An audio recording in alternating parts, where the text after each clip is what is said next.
Alright, welcome everyone to what's going to be the start of the Alone in the Dark playthrough. Especially since this is made by THQ Nordic, I think this will be interesting just because Alone in the Dark is pretty much one of the oldest survival horror series. I'm not sure how much of a point-to-point, remake of the original this is. I haven't really looked into it almost at all. I'm just curious. As usual, curiosity kills the cat. So I think it looks pretty good. Maybe like one up, just because my TV is a little old. Maybe I think two up is fine. I think that I don't know if that'll make it too bright in some cases, but I think that'll be good. So, all right, the usual. Do we have subtitles? Yes. I think medium's fine. Okay. So I wonder how close this is to the original game. So in the original game, you've got to pick, I believe, but at some point, I think the original, they let you pick characters, and then they removed it because they focused on Edward Carnaby. Obviously, they did a reboot of this series in like the 2000s for the Xbox, which I actually didn't own until recently, so real interaction points. I guess we'll just leave most of this on. So let's see how insane this is. Let's see if you could beat this entire game and then die at the end because of like a pit in the floor. Old school. For those who want to figure out everything, no extra guidance systems. You know what? Let's play old school. THQ Nordic once again with the blast from the past. So I mean, credit to them. And you could tell they're getting better at it. As long as it makes some money and everything's all good, I'm cool with it. Uh-oh, don't do it. And now we kill the gator. Oh, okay, never mind.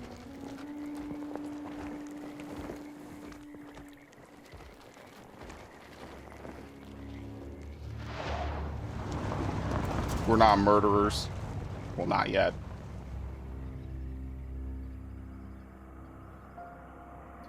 Alone in the dark. But it's still light out. So, your uncle. What's wrong with him? What isn't? He's possessed. As in the devil? Something like that. He says a dark man is following him, watching him at all times. What do you make of it? It's nonsense, of course, but I'd be lying if I said it didn't bother me. You see, it runs in my family. Possession? No, detective. Deteriorating melancholy. Practically every member of the Harwood family is driven mad before they grow old.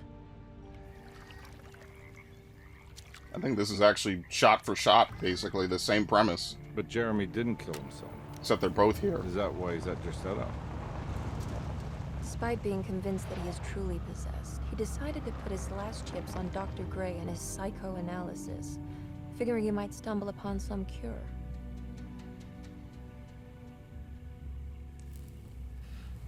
You mentioned the letter. I received a disturbing letter from Harwood, Jeremy yeah. accusing the staff Emily and all the Harwood. other patients of being involved in some cult. And now they are also out to get him. Could it be real? Or is it all just in his head? It's a story he tells himself, Mr. Carnaby. Anything to avoid the truth. Which is? That there really are Terribly demons. insignificant. That people mean so very little to one another. That there is no one out to get Jeremy Harwood because he isn't worth getting. Here we are. That's what you think. This is cool, man. This is like a piece of gaming history remade.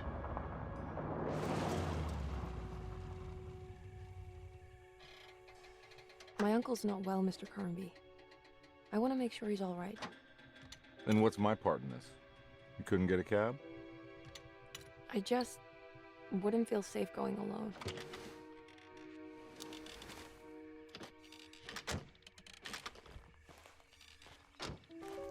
Did you bring a gun? Of course. Yeah. You think it'll actually come to that? Second Amendment, baby. No. But you might need to wave it around depending on how agreeable the staff will be. What exactly are we gonna do when we find Jeremy? I don't know. Let's just find him first.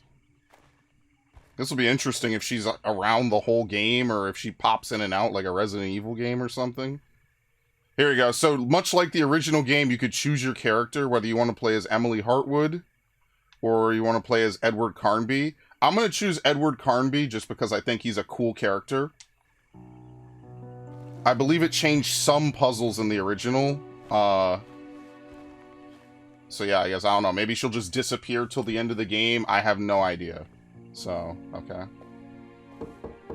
Hello? If this is really good, maybe I'll do Hello? a second playthrough. I don't know. It can't be. There has to be someone around. I wonder if it's completely reimagined after this, right? Like, all the puzzles and shit. Wait here. I'll go around back. Because the original game is... To say it's wonky is an overstatement. Like, Resident Evil 1 is advanced compared to that game. Chapter 1. Into the darkness. Oh, there's no name for the chapter? Oh, okay. For a way inside the house. They got the Evil Within setup almost. Yeah, okay, so it's going to be more of a shoot. I mean, I don't need to tell you that this is all completely new, completely remade, right? There was no such thing back in the day as over-the-shoulder shooting. Like... Now, what do we got here? Doesn't exist. It's a pocket flashlight. Okay. Wonder what year this takes place in. Kitchen garden key. Okay, can you crouch? No, you could run. A modest trot, one might even say. Oh god, right away. Can't see. Yeah.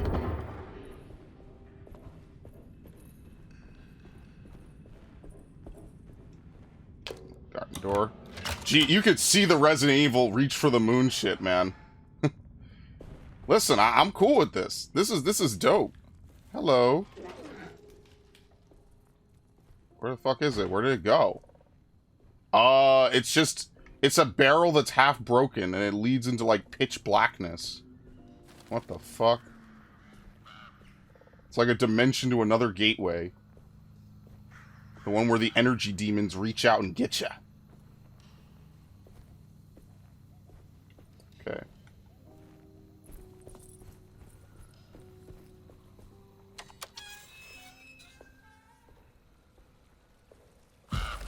Oh, shit.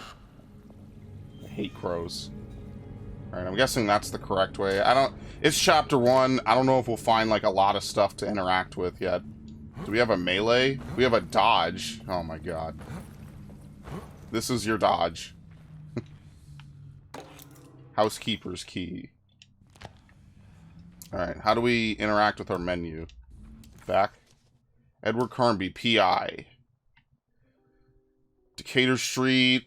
Let's see. New Orleans. Okay. We have our license and lasting debt. Carnaby, why am I hearing from Gloria Allen that you got some job at the loony bin? You better not be thinking of paying her off before me. I don't want to take you for a ride, so give me my money. I'll be at Maccabee all night if you score some dough. Obed Morton. So he owes money. Yeah, this is like his last case, or otherwise he might be sleeping with the fishes. What? What? Talk to me, man.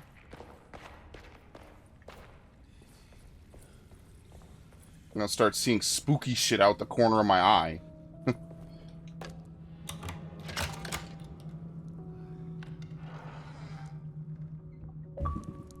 Find the front door. No way. Come on, I just started. Are you serious?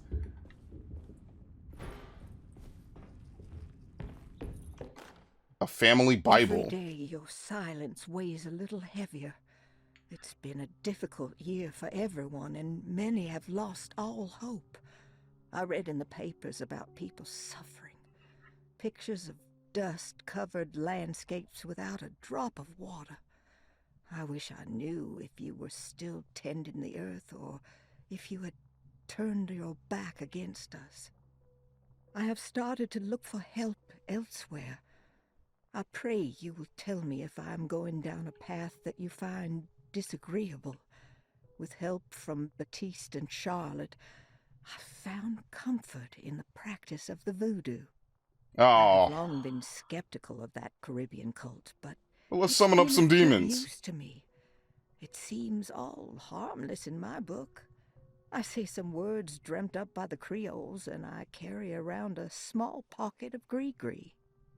Nothing of this is mentioned in the Bible, of course, but the French Quarter priestess tells me it's all connected. She says the Christian God is just one more perspective on the creator of things. That's what I like to think, but the other way around. That the spirits of her faith are just aspects of you. That's how you know our it can only Heavenly get Father. better from here, man. This could only end I'm well. so grateful for the words you gave Mr. Hartwood. We will sing your praises at St. John's Eve. The world will be blessed soon again. Only the sacrifices of the Old Testament compare to your demands. Let it be the truth. A mother of earth, wood, and dirt. A mother of 1,000 young. Sacred sand, $1. Black cat oil, $1.50. Devil shoestrings, a quarter. That makes $2.75. Holy shit. What was that you were telling the doctor? A goat without horns. What does that mean? You must have misheard me. Can't go any further. I said no such thing. Please. I know I don't look like any of you, but I'm devout. I'm ready to do what it takes. Do not be so eager to sacrifice the few things you have left, madam. Now please, leave my store. A goat without horns. It's very interesting. There was an entire section of it that was not... There's no annotation for it. So how do we know that that actually happened? But yeah, she went to their store like she said. Yeah. So there's an entire portion of this that's just unique. Okay. Pistol bullets. Good thing everyone uses the same caliber. We might be in trouble. There you go. We got a nice old school photo. r/old school cool.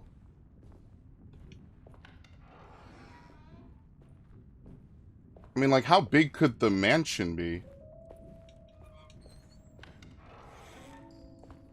No one.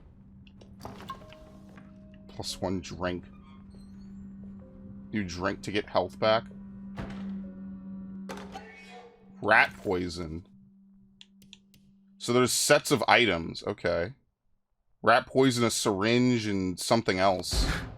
What was that? Laganaps are non-essential items. I have never seen that word before. Completing the set will uncover forbidden knowledge and sometimes even more. They carry over from game to game. Some sets can't... Oh, so you have to play both campaigns. I see. So each character is going to have something different. Dude, this is like... Ironically, it's like Resident Evil, which Resident Evil probably took directly from this when they were making it. Way back in the day. That you have 2 different character campaigns. Can I pick it up?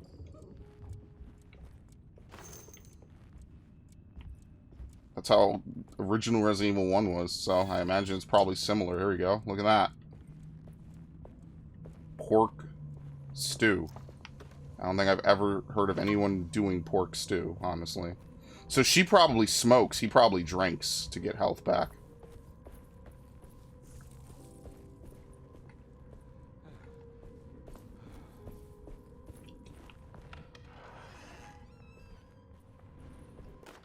Sabotage. Please do not touch the boiler.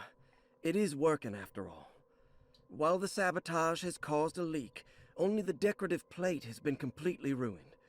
Let's wait for Mr. Chance to turn up and he can take a look at the leak. So someone was Okay, someone was sabotaging them. Alright. That doesn't look safe. That doesn't look safe. What the fuck? They sabotaged it by putting crazy portraits on it. So it's a puzzle for later. We have to be able to interact with the boiler. Oh my god. Yeah, they got the creepy, like, southern country mansion vibe down. I mean, they had it in the original. Just the original was, what, a 93 game? I think it's like as old as Tomb Raider 1. It might even be older. To give you some idea of how old this game is. Okay, well, the mirror doesn't... Well, no, it works! I don't like that noise. Where's the front door? I'm I scared. need the key. I need the key. Fuck the key. I need the key. This is terrible. Nah, bro, you couldn't convince me. First of all, this is a B&E, right? Unless it's New York, in which case we could just say squatters' rights. Secondly, this is terrifying. 22nd. I spent all day looking for Jeremy. I should have cared for the others, but I'm scared that he will do something irreversible. Cassandra is upset that I didn't give her the latest shipment of pain medication that Waits brought from the post office yesterday. I would have given it to her, but the company didn't send a new key this time around, so the box is just sitting there on my desk. They must have figured we had plenty of their gimmicky keys by now. I only remember seeing one lately. Grace was playing with it inside the grand parlor. Unless it turns up by itself, it will have to Okay, wait. so there's a key somewhere that opens the I box. have to figure out where Jeremy is. I think Jack knew something. That dog of his found a strange rot permeating the house. She's showing us, he said. Like those blots and streaks of fetid rot was talking to him. What a bunch of bullshit.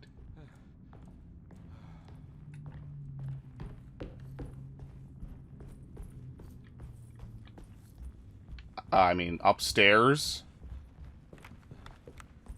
It's wedged shut. Okay. You know what I mean? Yeah, it's wedged and the thing is blocking it so badly you can't even progress. Okay. Looks important. Private, no entry.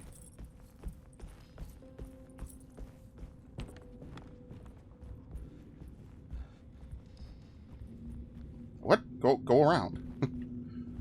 We're hugging that a little too tightly. I don't think there's anything else I could do on this floor. I think I have to go back downstairs.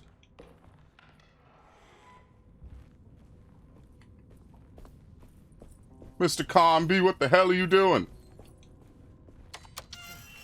Last time he was around, he looked like an emo.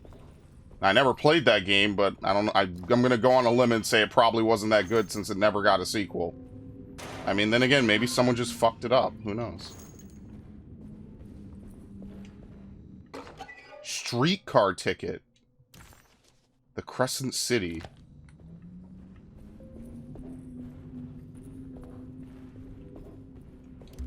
I need the key. Bro. Do we have a map? There you go. No, we don't. You have to find the map. Oh, shit.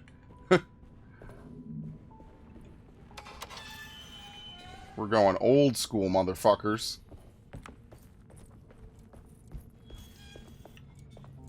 There we go. What is that? Them stabbing Jesus on the cross? That's not creepy to keep in your kitchen. Yes, I know they're devout Christians. My family is devout Christians.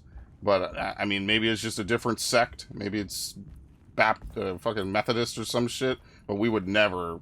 It's not even a matter of blasphemy. That's just unique. But it wouldn't be a horror game if we didn't do that, I guess. Gotta have something spooky.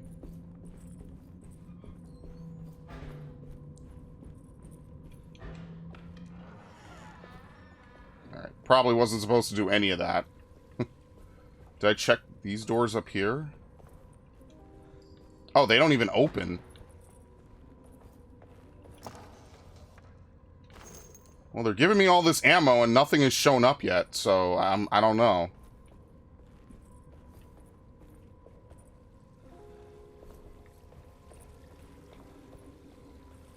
That's one big tree to fit inside a conservatory.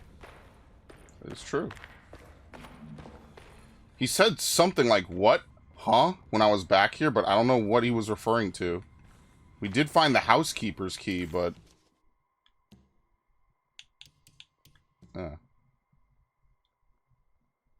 Deserter, the old plantation building was ready to fall apart, but kept alive by some starry-eyed carpetbagger called Dr. Gray. Seeing how the staff couldn't even be bothered with answering the door, they would just head inside and grab Jeremy. He needed to open the front door for Emily first. Yeah, I think in the original, the character you don't pick just doesn't show up. like, it's like 2 different timelines. So, like, either Emily goes to investigate herself, or Carnaby goes in her stead, basically. The sequels, I think, only focus on Carnaby, though. I think that was the dude that they were like, yeah, this is our main character. Okay, nothing. What the fuck? I hate games. Random ass shit falling over.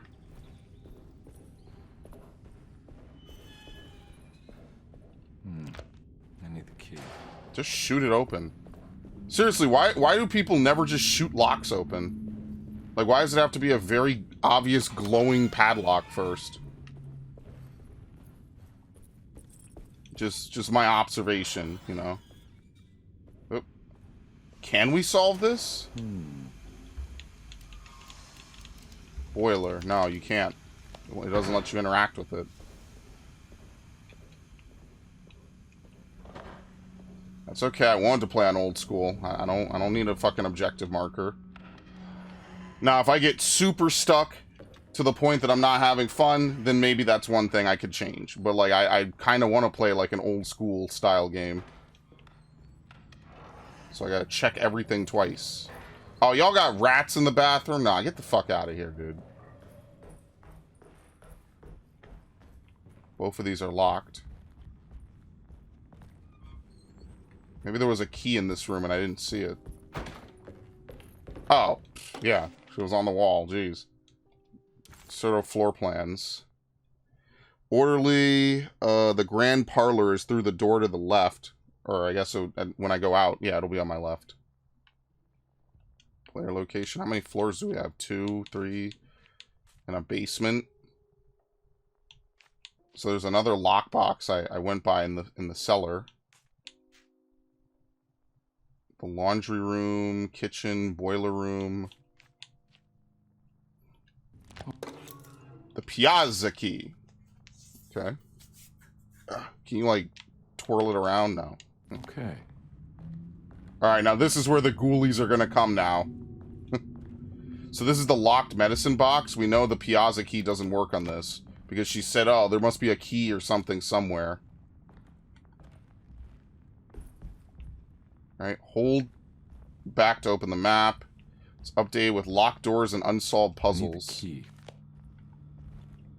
This? Yes. And keys are automatically discarded once they have no more use. I see.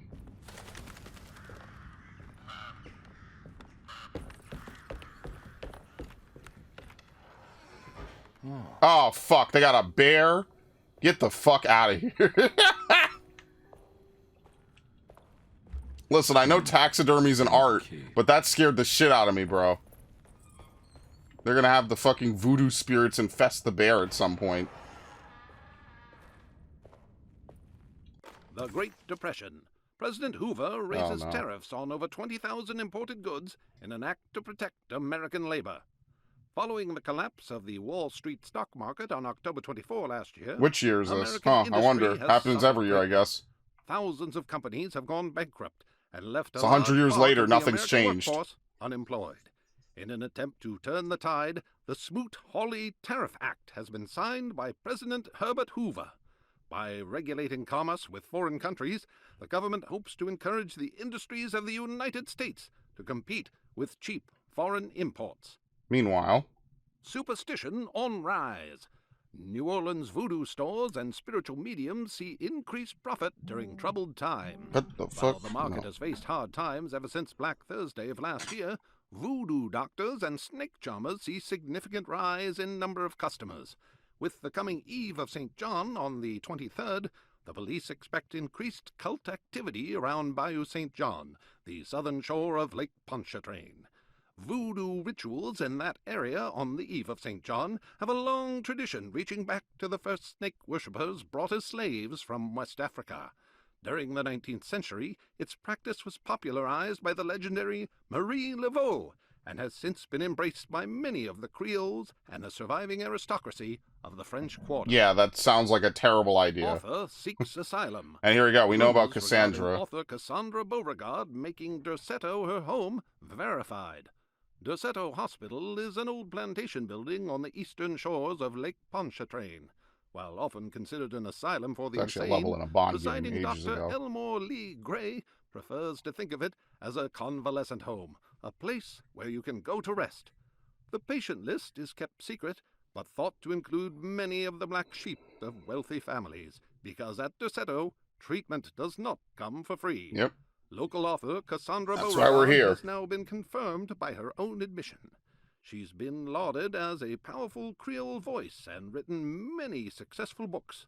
Lately it was reported from Hollywood that she has finished a moving picture manuscript titled Slaughter Gulch. That film is set to hit the theaters next This is year. cool too. It's all written there on the thing as well. That's nice. It's a very interesting piece of a little tidbit. Yeah, I always make movies called Slaughter Gulch. Okay. A rubber stamp from Lost Children. I am very confused. Okay. I need Can't the enter key. that. I need nothing but keys.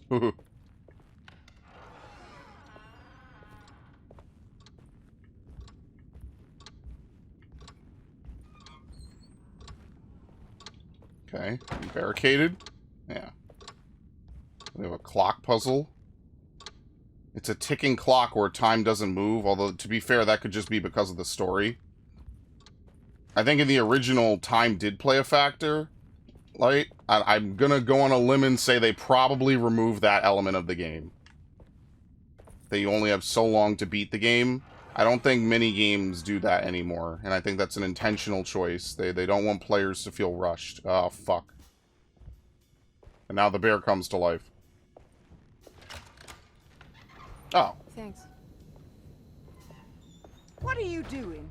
Who are you? Where have you Pardon been? me, excuse me. My name is Edward Carnaby, private investigator. I hope you don't mind we let ourselves inside. I do mind. This is private property. You can't just barge in here. I'm sorry about all this, but I'm looking for my uncle. It's urgent, and no one was answering the door. We can't hear you knocking anymore. None of us can. Who is your uncle, darling?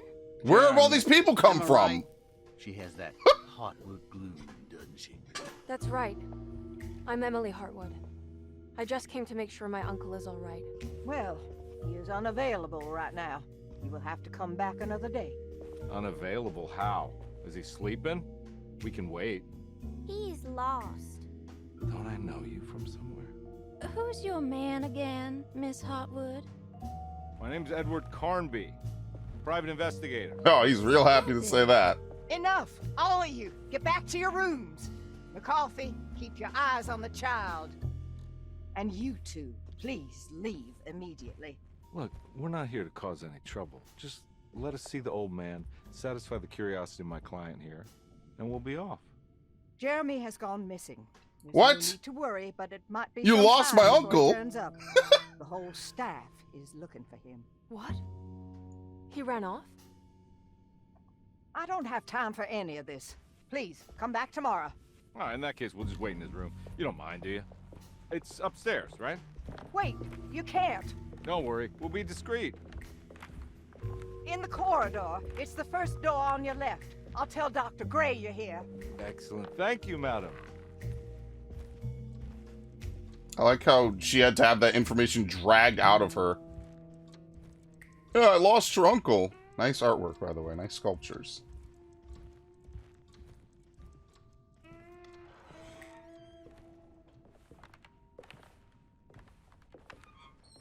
Alright, they're not telling us everything, obviously. All right, here we are. Let's look around. See if we can dig up any clues. Okay.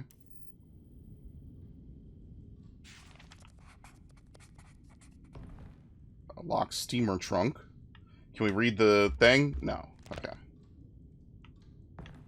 Yeah, the mirrors are not perfect. This is still better than a lot of games. I mean, I gotta give them credit, even though the lighting is fucked in the mirror a little bit. Like, I gotta give them a little bit of credit here. Most games, especially there's still some games today that don't even have mirrors that work at low frame rate. So the fact that they have mirrors that work at all is pretty good. That's pretty interesting. Okay, it's a sliding puzzle on a locked box. Let's talk to her. Anything important I should look out for? Did he keep a diary? Not that I know of, but it wouldn't surprise me. How well do you know him? Quite the artist, your uncle. Paintings, sculptures. I don't know much about modern art, but he seems dedicated. Jeremy is a fairly well-known landscape painter in New Orleans. You've probably seen more of his work than you realize. Okay. Am I bothering you? We should go talk to the doctor that the housekeeper mentioned. We just got here. Dr. Gray? I suppose. Yeah, okay. Let's just do a little more digging first, okay? Sure, no rush.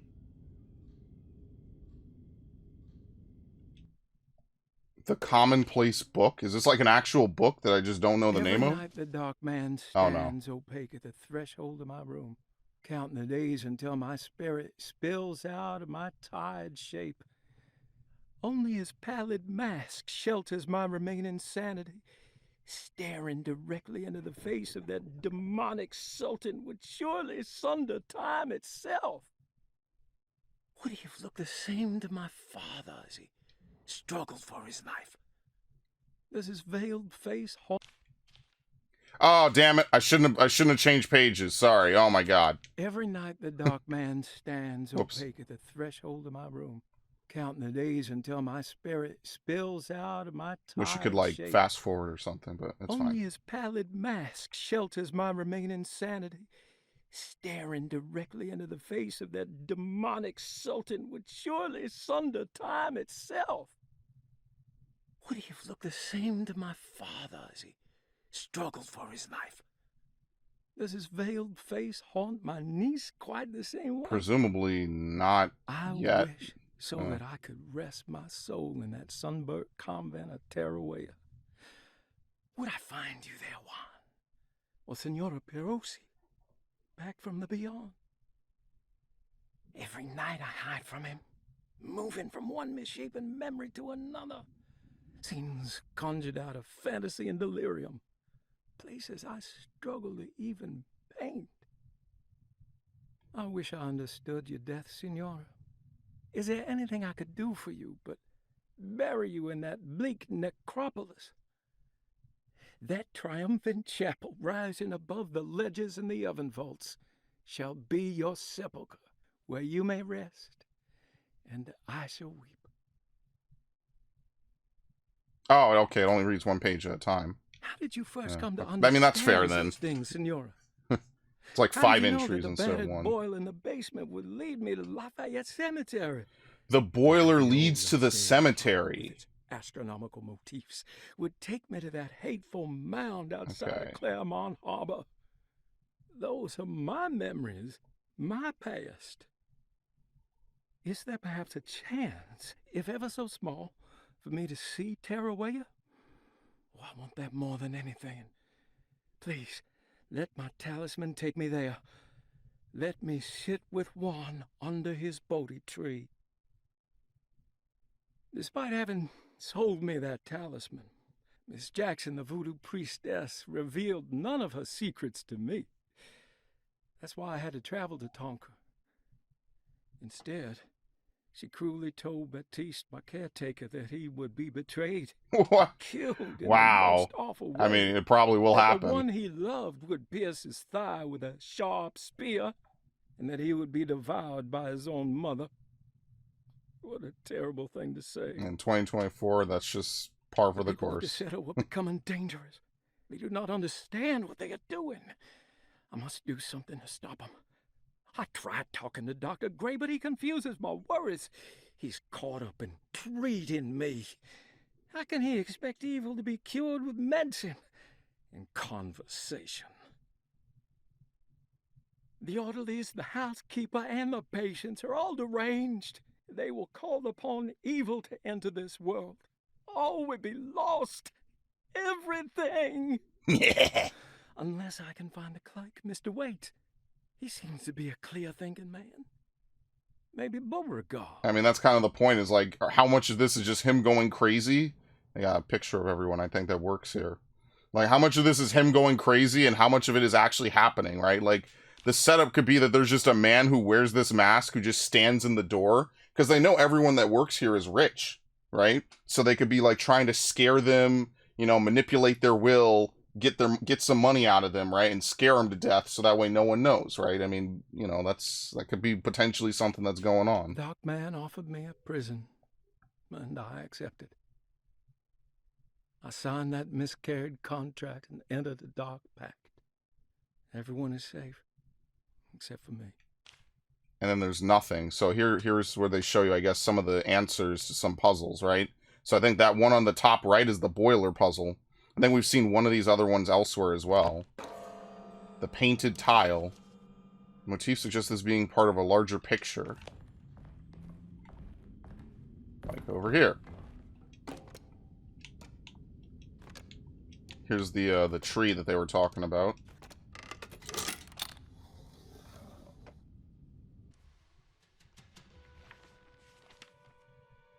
Hey, you know anything about this? What in the hell? Talisman? No, I don't. Oh, help me out here, will you?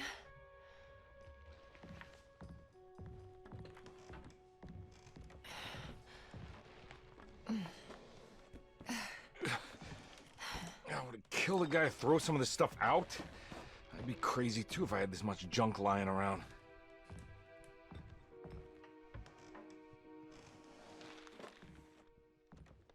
What's this? The Necronomicon? Look how happy she is. What the hell is it?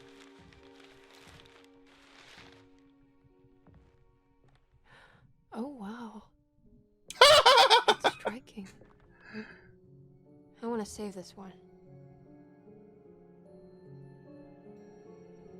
Yeah, in his madness, he's painting insanity. Look at this. Oh! Help! Juan.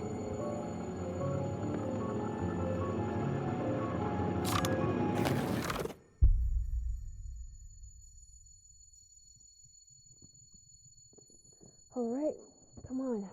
I want to go see Dr. Gray.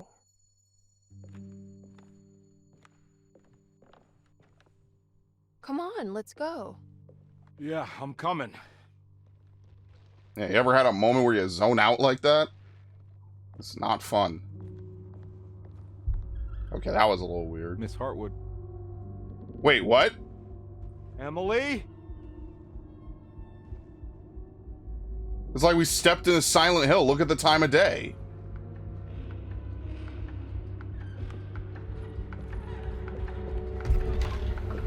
What the hell is going on? Where am I? Why am I alone in the dark?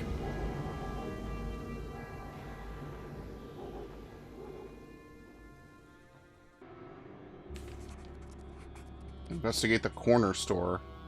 Yeah, now we're in just a completely different place. Okay. Imagine if they said that. Why am I alone in the dark? You know, sometimes games should have like a shit posting mode, right? It's not the real game, right? Yeah, that would be funny. I don't know. I think that would be stupidly hilarious. I gotta find the Resident Evil! Wow, these hills sure are silent.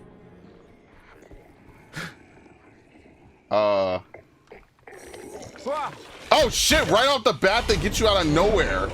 A fucking plant monster.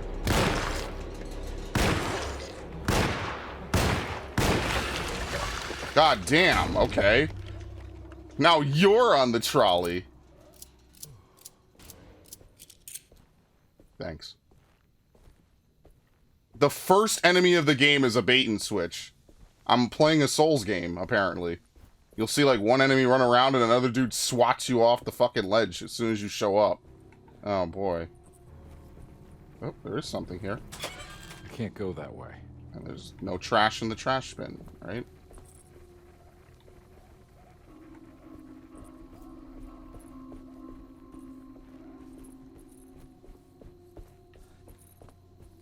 What the hell is going on?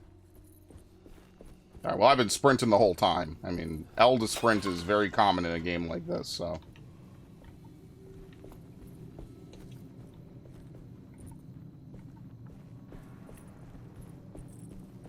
I can't go that way. Why? Like, what's stopping you? Dink. It would be cool if one time a game is like, I can't explain it, but I feel if I go that way, I just simply won't exist. Something bad is going to happen. Or I don't know.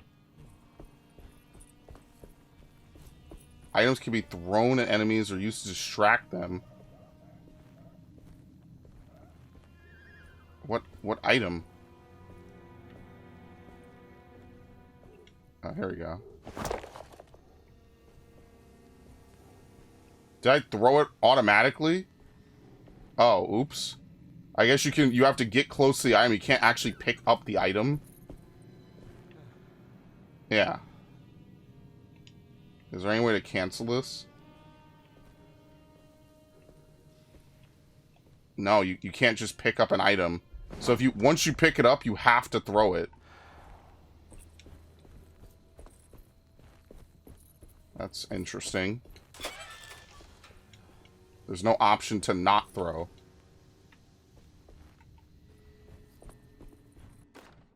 Hatchet. Louisiana Post. I can't go that way. Looked like there was something there. It's just the lighting. Something tells me I was not supposed to come this way first. I think I was supposed to go back and into the other place.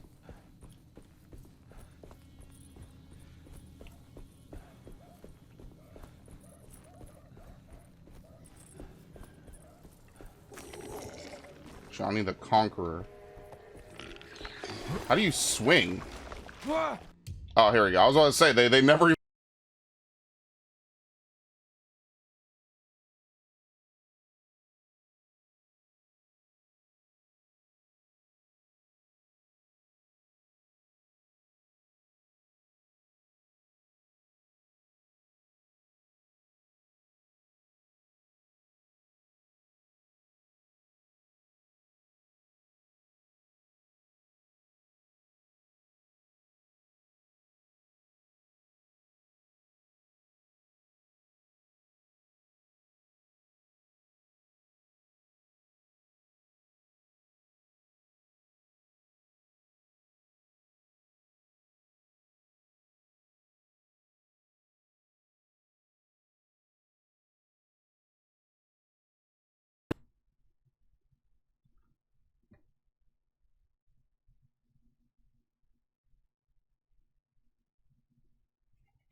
Okay, so that was kind of weird.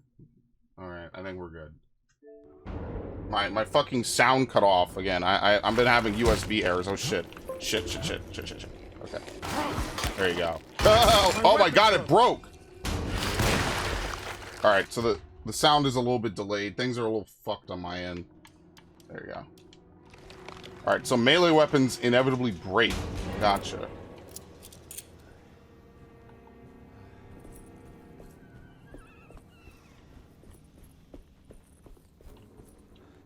Okay.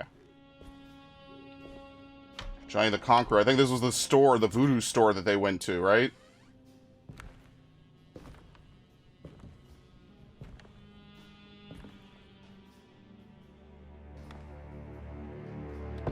Motherfucker was good. They're not the good kind. Are you... Is this your store? There are no owners here. We both strangers in Jeremy's store. Jeremy did this. Oh, this is the Wilkes guy. Back with the dog man. Yeah. Jeremy warned us, but we didn't think much of it. I'm Detective Edward Carnaby. I was hired by Jeremy's niece to find him. Oh, yeah? How much she paying you? $150. Ah, not enough. She's sure getting her money's worth tonight. Are you a thinking man, compare? No, not if I can help it. You know, I think Jeremy's hiding in a way we can't find him. He has this juju necklace that guides him. The talisman? That's right. It's some magic charm he got from Miss Jackson down the street. The voodoo priestess? You know surprising things, compare. Yeah, the Mama Loa. Here, take the key. I locked the gate to save her place from all the ghouls and goblins getting inside. Maybe if you go there, you can find some clues to show you the way. Thanks. I'll have a look. So it's almost like we got sucked into an alternate dimension, basically. Preserved reptile. Goat without horns. Batiste's keys. There are 3 keys on the chain, one that opens Miss Jackson's place in the French Quarter. Then there are 2 belonging to Deserto, one for the clerk's office and one for the library.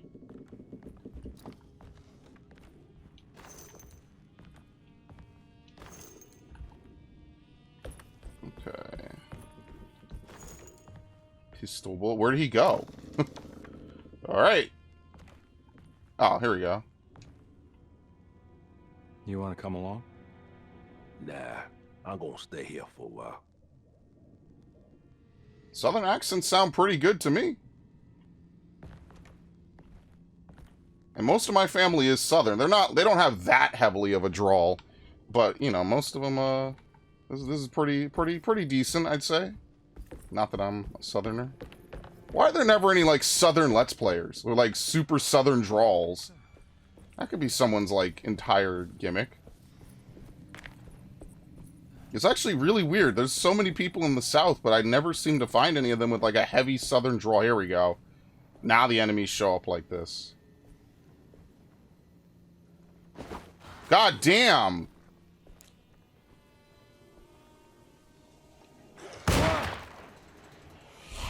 Why is the sound delayed?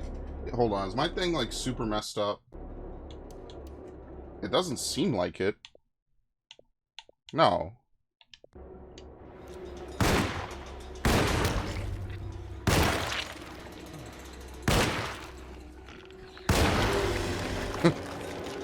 And they play epic music when you finish it off.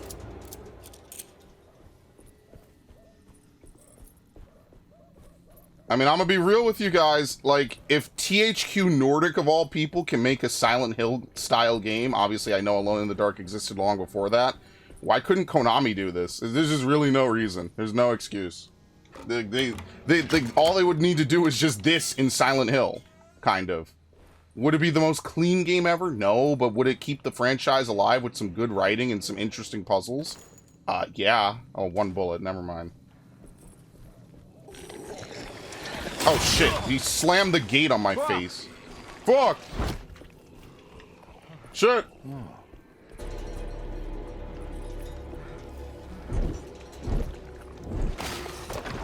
There you go.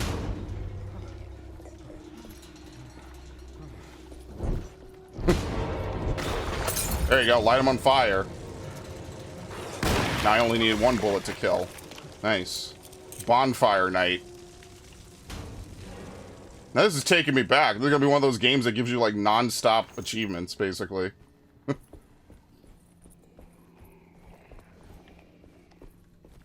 I definitely think that somewhere along the line, when they were making a lot of video games, like 10 years ago, they were like, let's give the player a lot of achievements. You know, players love that. So players will be incentivized to play our game at least once, because, you know, they're gonna make get a lot of points or whatever. Did I pick it up? What the fuck? Thank you.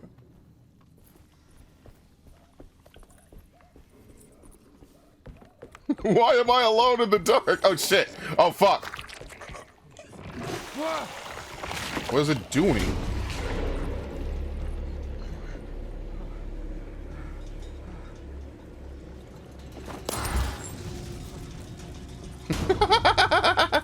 I guess I'm not alone anymore. Damn, he's well done. Look at him. He's cooked.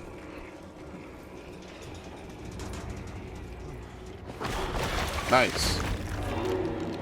Whatever it takes. Oh my god. Kill a monster with an opportunity.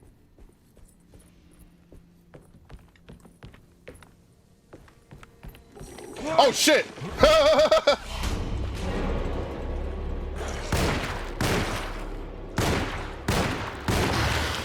God damn. Alright, well they're wasting no time getting to the good jump scares. They got a dude on the balcony over here. What the hell? Juju. Not gonna lie, some of these items seem completely unrelated at first glance. Alright, someone gonna bust out a window?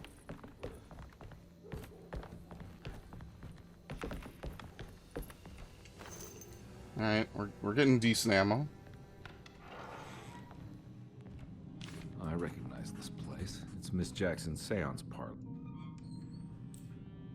It's the talisman, like the one in the painting.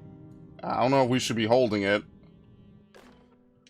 It's a clue. Oh my god! In between there are doors. Find your own talisman.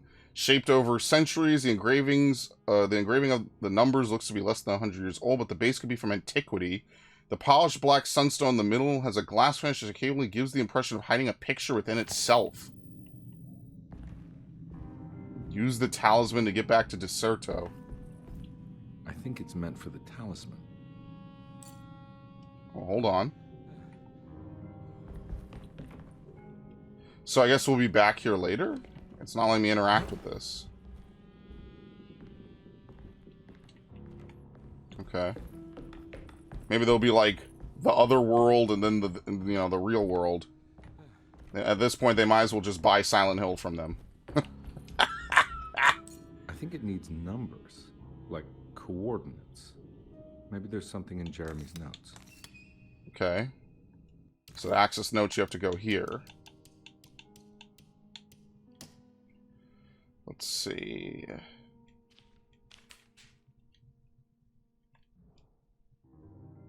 Talisman sockets. 3, 5, and 8, I'm guessing. So the inner ring is 8. Okay, so 3, 5, 8 from out to in.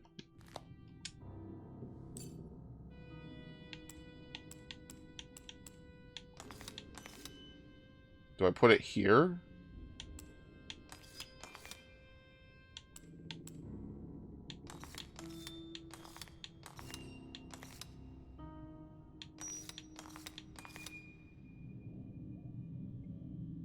Five. I'm a little bit confused how I'm supposed to set this up.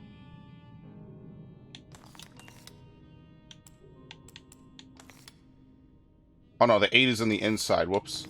My bad. It's got to be like... How do you set this up then? It's got to be like this.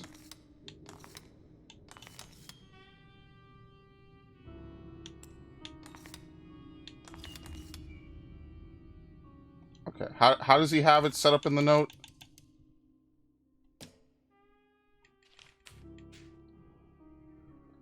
So he has it like 3, 5, and 8. But I'm not sure like how you spin it. I wish you could kind of keep this open while solving it and not have to tab into it. Let me just use snipping tool. Snipping tool is seriously the most helpful thing imaginable. Let me... Oh, shit, I actually have something on my snipping tool. That's hilarious. There you go. Okay. Now I can use it.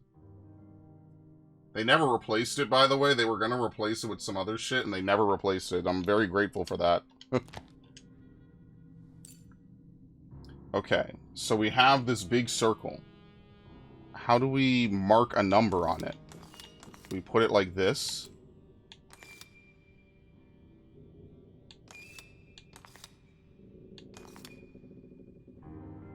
Oh, there's arrows. Oh my god, there's fucking arrows. I see it now.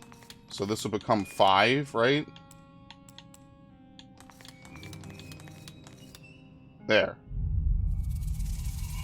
Uh-oh. It's showing something. A place? Where is that? Isn't that the room we're in right now? There's a ripped painting. Huh. Right there. Ah, fuck.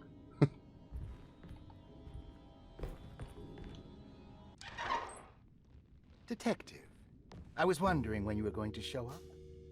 Mrs. Thompson told me you were here.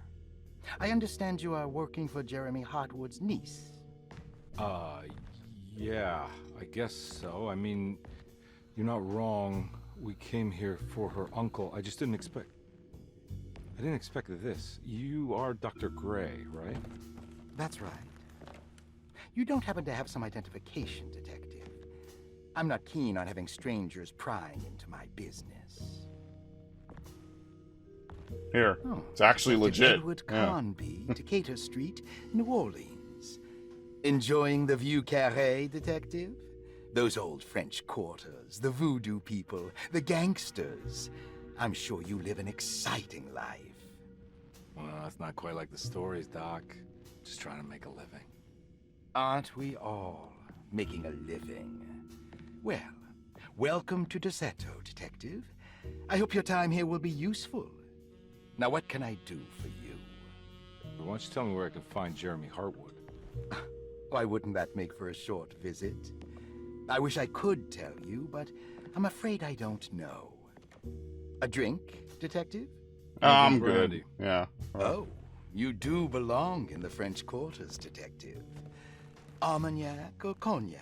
I'm gonna poison it either Give me way. the cheap stuff. I'm not much of a connoisseur. Having low standards is not a virtue, Detective. Let me see if I can broaden your perspective. Oh my god. What can you tell me about Jeremy? Why are you all bloody, Detective? I wouldn't want to go into details about his condition. Doctor-patient confidentiality. I'm sure you understand. Sure. But he is crazy. And he's gone missing. Why? Here, try this. I wouldn't. Oh, delicious. Good. What was that, rat poison? Bite. Piss? It's called a sidecar. The trick is not to be afraid of the tartness of the lemon. Then, for goodness sake, don't overdo the triple sec. Okay. What can you tell me about Jeremy? Well, let me think. He is an anxious man, constantly worried about events not presenting themselves according to his model of predestination. He complains about things not being carried out in the right order, and that some things simply shouldn't be. Is any of this helpful to you? Not really. I was hoping for some direction where to look next. I'm sorry. I have nothing for you then. You should talk to my orderlies. They have been looking for him for a while now. I'm sure they would appreciate your help. Yeah, I ran into Batiste earlier. Come to think of it, he might have given me a lead. Oh, excellent. So your investigation is already underway. I'm gonna go, but I'm sure we'll meet again. Oh my god. Looking forward to it. Safe returns. What a very interesting chapter 1. I'm not sure how we ended up and like teleported into his place. Maybe we kind of just went AFK mentally and we just like were doing shit in our head. But there really is another dimension and Batiste is trapped in it. And there's no way for us to help him.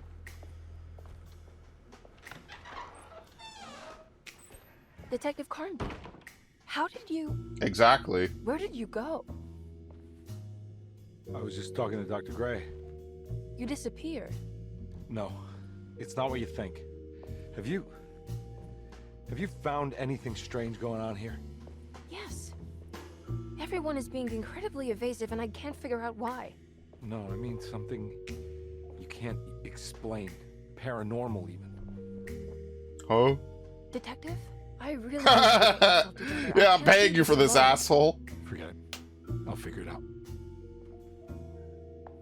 I feel bad for her, man. Like, she... You want to come see Dr. Gray? I already saw him. I want to try something. With this talisman, I think I can follow Jeremy to the place he mentioned in the book. What was the name?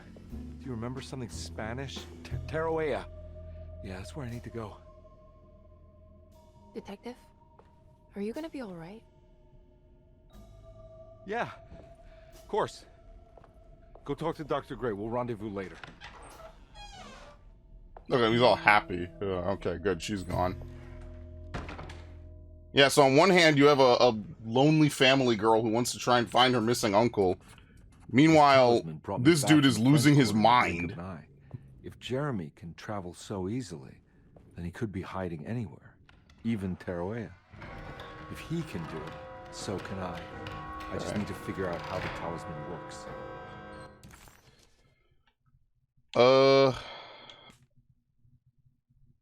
Well, we're in the stair hall.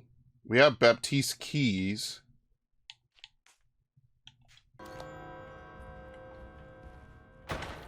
I'm not This going is to the walk front out door. of this now. Yeah.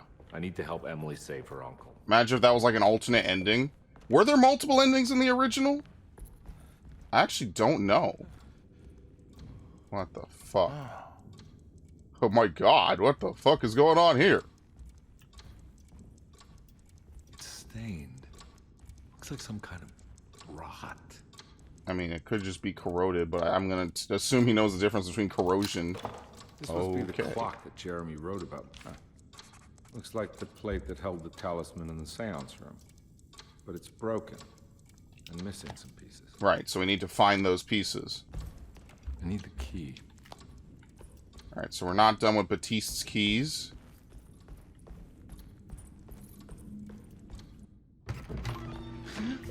Oh my! Sorry, Detective. Didn't mean to obstruct justice or anything. That's fine.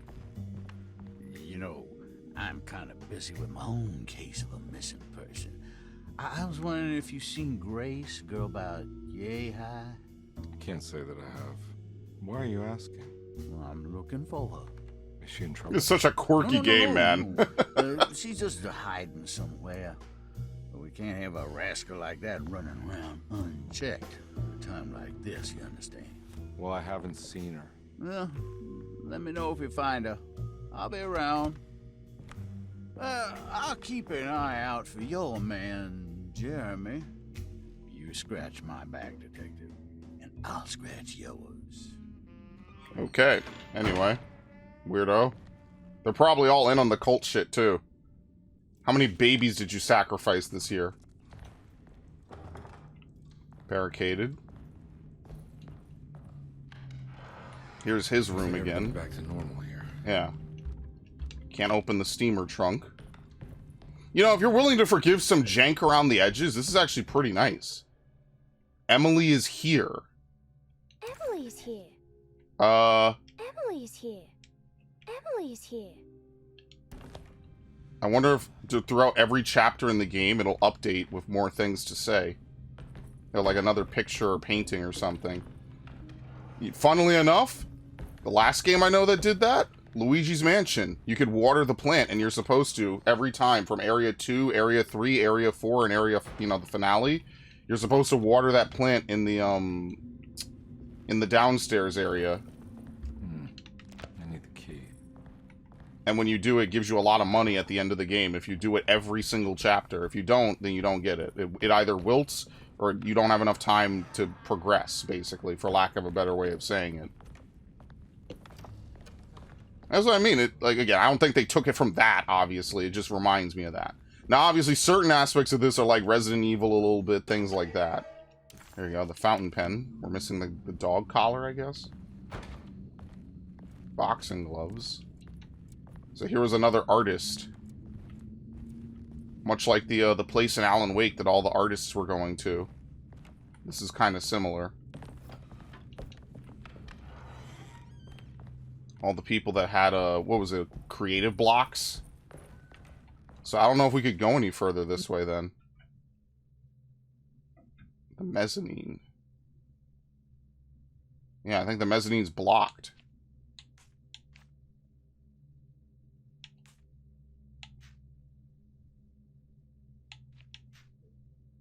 I wonder what key this dude's thing gave us. Alright, so the doctor's office is explored. We've completed certain rooms. The orderly place as well. We need to find a key in the grand parlor that they said. What's our objectives again? Find out what Perosi knows. Repair the decorative plate in the astronomical clock. Find DeSerto's boiler. Well, we know where the boiler is.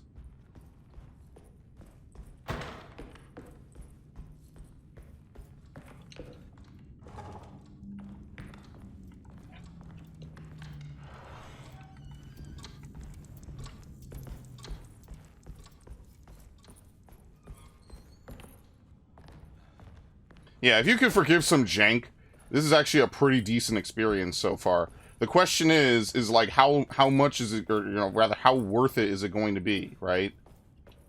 I need the key. What does this open exactly? Like for the cost, I forget how much I paid for this. I could look obviously, but you know, I'd have to check it out. Let's see. 2 belonging for the clerk's office and the library. Okay, so we could open the library now.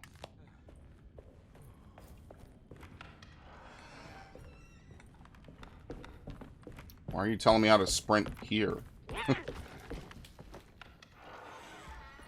There you go.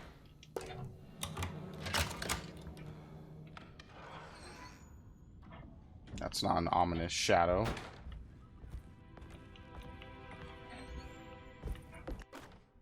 The Lost Plantations of Louisiana. Lost Plantations of Louisiana. Thierry Briclot, 1917. Derceto was a small plantation on the eastern shore of Lake Pontchartrain. The land was considered difficult for industry and was sold for only $30 to Elijah Pickford in 1818. Pickford employed hundreds of workers from nearby New Orleans to clear the woods and build a small plantation mansion facing the lake with a striking Greek Revival temple facade. Derceto kept a modest production of barrique tobacco and indigo that persisted up till the Civil War. During the antebellum era, Derceto was the source of many rumors concerning voodoo and witchcraft. People who traveled the lake reported seeing people dance at night in front of bonfires, bleating and wailing. On June 17, 1862, Captain J.W. Norton of the Union Army recounts leading a raiding party from ships anchored in Lake Pontchartrain in order to seize control of Derceto and free the slaves working there. The captain was surprised to find the workers fighting back with unprecedented zeal. Oh shit, okay. Norton's account describes these men and women as enraged with fanaticism. Pickford reportedly tried to placate the raiders, but was shot in the confusion. Captain Norton left the mansion burning and retreated to his ships with his men. Derceto was left in ruins for several decades. The ownership of the land was long disputed and returned to the Ledoux family in 1901. Several police reports were filed during the following years as the Ledoux tried to get rid of a camp of squatters. Oh, okay. Well, good thing they don't live in New York. Police made several visits to remove They would arrest them instead. But the people kept returning. On November 1st, 1907, Inspector Leras of the police charged a deadly attack in order to save several children kidnapped by the squatters. Many were killed, and even more were jailed. The following year, Ledoux rebuilt Derceto, incorporating the surviving stone foundation and adding a magnificent wrought iron conservatory. The farmland had been reclaimed by the surrounding woods, so it was no longer profitable to use as a plantation. Instead, the house was turned into an artist's colony. The Astarte Artist Colony was a successful group of artists, including figures such as painter Heinrich Cassel and poet Nora Keith. The group was also known for their beloved Mardi Gras crew called the Pirates of Pontchartrain. On September 29, 1915, a tropical hurricane tore through Louisiana, causing Lake Pontchartrain to flood New Orleans. Due to the remote location of Derceto, it took almost 2 weeks for outsiders to learn that the artist's colony was abandoned. The 12 residing artists had all vanished without a trace. The empty mansion of Derceto still stands on the shore of Lake Pontchartrain, with much of its temple facade intact. The Ledoux family currently has no intention of... Yeah, so they basically have re-abandoned it. So constantly people go here and they go missing, whether it's kids or artists or things of that nature. See, maybe when the first game came out, at least for a good chunk of it, you could play dumb and think that, oh, well, maybe it's just like a murder mystery or something, because those were really popular back then. There's another game, I forget what it's called, it's probably made by Sierra, that, you basically play as this lady who's trying to figure out, like, what's going on in her family's, like, southern mansion. Those Short Eye did a video on it, I can't remember it, I watched it one night while I was just, like, you know, kind of out of it. Here's the wedge by the way. Is this the other side of that one place? Oh, let me save the game. Why did it start in the middle? There you go.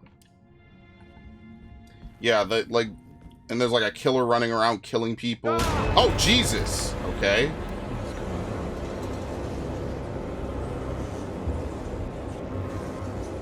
We're not having a fun time. That's what's going on.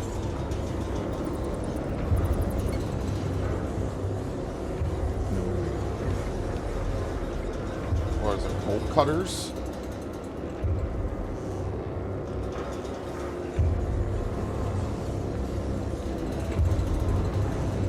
Oh, bolt cutters.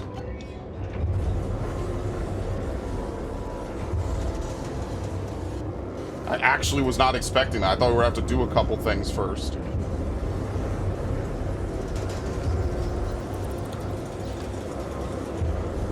Aha! Just like Resident Evil. Oh my god. Whoa. Whoa. Whoa. What happened? Everything's normal again? How does that make sense?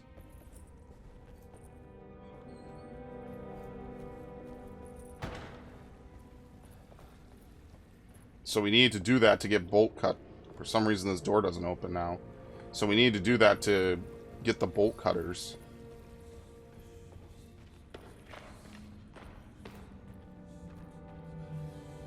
I'm stuck. What the fuck? Oh, that's weird.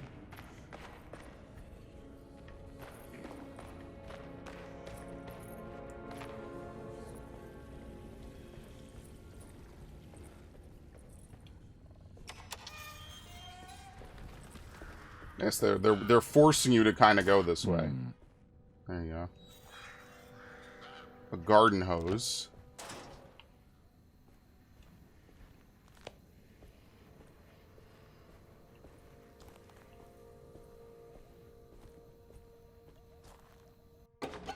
A mummified cat. Oh my god. Yeah, beasts of burden.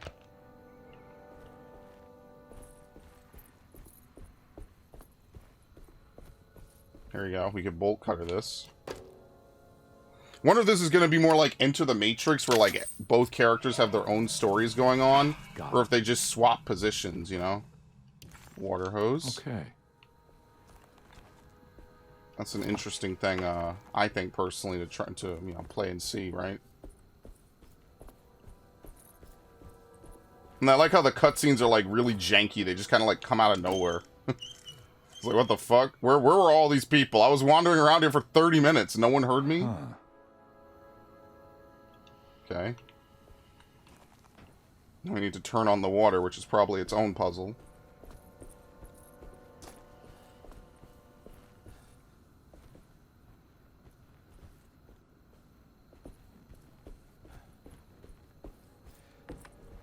Where the fuck does it go?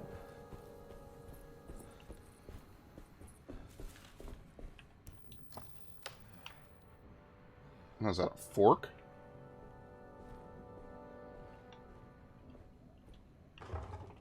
It's locked. Oh. What? How did I not see that come out that way? Okay, I'm blind. This is not bad as me... Dude, look! What the fuck is that?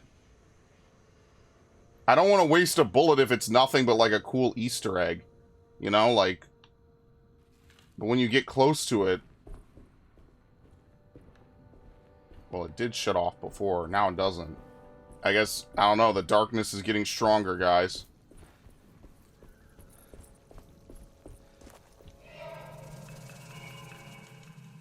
Broken plate.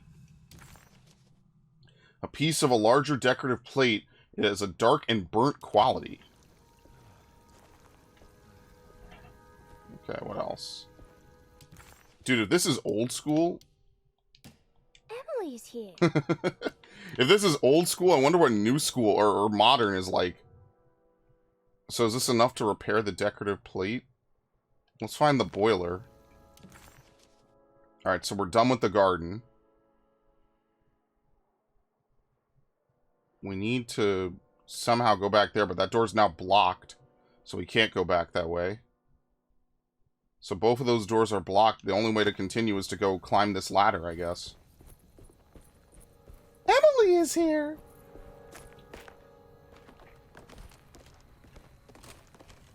Because for her, it's like, I need to escape this curse that plagues my family. We all go, basically, we all go crazy once we get old. For him, it's like, what the fuck did I get roped into because I needed money? Where's the clerk's room? Okay, well, we can't get to the clerk's room, can we? Let's see, actually. Can we go from the other way? I like little creepy things like that. Just a complete nondescript just room. Emily's or item. Emily's here. Like what? There we go.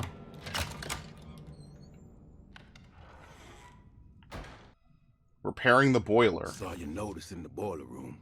You should know Mr. Chance won't be coming back. I got no business being in there myself, but you can take a valve from the wine cellar if you want to try to stop the steam pouring out. Be careful. Okay. Staff and patient Dr. directory. Elmore Lee Gray is DeSeto's chief doctor. Accounting and all administrative work is handled by me, Paul Waits. Magdalena Thompson, I like the little or touch. Mags, is responsible for the household. Jean-Baptiste and Charlotte Tabois are responsible for keeping the guests' medical regimens in check. Finally, Jack Chance is our gardener, who can occasionally be seen in the conservatory, but is for the most part busy outside. There are currently 6 guests at DeSeto. Malcolm McCarthy Oh shit, I'm and here. Ruth Tallant reside on the first floor. Jeremy Hartwood, Elisabetta Perosi, Grace Saunders, and of course, Cassandra Beauregard live on the second floor. Yeah, the writer. Okay. Okay. So they serve 6 people, room 6.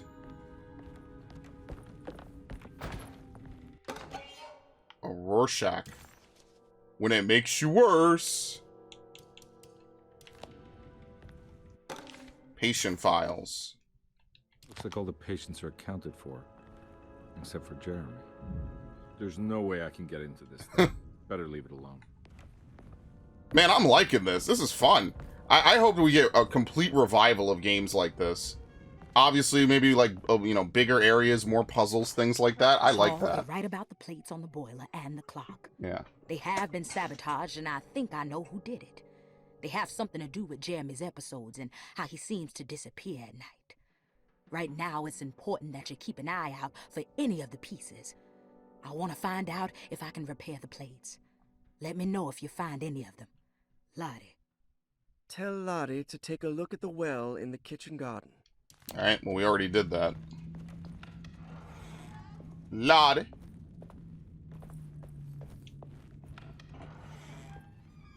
Alright. Well, apparently we have the room 6 key now. Dude, I hate this bear. I hate that bear. That thing's gonna be a boss fight later. Well, is this enough to repair this? That's 1 piece. It's not enough to repair both, so... Which room is room number 6? Jeremy Hartwood. Batiste's room. Was it Perosi? Without looking at the note, was it Perosi's key? See, I don't mind games that have like a set time limit. I just think that when the minute the time limit starts, they should have like a cutscene and let you know that you're timed. Personally, yeah, look at it. You could tell it's not amazing and it's really flat. But you know what? Again, it's fine. What are these symbols? Oh, astrological symbols. Or star constellations. Yeah. Okay. I must return. I did it. I crossed the thresholds to my intended destination without a focusing device. My talisman now knows these roads, and I have no need for the plates. I can find my way to Lafayette as easy as I find my own room. I visited the grave of my father and seen the oven waiting for me. Thank you for opening these doors. I now must summon my courage and go back to that hateful mound outside the oil rig. I hope you'll be feeling better when I return. Okay. These paintings got some grim-looking rot on them. What the fuck? Nora Keith. Brian Gumphrey. William Argis. And James, what, McIntyre? McMahon. Philip J. Curtis. So was it different pieces of people on the portrait? Here we go. The Astarte Artist Colony. I remember hearing about their disappearance. Must have been 15 years or more now. Okay. There's Nora Keefe. She's on the right. So they each have different numbers. Okay. Elisabetta Perosi. Will I need to remember how to get them out again? They are locked up for good reason. I am sure she is still able to whisper the answer in the ears of the wrong people. But not for long. I will see her burned soon enough. That black goat will be sacrificed to put an end to it all. Then it will all be over. No more Derceto, and sadly, no Astarte. Those good pirates of Pontchartrain. May you still sail the lake, until you find the shores of Hali. Okay. Alright, so 1, 11, and 10. Aquarius, Sagittarius, and Scorpio. Which now we know that there's numbers here. There's no 11, though. Established 1905. Yeah, these are the people that disappeared, basically, right?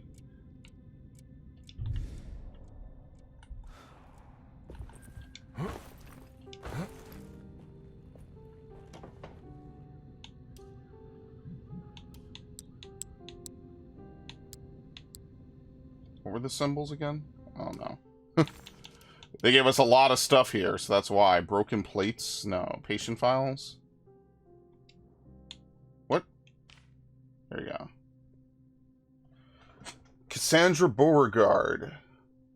47, room number 8. She suffers from writer's block and needs to finish her moving picture script before the end of June. They suggest that heavy use of barbiturates is holding her back and risks ruining her career. She's a beloved crime author who managed to pull herself out of poverty and stardom. 5 years ago, she tried killing herself by jumping off of a balcony. The incident left her a cripple and now relies heavily on her wheelchair. She suffers chronic back pain following her suicide attempt. She self-administers morphine to keep herself ambulant, but she has become addicted and the desired effect is now lost. The drug abuse clouds her mind.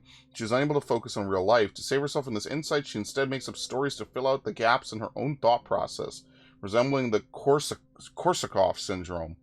First of all, she needs to be weaned from her drug addiction and hopefully will resolve her compulsive lying, then look into permanently numbing the pain in her back through surgery, finally deal with her suicidal thoughts. March 15th, 1930, by Dr. Gray. Grace Saunders. 11. Oh, yeah, this is the little girl we found.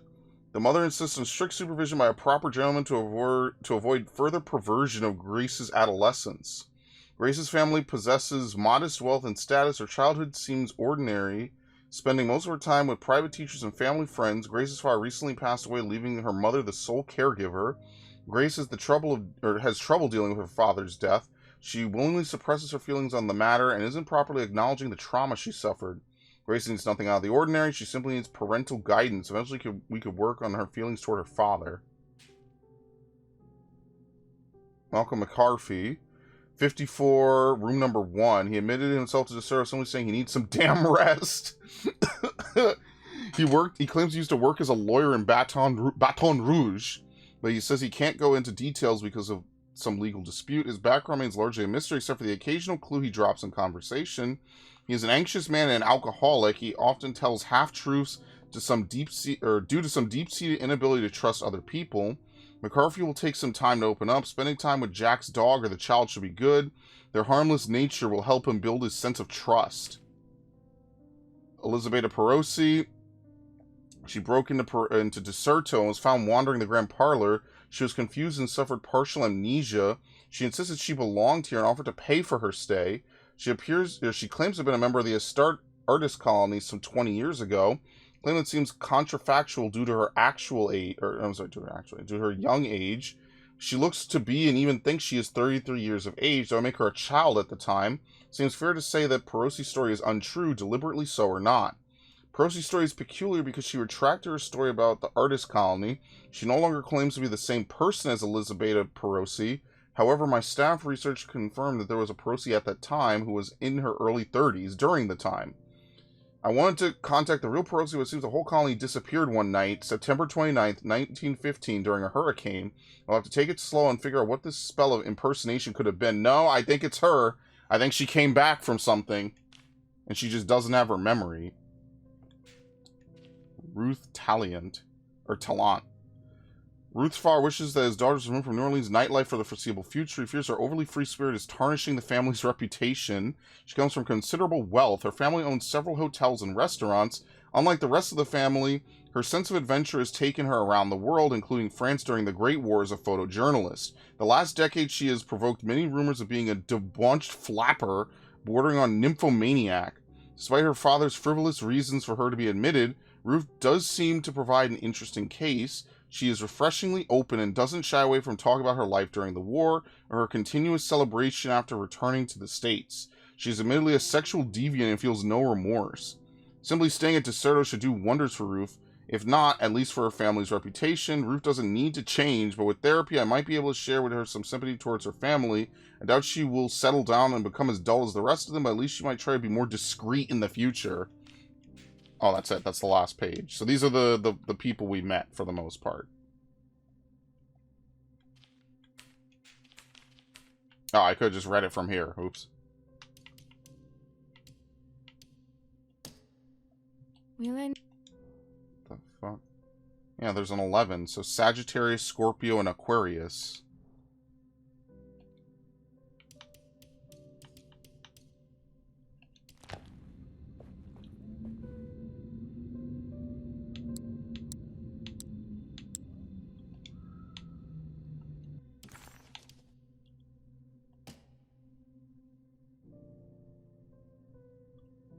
One, 11, and 10. Will I need to remember how to get them out again? Aquarius. Oh, it goes around. Okay, so we started Aquarius and we end with Capricorn. I was like 1, 1, 0, 1, 1. I was like thinking in binary. I'm like, what the fuck? Yeah, no, it's not. It's not binary. Okay, I had to think about that for a second. Okay, it goes around. Gotcha. So we started Aquarius.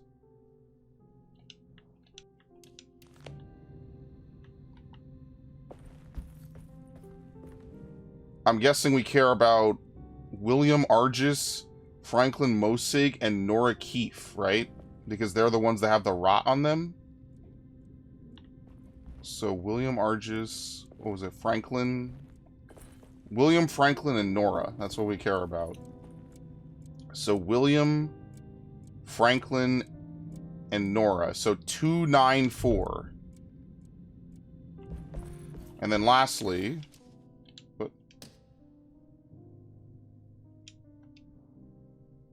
so 294 is going to be Pisces, Libra, and Taurus. Now, you're going to have to forgive me. I'm not going to remember what these symbols look like. Pisces, Libra, and Taurus.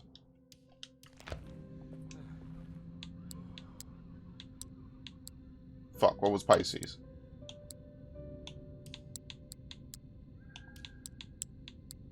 Got it. Got it. Yeah, exactly. The broken plate. Figure out the combination.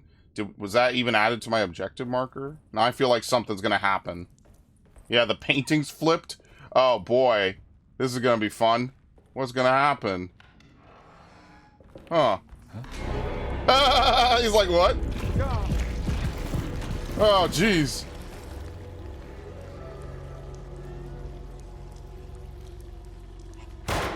Okay.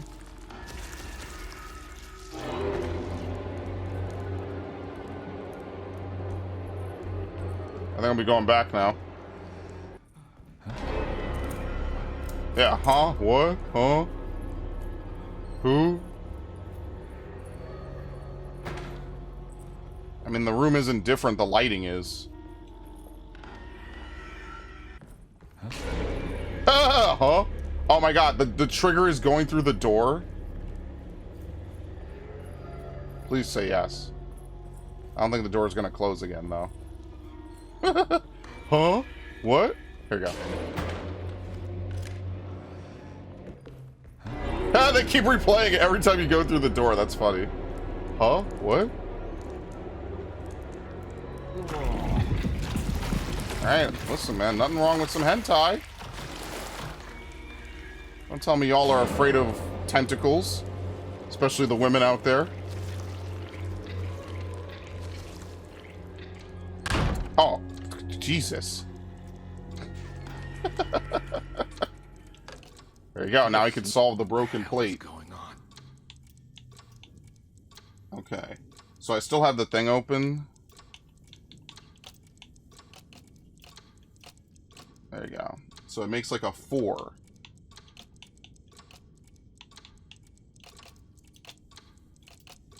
I think that's actually correct. No, that's correct. Well, luckily there's only so many ways you can place certain pieces since you can't move the center one. So there's not like a ton of ways that you could get this even wrong in the first place.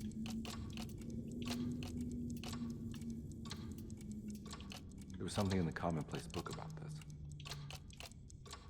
Okay. So there's got to be some combination of these outer ones. I don't know what's what. I guess we'll figure it out. There you go. There's only so many combinations on the mend. Broke. Or maybe it just stopped at a very precise place.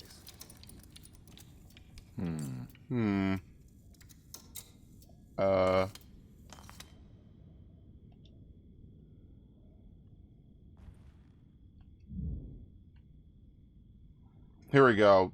3, 4, 6. So the biggest one has to be set to 6. 3, 4, 6 from small to big. So let's start with this. 6. Right?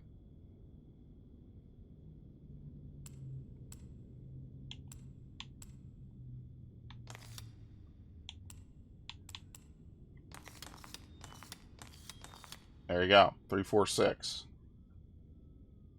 There's a picture in the black glass. It's showing me something. It's the hallway outside Jeremy's room. You mean the hallway we were just in? Honestly, that fucking statue should go, ooh! Just go ooga booga.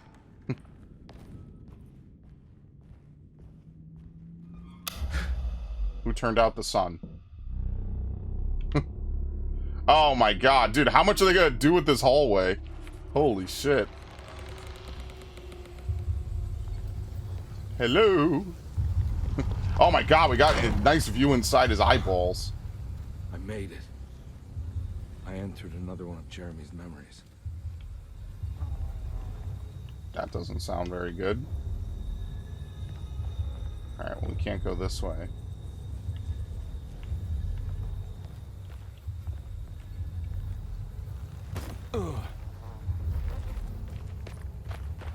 It seems like there's a way to crouch, but I haven't figured it out yet. Like I was doing it accidentally somehow. Oil rig report. 1923, Monday. All okay. Ready for delivery. Maintenance. Oil pump must be serviced. Any tampering causes large spills unless properly forestalled.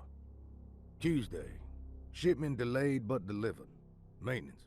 Service bridge close to broken. Wednesday. Prospectors reluctantly agreed to show the burial mound to Mr. Hotwood, a painter, who read about our finds in the papers. Yeah. He means to return tomorrow and try to find a way So he's like almost time travel? No, this is memory, sorry. Mr. Hotwood's efforts delayed. The workers seemed nervous about his presence. Hotwood promised not to return to the compound. Instead, he has taken up an offer by L'Officier, the riverboat captain, who means to pilot him to the site tomorrow morning. Hopefully that's the end. Work can resume. Maintenance. Bridge from the oil tower to the bayou has collapsed. Sabotage suspected. This is the devil that guides us now. Huh. Yeah, so they found something. Probably the same thing that they were sacrificing kids to. The same thing probably causing hurricanes as well. And getting washed out and taking 9, 10 people with it just under the waves, into the Lake Pontchartrain. That's what I mean, it's a good thriller. I need the key. I need a weapon. I mean, bro, does it matter if you break a chair? Take a pole. Use something. Anything.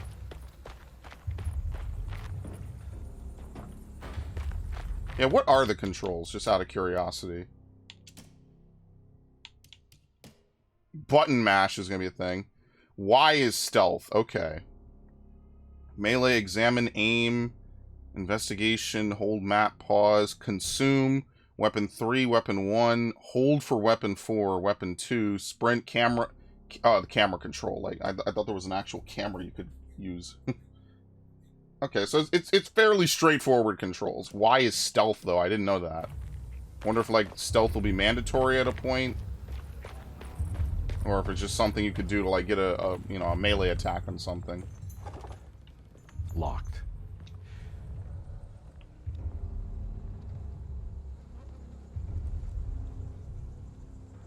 I don't see any enemies. I'm just being honest.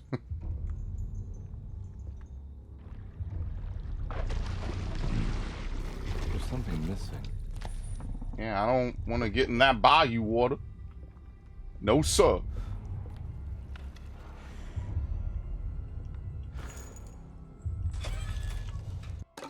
A jetty key. You ever gonna let us in on your valuable insights there, Carnaby? We're full on drink? Well, I guess I will drink. Thank you. I guess I got fully healed, actually. I didn't know that. We're full on pistol bullets. Okay. I didn't realize they healed you between chapters, so...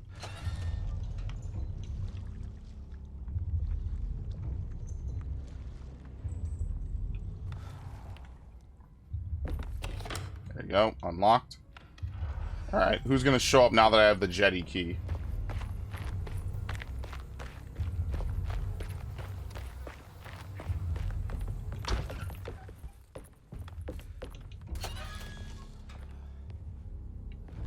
Can I open this? I think I did. It just closes. Okay. Well, that's more creepy. Self-closing doors are more creepy than some of the other stuff. Wonder if some maintenance dudes ever installed a fucking window or some shit that intentionally self-closes just to scare the shit out of somebody.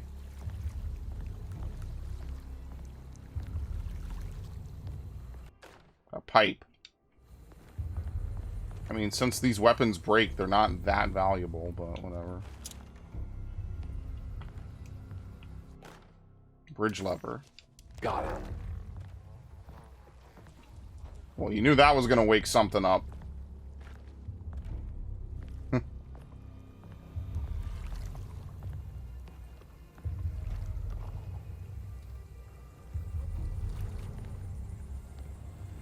Hoop.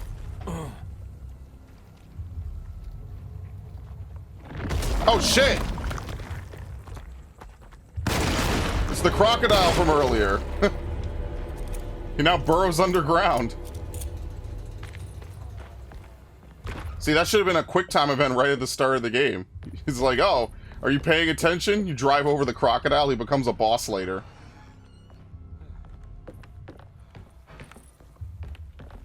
Alright, where's the ammo? That's the health. Where's the ammo? I just found... Oh, it's, you know what? The ammo's in the other place, right? No, here we go.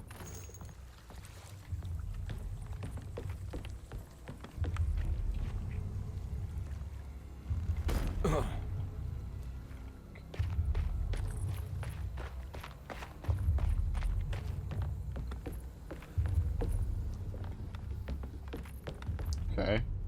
Bridge lever. It worked.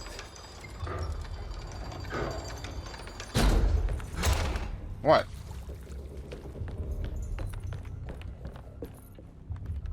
Yes, I know items can be thrown.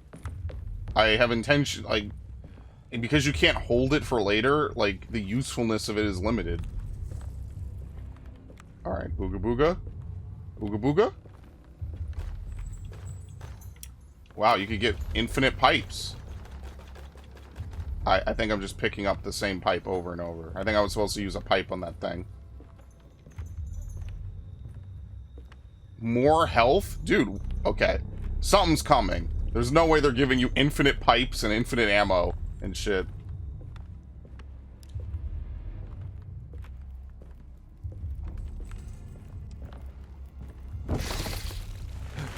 Whoa!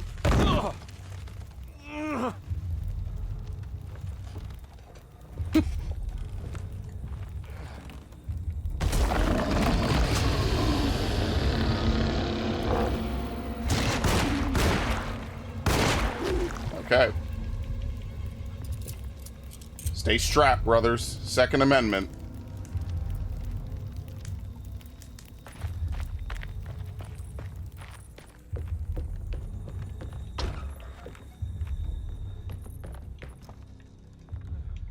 Okay. A shovel. Dude, there's 100 melee weapons and they're all gonna break. For like 2 enemies.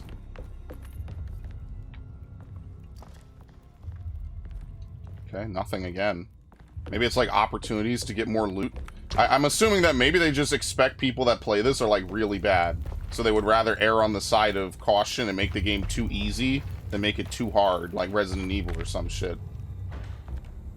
I could understand that.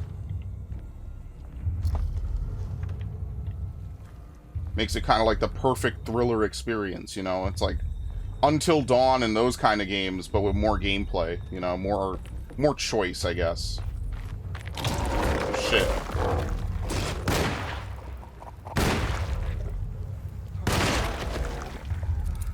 Alright, well, they don't really do much. I guess I'll say that. It's pretty weak. I just need something to break it. What the fuck? Oh, there's another one. Let's try to kill it with melee.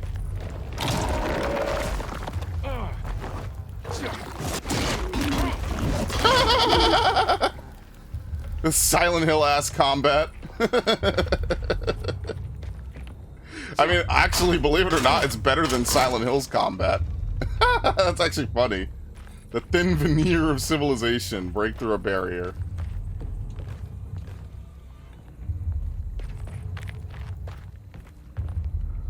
Yeah, what the fuck? Okay, let's move on.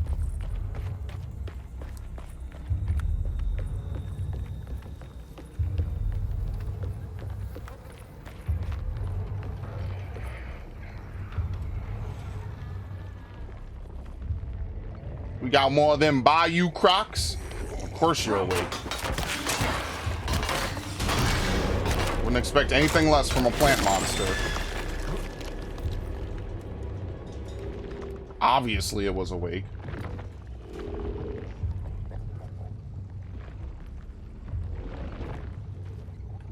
I wonder how the health system worked in the original game. Okay, they need to not do that. Like, sometimes the camera clips into his face and you can like see his eyeballs because, you know, eyes and things like that are like moving parts of a face in a video game. So you can kind of see like his character model. It's really creepy. That's actually one of the creepiest things that happens in the game. That's like the second time it's happened. It's like the game over screen of what was it? Fucking not Until Dawn, Eternal Darkness. We have like the eyes in the skull. And it's like, oh, well, your main character died. Humanity can't fight back. Their chance to survive is vanished into the darkness. Game over. Yeah, that's the game over of Eternal Darkness. And I love that game. I wish that this game would get something, or like that game would get something, man. I don't know who owns the rights to it, because Silicon Knights is probably long gone, but I miss that game. That was such a unique 2000s game, too.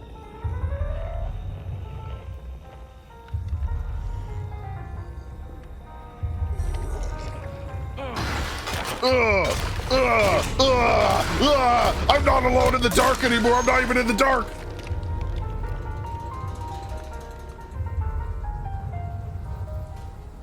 I guess he could dig it. A gazing statuette. Okay. She probably finds the, whatever that is, like bull horns or something. I don't know. This is actually a really nice song. Yo, what song is this? I forget how much sometimes I like classical music. I forget about that because I haven't used or played piano in ages. It's the simpler things in life, you know? Not to sound like I'm 50, but I'd rather recognize that at 28 than 58, you know?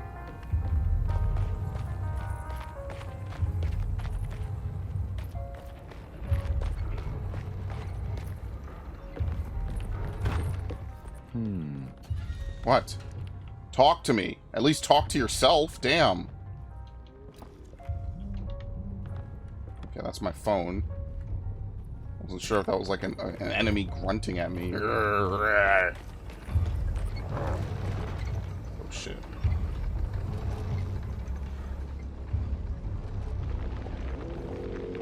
I mean, do I really need to sneak?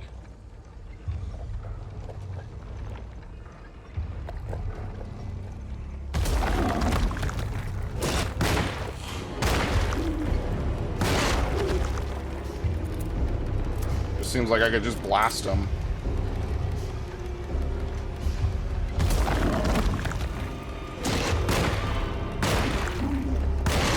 I've shot his arm off. Nice.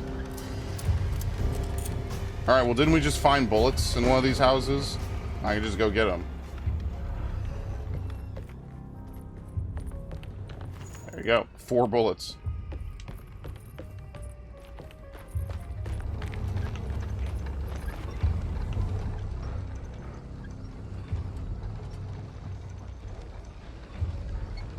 I mean, unless there's, like, instant death traps or something, which I'm not usually a fan of instant death. Like, obviously, if it's, like, a platformer or something, sure. But, you know, if you're just playing a video game, I'm not, like, the biggest fan of it. But, yeah, anyway.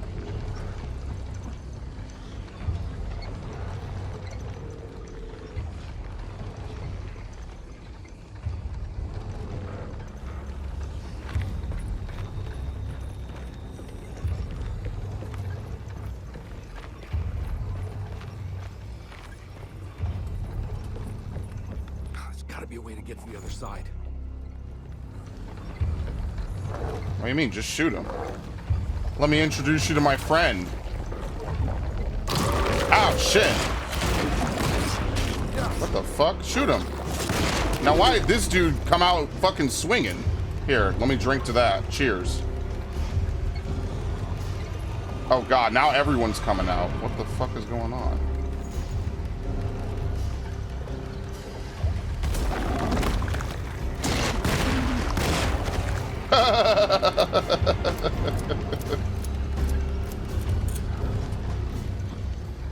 Stay strong, stay Second Amendment, brothers.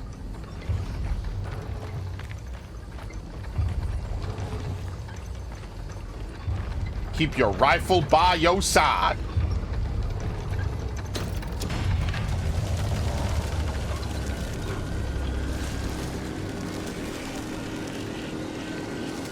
Okay. That might have been a bad thing to do.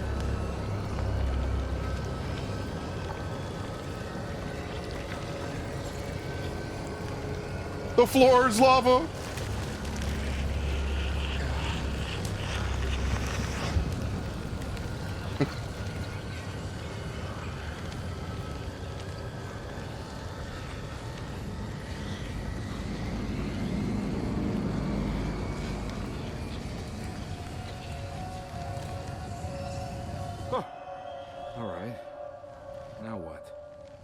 Does something come and knock the tower down? A tough cloth. Okay.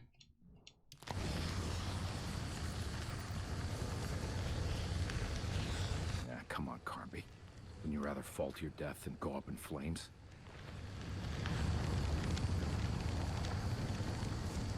There you go.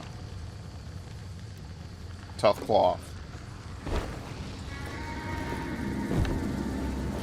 Woohoo! What an action hero this guy is. Oh, hold on. Don't lose the hat. What the fuck? Nice.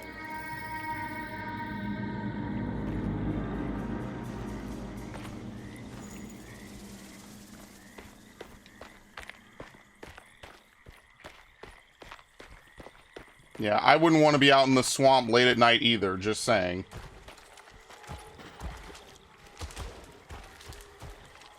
I just had to be honest with you.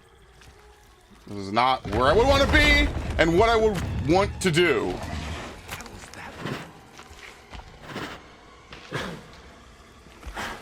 No, you don't see me, boy. It's a fucking Lethal Company enemy. Okay, well, we have our boss of the chapter.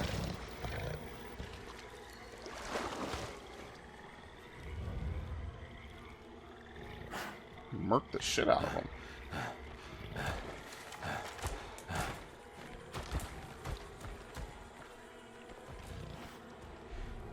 Let's creep, I guess.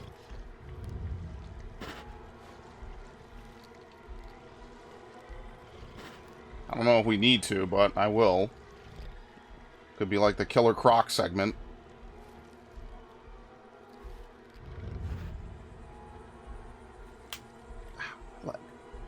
My leg.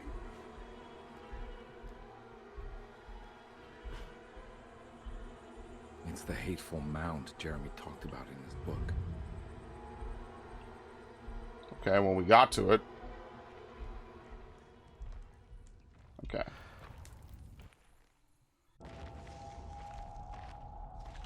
Like you said, it was beyond the oil rig. But now, was he visiting this place in his memories and he'd already been here ages ago? Or is he time traveling, kind of? Watch your step, bro. Don't come any closer. I'm armed. Get that thing out of my face. Who are you? What are you doing here? I'm just a detective trying to find something called Teruea. You after Jeremy too? Why? Oh, there's another housekeeper. I'm working for his niece. Yeah. She wants to make sure he's alright. He might be unharmed, but far from alright. He's a curse upon Deseto. Here we go again. Quiet.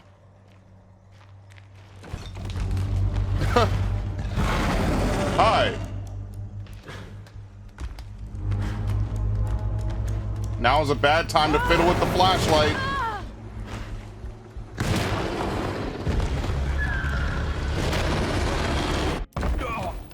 So they're all stuck in different dimensions looking for him, basically. Oh, Christ in heaven.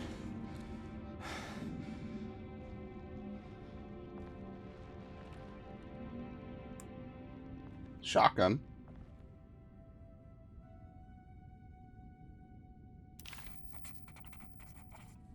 Okay. The palette knife. Intended for painting, but it's thin enough to slide through the crack of a door. Oh, we could use it to get rid of the wedges. Reflections on the power of the verb in certain texts. Oh, it's the thing he was holding. Yeah, by Juan Luis Jorge. Reflections on the power of the verb in certain texts. I mean, by Juan Luis Jorge. It's dry. To act is in itself divine. Even the slightest movement of our hand is evidence of our soul in motion. Yet our free will is so easily overwhelmed by the dullness of everyday life.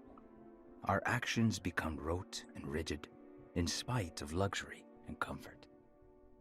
True divinity is found in the choice of leaving the stage where we all perform. People who discover this freedom unexpectedly will be struck by the terror of this revelation and become paralyzed, or worse, turn to suicide. However, if you are able to weather that storm, you will discover that there is a divine path beyond that fear. There is a chance to dismount your destiny and make something new. Something that hasn't been planned for or predestined. There is difficulty in explaining this type of acting, as it transcends our everyday choices. This isn't some banal decision choosing one career over the other, or even who I should marry. Leaving the stage, no matter how, isn't a matter of course correction. It's a rejection of the story that the creator is telling. Dude, that's like an Alan Wake line. Huh. So, the Great Library, Taurus. Sitting room key. Okay. Ooh, a bigger gun. Ooh. Ah, ooh la la. Where are we? So we're back in the small parlor. Over here there's a puzzle.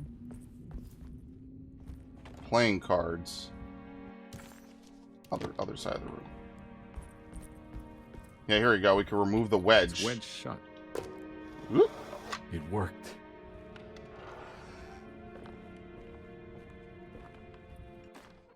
Barlow lens instructions. The Barlow lens. Instructions. To double the magnification of your telescope, simply fit this Barlow lens to your instrument. Then operate the fine tuners to adjust the distance between your lenses. This is easily done while looking through your eyepiece. Simply search for a position where your picture is clear and appears flat.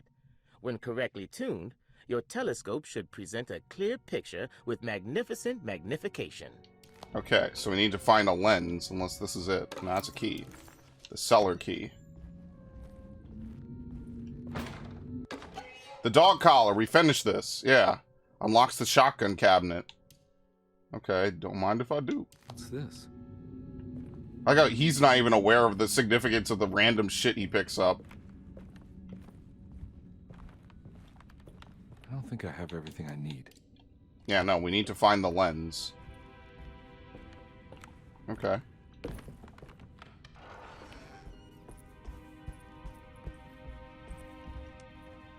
Now we're talking. Let's see him fuck with me now.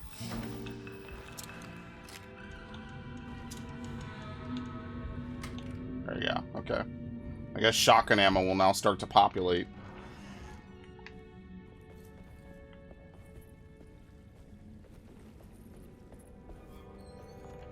Yeah, you cannot go into the cellar the same way we went before, so we have to go back.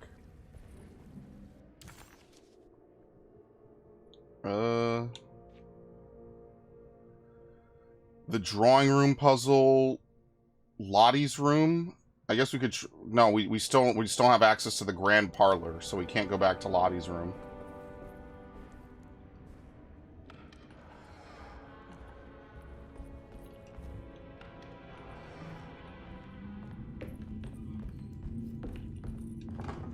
What? They locked it behind me. Okay.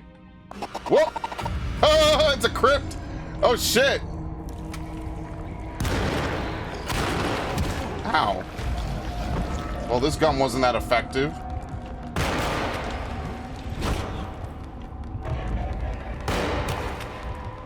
Ah, it was something I could have used. Oh, well.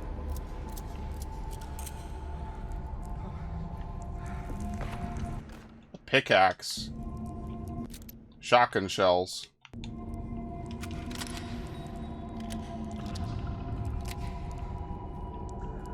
Am I supposed to pickaxe down the door? Oh, it opens. Alright, back to normal? Absolutely. Oh.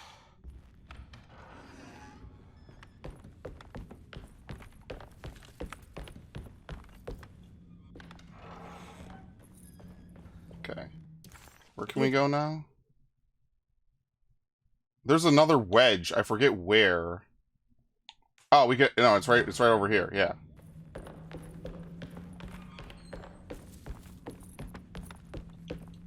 I like that. Sometimes it's just like you examine stuff unexpectedly. He's like, "Huh?" It's wedged shut. Nice. It worked.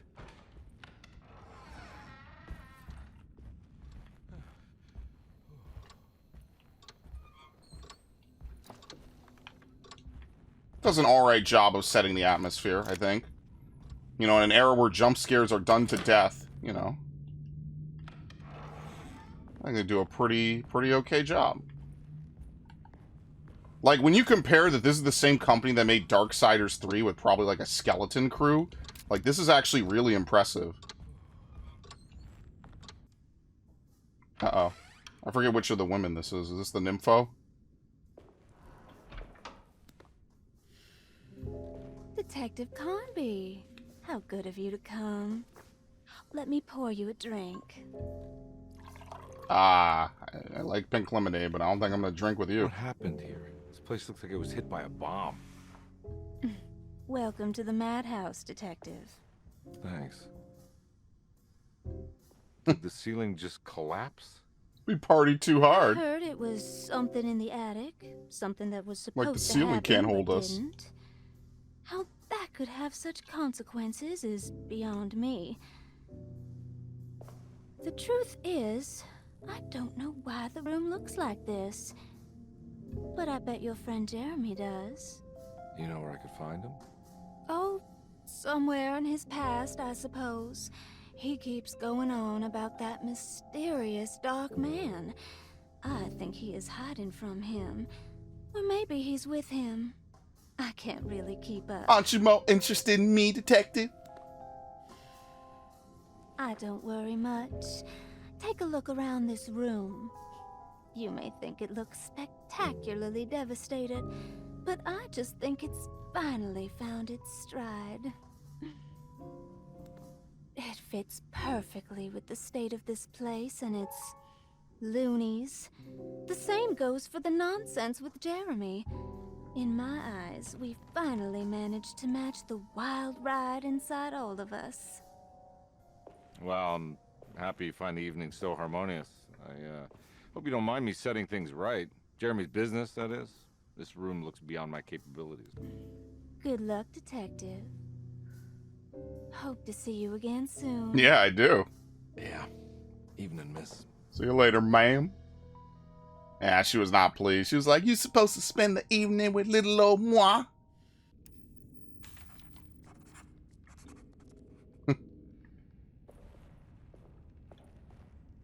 Can I get some more of that whiskey? No. Go ahead, Detective. Oh. I don't think I can stomach anymore anyway. It's empty. Am I bothering you? On the contrary, Detective, I enjoy watching professionals at work. Well, I better get going. Bye now, Detective. Don't take any wooden nickels. Alright, anyway.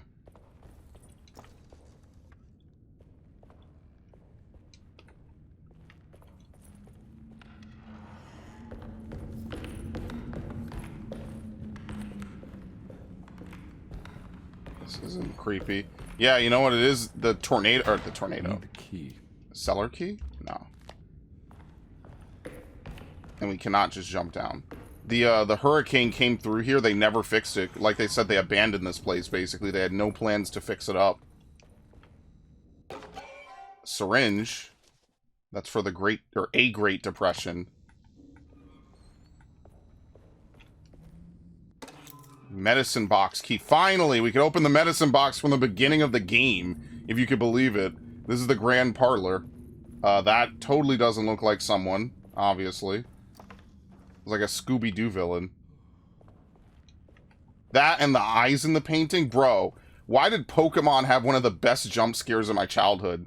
Like, actually realizing the Great Chateau is haunted by ghosts?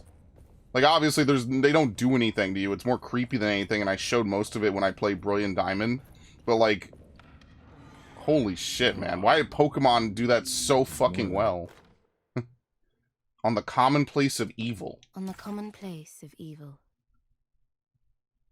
There lies virtue and stark irreverence, careless thoughts of luminous indifference.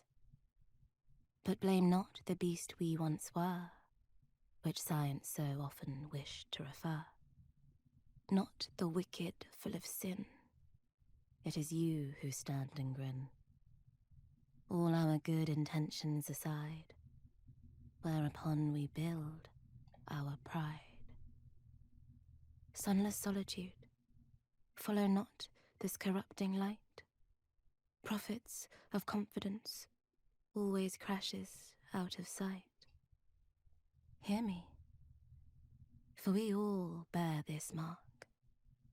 Thus we must remain alone in the dark. There's a typo there. I was gonna say, why wouldn't they say alone in the dark? Aggressive rot. She said it. She said the title. They had the meme where, like, the people were shitting on the Silent Hill 2 remake, and they were making, like, funny jokes that James would say because it's, like, a modern-day rendition of it. So they were like, oh, me and my big mouth. If Pyramid Head's gonna make me... There's no way I'm going down this hole. And Pyramid Head shows up, oh, me and my big mouth. And so now I'm like, oh, why am I alone in the dark? I'm sorry. I know it's cheesy. It's just funny to me, man.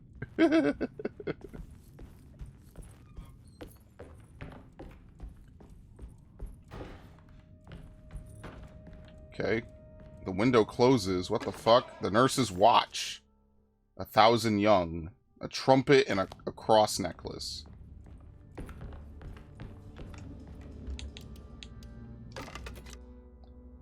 Jenkins lozenges. One of several medicines prescribed to the author Cassandra Beauregard. This particular bottle contains tablets said to relieve sore throats and contain 2 vital vitamins.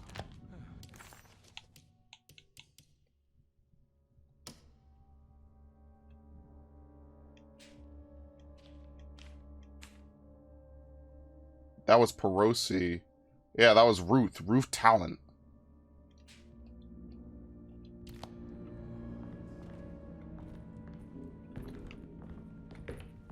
I mean, I'll just say this. I'm glad this game isn't trying to do anything more than what you would expect, right? I think they're just trying to, you know, do something basic, bring it back. Like a handful. Yeah, go to the boiler. We gotta find our way back into the cellar, is what we have to do.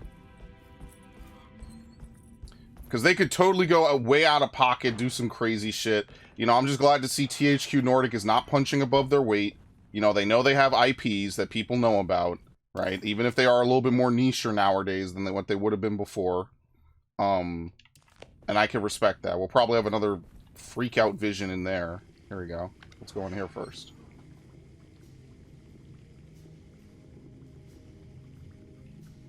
And it really does feel like a Silent Hill game with like the weirdness of the cutscenes too. So credit, they hit a mark somewhere. I'll take it.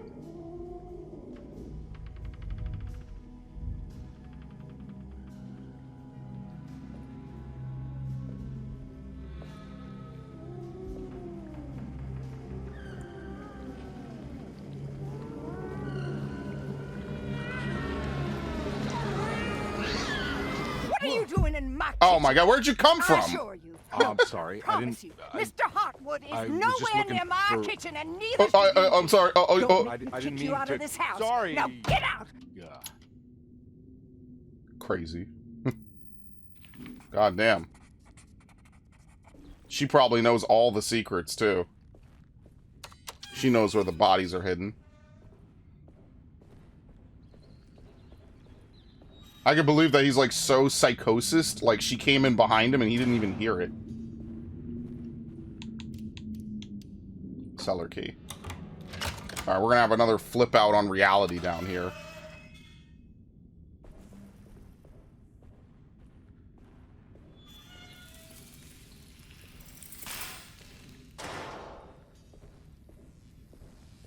Hang on.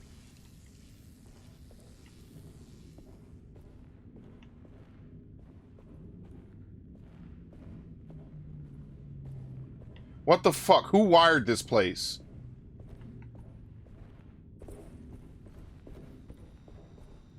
The circuit box. So we need a fuse. We don't have a fuse. We can't progress, basically.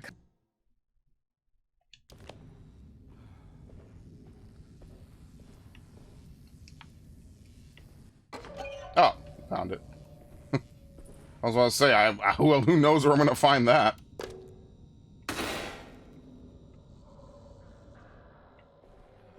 I thought we had a first-person segment for a second. There you go. That gives us the valve handle.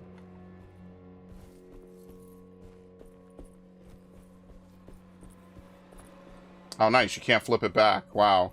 It seals itself shut.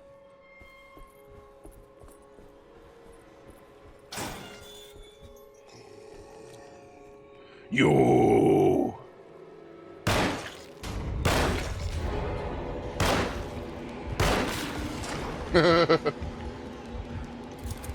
Ah, there was a shovel. Damn it.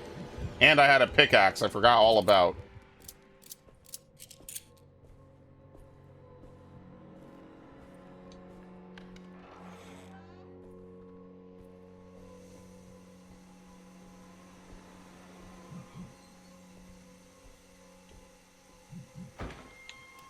Alright, valve handle.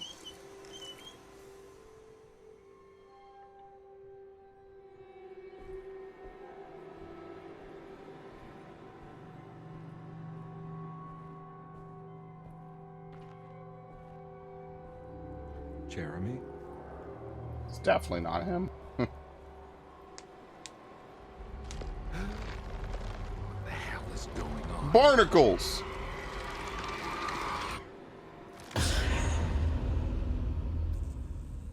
Where's the body? Broken plate. This one has a lighter and wood-like quality.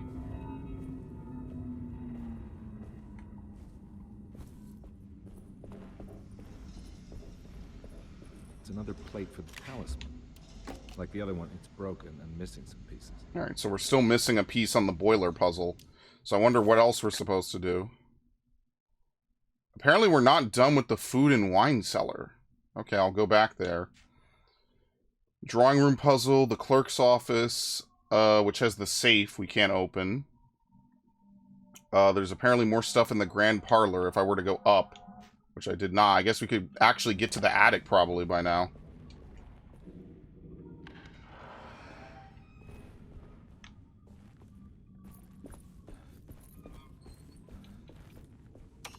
What else is in here?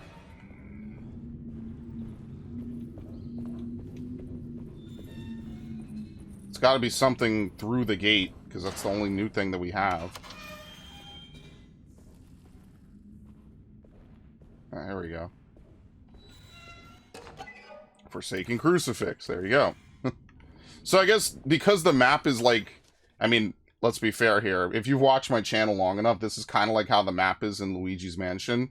It shows you different rooms if you've cleared them or not.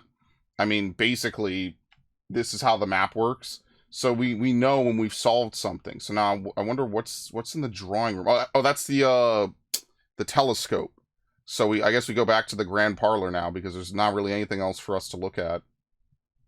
Yeah, we can't get to the sitting room. That requires another key. So I guess Perosi and Jeremy's room have 2 more puzzles. Alright, so let's go back upstairs then.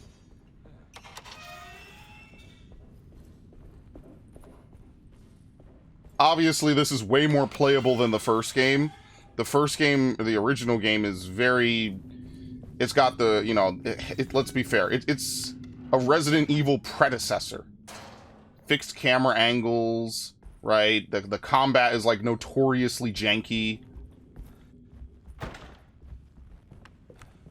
Obviously, you know, for something that probably inspired Resident Evil, you can't give it too much flack. I mean, let's be fair here. Oh, she's gone.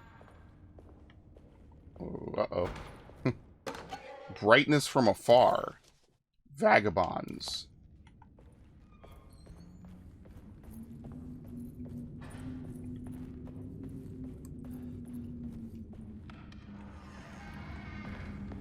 Let's try the attic.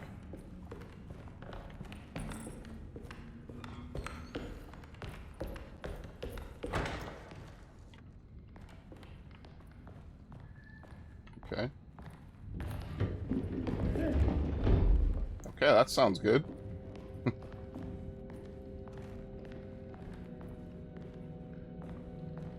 Something tells me we cannot enter this yet. And we're done here.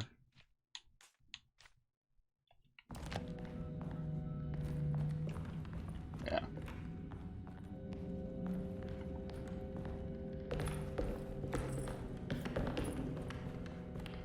Yeah, like I was saying earlier, I don't mind if games have a time limit. I just think that it needs to be obvious from the jump.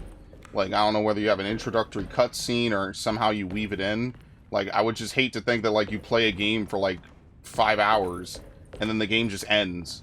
You know, like, you need a certain style of game. It can't be very open-ended. It's almost like every playthrough is a pseudo-speed run at that point.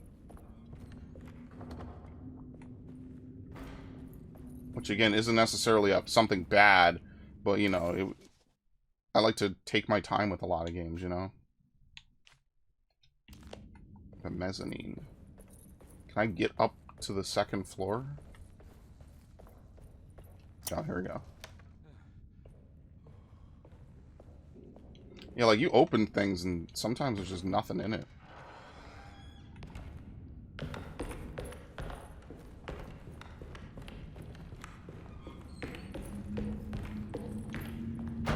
You can see that that's not actually a picture outside, though.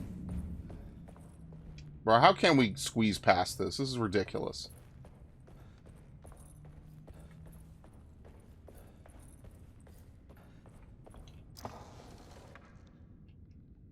Really?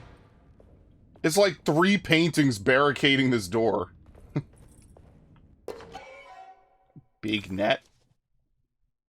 Forbidden knowledge. As the world moved into the new decade, America was spiraling into a maelstrom of debt, drought, and death. It was called the Great Depression and ruined many families. It was a fitting name, for poverty also breeds madness through desperation. Jeremy was, of course, no such victim, for he had already witnessed the darkness within. He knew the shadow that stood on his threshold very well. It wasn't new, it was something that had always been with him. So, like, secret objectives are, like, things you get, right? Items and stuff. Unlocks a hidden memory in the attic, the Heartwood Curse. I imagine this is an Emily thing. Yeah. Some of this is definitely Emily only. And you could tell just by the, you know, the name of it. The Heartwood Curse is specifically, like, part of her plotline.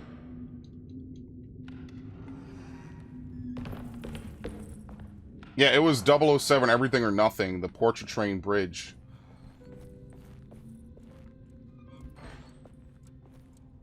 So what haven't we done in here? It says there's another puzzle, but I'm not really sure where.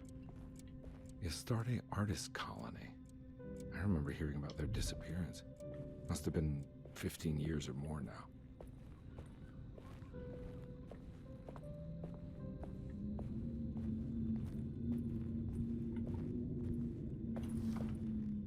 These paintings got some grim-looking rot on them. Okay. Yeah, I don't know what this second puzzle is. Like, the room is clearly not finished. But I don't know what it is specifically. Maybe it's something that just is invisible at the moment, or maybe I'm missing it.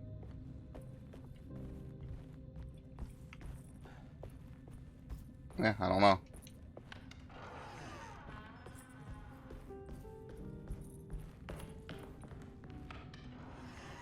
There's that boxer's room.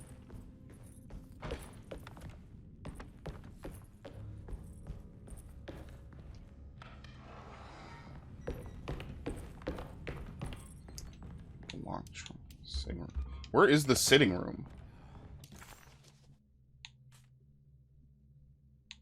What the fuck? Where is the sitting room? Servant stairs. Treatment room. Oh, wait, you could go through the door in the bottom? Wait, no, I thought it was blocked. Oh, what the hell? Where's the sitting room? Dr. Gray's apartment. Mezzanine, and then the 3 patients. Where is the sitting room? The empty room. Ruth's room.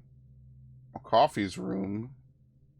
Stair hall. Dining room. Servant stairs. Water closet. What? Where? Am I losing my mind? Where is the sitting room? That'll be very fitting to go crazy playing this game.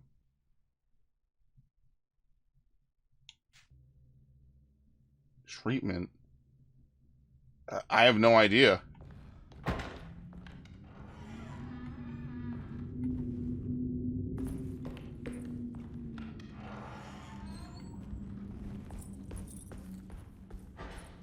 Oh, it was this. Wait, did I really not read the map correctly? Oh my god, I'm blind! There's something missing. Yeah, nothing of value. No, I'm fucking around! I'm fucking around, country of France, please! You're like my 5th most watched country. Bonjour. Actually, I don't even know if you are the 5th most watched country on my channel. It's always like 98% America, and then like Australia, Britain. At one point, India was up there. Basically all the English-speaking countries, which makes sense, obviously.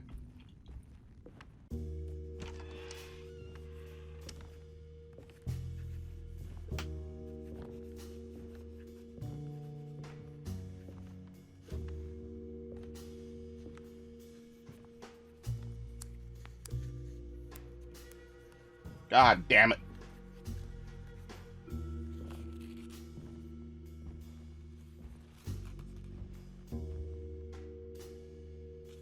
What you got there? You drawing something? Nothing special. I'm just bored. Do I know you from somewhere? I remember you, Mr. Carnaby. From where? Don't touch that. Cassandra wouldn't like it. She wouldn't like it at all. Do you know where she is? Yeah, where is she? I'd rather not talk about it. It makes me upset. Besides, she'll be back after the Feast of St. John. You think? Yup. It's all on the page, Mr. Carnaby. And many of them that sleep in the dust of the earth shall awake, some to everlasting life. Oh, she's dead. And Okay, some never to mind. shame and everlasting contempt. All right. I'm gonna go now, if that's okay. I don't like to stay too long in the same place. Mr. McCoffey might find me. Hey. Is he mean to you? Not everyone needs to be saved, Mr. Carnaby. You should know that by now. What is this? She like his sister or something that died in childhood? What the fuck was that? Yeah, this is her room, alright. So that's another one of those strange padlocks. Okay. Is there something to tell us who she values a lot? Because that's how we figured out the last one. We're gonna have to run back to the other room and look at the thing. Alright, let's check the desk. Your Miss medicine. Beauregard, I picked up your medicine at the post. Sounds like Yuri Lowenthal. As you understand, it needs to be administered by the orderlies for your safety. I've put the box in Lottie's room for now, and I'm sure she will find you as soon as possible. Mr. Waits. Alright, well, we already found that. We've had the medicine. Margrave liniment. Liniment. Particular bottle contains the ointment for a pain relief soul. Is the 4th version of the company's popular recipe. So the medication bottles are what will tell us what she needs. 2, 4, and there's got to be one more bottle somewhere. So in Lottie's room. Actually, I didn't even try Grace's room. Yeah, we already did Lottie's room, so I wonder where's the last bottle of medication? Anything else in here? Here we go. All right, okay. I'm jumping the gun. I'm sorry. There's more of that rot again. Like it's guiding me to do something. But what? There we go.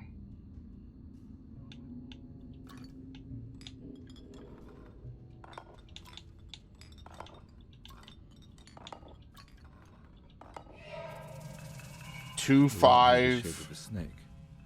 There must be something important to find here. Maybe 2517. 2517. 25. I'm assuming that's a 1. It's really hard to tell. Okay, that's to black out the screen. Do you see another? No, it's all. No, I guess that doesn't matter, right? So it's only 257. Yeah. Okay.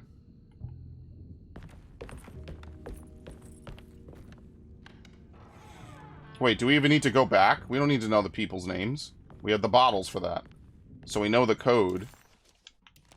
Damn, that figurehead kind of scared the shit out of me. I must return! Perosi's journal. Where is it again? Yeah, Perosi's journal. Holy shit. View. 2, 5. So it's going to be Pisces, Gemini, Leo. So it's going to be curve brackets. I know what a Gemini looks like because I'm a Gemini. And Leo, which is like, I don't even know what to call that. Like a whip.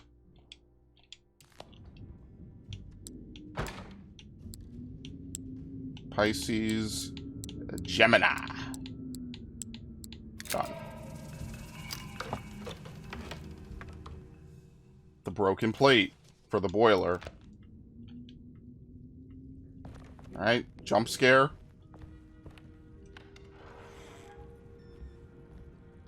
No Ooga Booga? No statue following me until I walk up and examine it? Here's Grace's room. This must be that kid's room. Why does she seem so familiar? A small request. Don't you worry, Grace. Go play your game, bleat and bellow with the others. I won't be jealous. There will be more masquerades. However, I would love it if you would finish my mask for the feast. With love, Ruth. Yeah, they're using masks. So once again, they're playing up. They could have played up the angle where it's like, okay, well, maybe this dude's just crazy. Uh-oh. Huh. Jack in the Box. Now, dude, have you ever seen some of those, like, old pictures of, like, Mickey and other things, bro? I don't know. That to me is just terrifying. Like, who would buy this for their kid, bro? I'm sorry. I could not buy dolls like this. If I ever had a daughter, like, stuffed animals are one thing, but weird, creepy-looking dolls? Nah, man. When it makes you worse, okay? I'm good. No, thank you. Alright, that's it. Creepy-ass dolls and shit.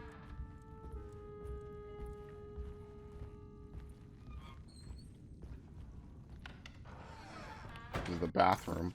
Which apparently we're done in. That doesn't make any sense to me. Okay. Oh yeah, there's a puzzle in here. We need to find, like, a puzzle piece for France, basically.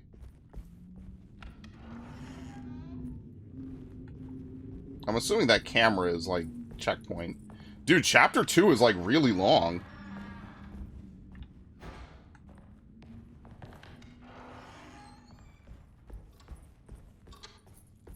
I wonder at what point the game is going to just drop the make-believe and just be like, alright, motherfucker, we're trying to kill you now. Like, we're done sending, like, weird burrowing alligators and shit. Like, we're just here to fuck you up.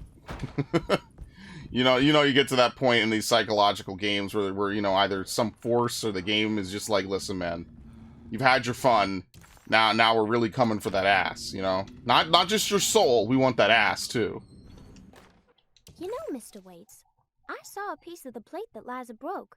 I think she's been hiding them. She's not very good at it. She just chucked it into the little room with all the tools behind the boiler. I left it there. I didn't want to embarrass her by picking it up while she was looking. We went upstairs instead and played backgammon. I let her win, because she's so unhappy. The piece looked like the one on display in Cassandra's room. You know about that one already, right? Or is your eyesight really that fuzzy? I hope you don't feel bad about your glasses. You only look stupid when you squint. Aww. Maybe if you had more eyes, you would see these things. I wish you had all the eyes you need. You're gonna turn into a spider Your best monster. and favorite guest, Grace. Alright. So now we can finally solve this other piece.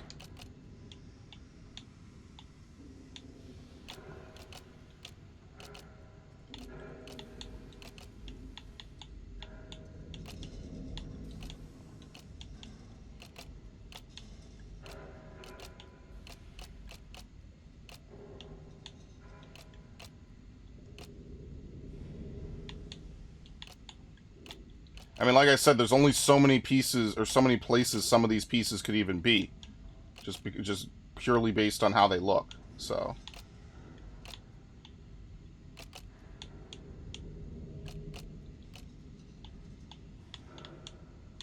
Oh, wow, you can't even touch the corner pieces in this one. Yeah, so it's even easier.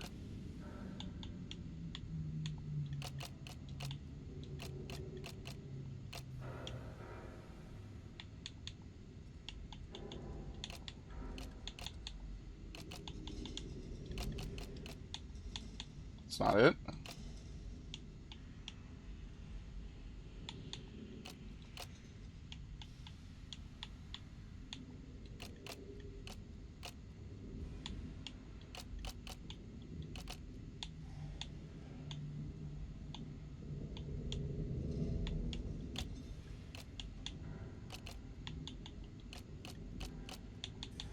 What?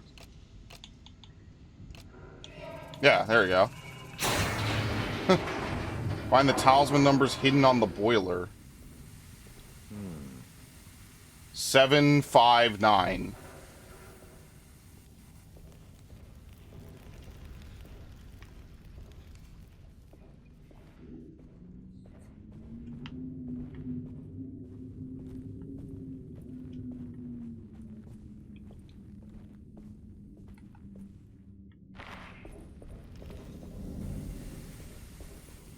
There you go.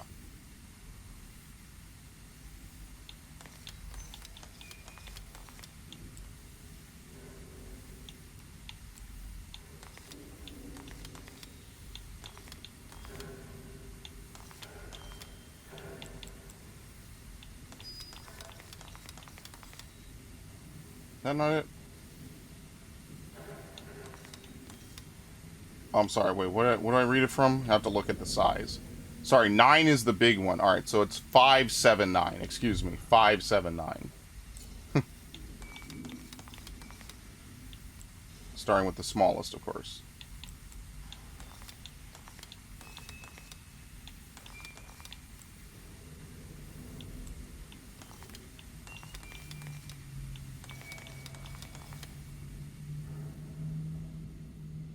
In the wine cellar? Glass is showing another room. Must be a way to another one of Jeremy's memories. Yeah, the wine cellar. We've already been there, too. Alright. Silence. Time for some creepy shit. What the fuck? Apparently I'm outside the map anyway. Yep. I knew it. I knew it would work. You're getting good at this, Carnaby. Maybe a little too good at this. Great, now we're in a graveyard. You know, there's some weird stuff going on. I'm getting good at this. Amazing. Spectacular, even. The Hartwood's family crypt. Emily's family must have deeper roots in New Orleans than I thought. I figured she was a Yankee like me. Yeah, Algernon Lyle Hartwood. Born 1828. Died 1900. Okay.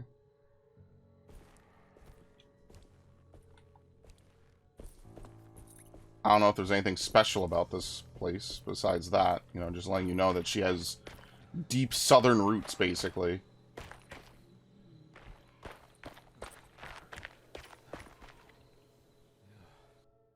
The Blessing.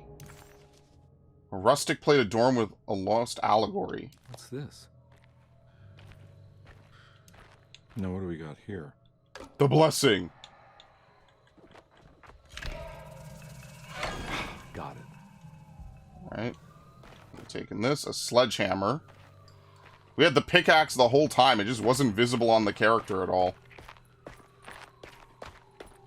Alright, is there anything over here? I'm not gonna lie, I might eat lunch in a little bit. But I think if we keep playing, like, there's only 4 chapters to this game, supposedly. The odious stick. Right? Your map is of no use here. I mean, that's pretty fair. Yeah, but see, there's multiple chapters. So, yeah, I think after this, I'll probably go eat.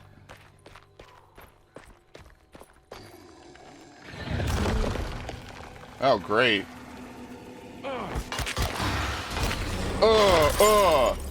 Back in your hole. Oh, he's not dead.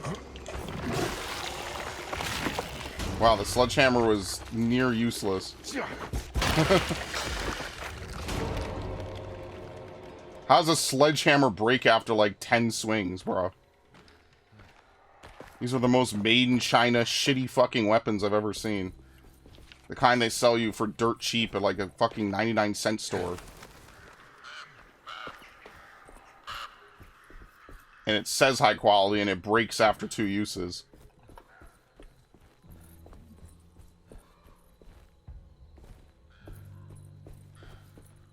Nice purple in the sky. Okay. Well, obviously, there's only one way to go.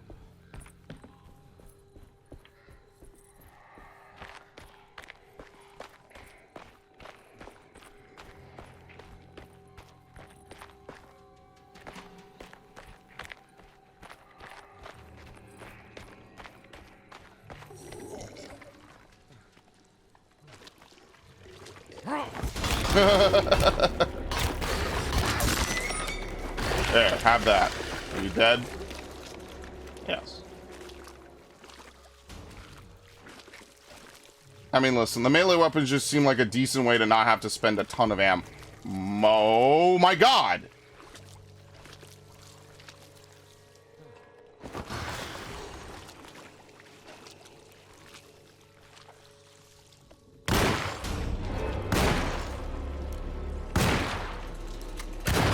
God damn. Yeah, it's, I'll give it that. The performance could be a little bit better. Like, sometimes you shoot and the sound is delayed, which is not the worst thing in the world. But then sometimes you shoot and it's like the game locks up. But like I said, the game is not like super difficult. It's just a little, you know, you wish it was a little, it performed just a little better. Now, obviously, it performs leagues better than Darksiders. But in fairness, unlike Darksiders, it's also not an action roguelike, or sorry, an action, what was it? Darksiders was like a Soulsborne, that's what it was.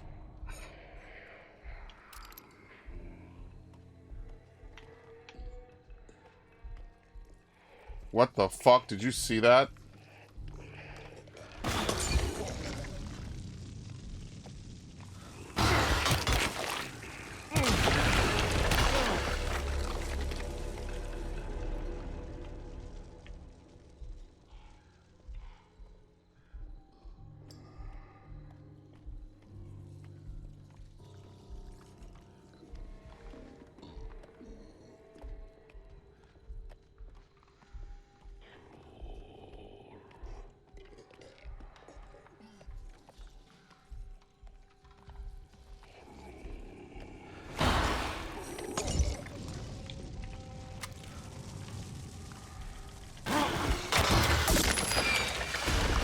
Alright, nice.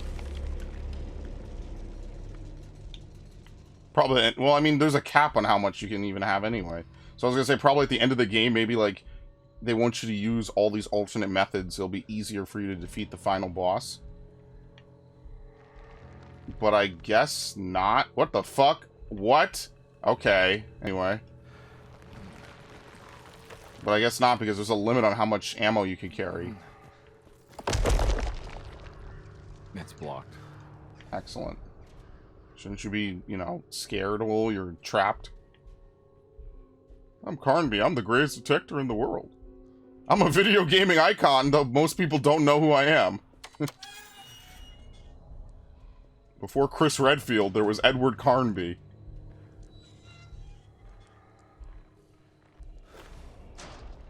I even had 3 games. And a reboot.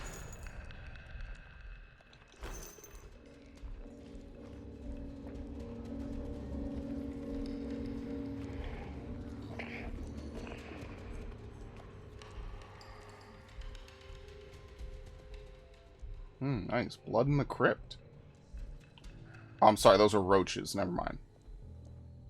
We don't do blood.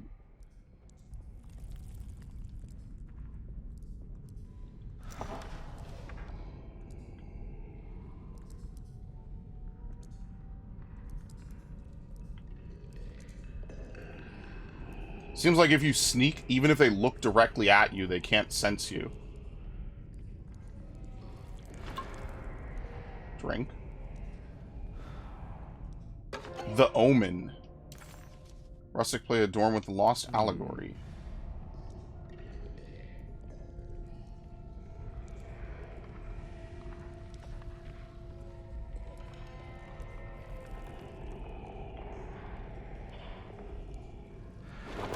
Oops. I like how he didn't fall for it at all. Oh my god.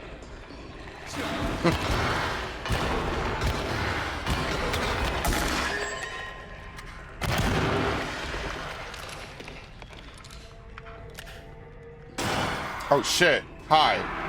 Are you actually able to get through? Alright, anyway. Sledgehammer.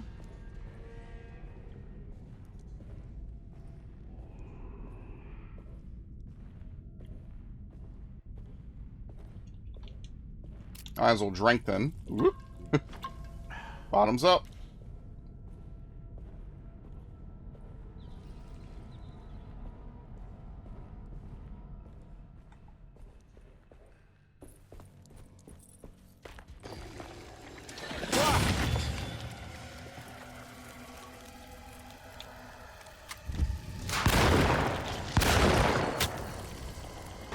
And then I started swinging.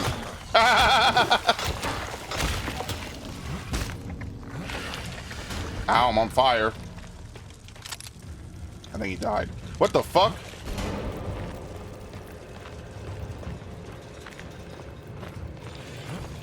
I think this will break on the next swing, maybe.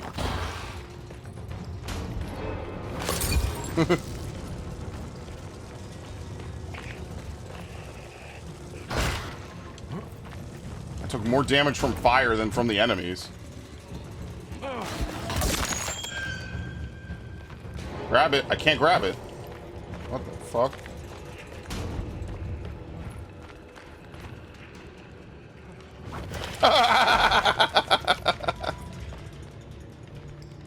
Hellish demons of the dark. Banished by a brick.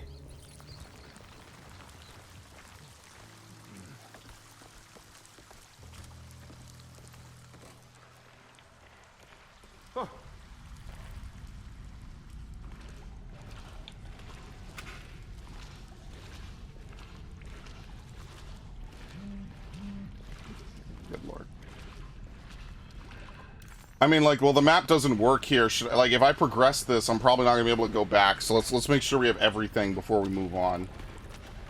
You see, this game doesn't do bullet sponging. Like, that's what they do in a lot of the current Resident Evil games and a lot of other things, is that they'll make it so, like, enemies' health is proportionate to how well you're doing in the game. Which sounds good on paper, and it is helpful sometimes. Oh, shit. The crucifix is a fucking weapon? That's the secret weapon to kill the boss. If you don't have it, you can't kill the boss. Probably. Alright, it's all just a big loop. Okay. But yeah, like, Wait, hold on. Did I go in here? Yes. Okay. Oh, this is the area I was in just a few minutes ago. Okay. Did a nice big loop.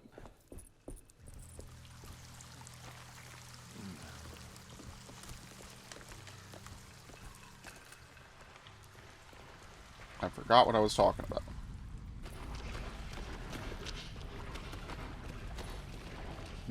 The blessing. The omen.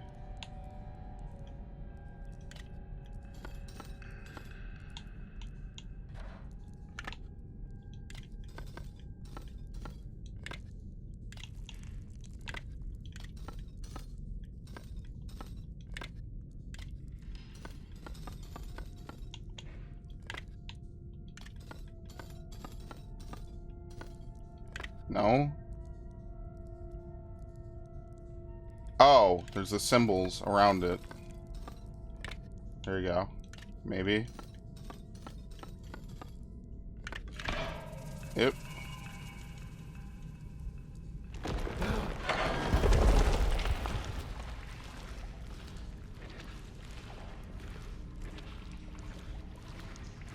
Oh, nice. Catacombs.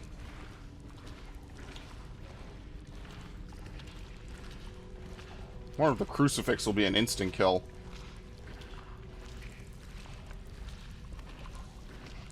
Just jab it in their head. Holy power! What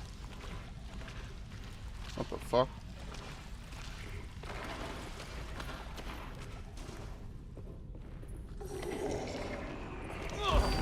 What the fuck? I got pushed. He came from behind. Oh, this is pretty bad. I can't. Oh my god, what the fuck? Dude! Ah! It was like 10 enemies. What the hell? Alright, well, we're not going back. Shit. You get fucking mobbed. They all show up and beat the shit out of you all at once, collectively. Never mind, the only way out is in. I was expecting one dude, beat this guy to death, run out, you know, and then funnel him in. Nah, I'm gone, bro. Oh, now he says the line. Okay. He was supposed to say the line before and he didn't. What the fuck? Thank you. It's because I didn't move forward enough. He didn't say that line. Yeah, a little jank. Ow.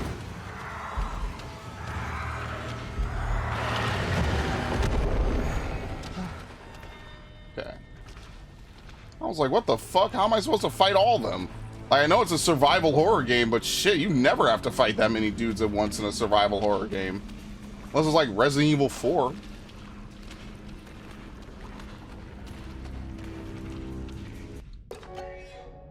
The sacrifice. What do we got here?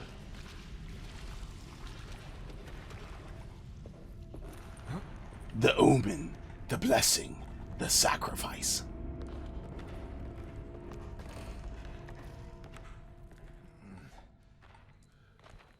Thank God that's over. Oh, I thought you were excited about this. I am the greatest detective ever.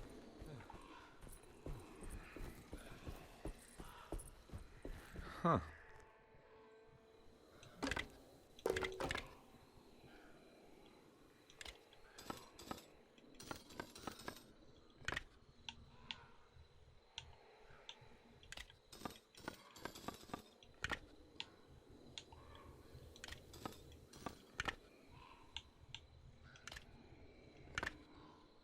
No.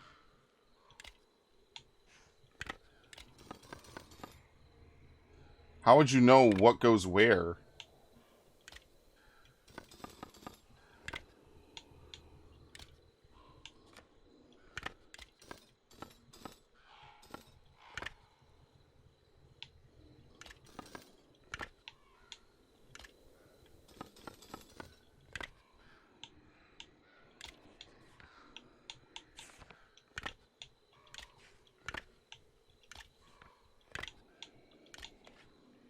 Okay.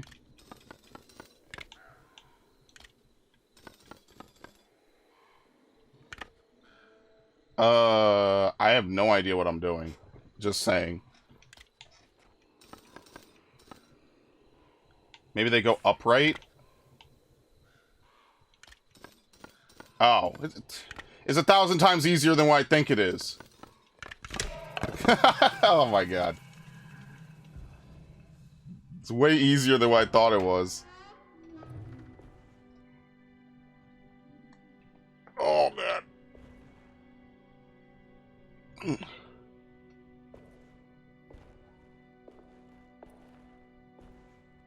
Is this Taurella? Or someone? Who is this? Please don't touch her. Jeremy. What are you doing here? Everyone's looking for you. I know, it's all a big mess. No one understands. I'm just trying to keep evil at bay. Just for a little while longer. You've got to come back with me. Your niece is waiting at Tercero. Emily? Why would you... My letter. Keep making it worse. What is going on, Jeremy? How is any of this happening? I made a terrible promise with someone. Yeah, and to the Dark Man. Keep the Dark Man away, he had to go himself. No, don't say his name. He can hear us. He's always listening. Uh-oh. Ooh. Jeremy, I need to understand what is going on. I promised him everything. When the sun rises, I will be chained in his sunken desert temple for an eternity. But at least the evil about to awaken and to settle won't harm That was my anyone noise. outside Sorry. of that cursed place. You're acting crazy, Jeremy. I want to help. There's nothing you can do. And what's all the business about Tarawea? Why did you want to go there? Well, I can't go there. Not allowed. But you wanted to. Can I go? Tell me, will it help me to break your pact? Is there something there that would help? Why would you give me hope? That's so cruel. Okay, sounds like we're onto something here. What should I... Oh shit! Behind you! He's there! Run! Don't let him take you! What the fuck? Oh, thanks. Nice. Why is she here now? Oh shit, yeah, it's the writer. Yeah, or not the writer, it's Perosi. What the fuck?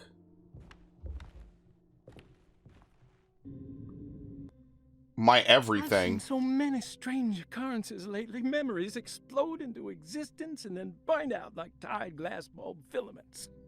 Dreamscapes crash down from the stars and sink into the sea. Doors that lead to nowhere and absolutely everywhere at once. With all this reverie, I want to think there's a chance that you found a way to remain alive in some way I cannot fathom. Just like I've learned to navigate with my talisman. Maybe you, with all your knowledge, you somehow knew a way to find me again. Perhaps in Tarawea. All my love, Jeremy. Luggage key. The luggage key. Found and lost. Well, we know where that's for. She's dead. No matter how she died, she looks peaceful now. Okay. Are we still in chapter 2?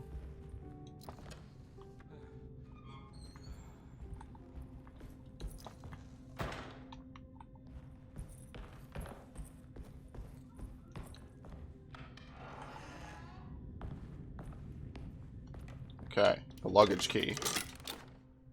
The Barlow lens. Oh my god, now we can finally start to put together all the pieces. Why would he lock that up? Finally. Took us most of the game, but now we could finally start to put everything together. So he had the Barlow lens inside of his luggage. The Barlow lens will now allow us to see something way off in the fucking distance.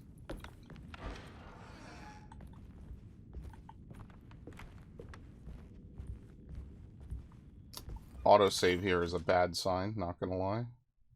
Alright, so we have to go back through the library. Maybe it just autosaves every room. I have no idea. Alright, is there anything else that we missed? Apparently we missed stuff in the clerk's office. I don't know. In Lottie's room? There's something? How? Well, that's what I mean. I don't want to progress chapters and potentially miss something. So I'm not too sure. And I feel like this will be like the last section that we can do this in. Yeah, we can't open this again. What the hell? Well, what else could there be? You know, maybe I'm wrong. Maybe it's something for later.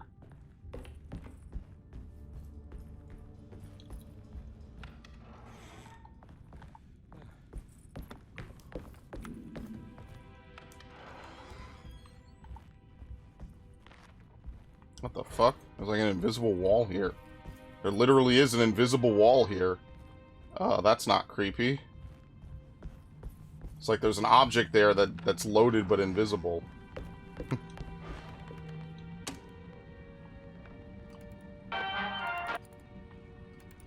What?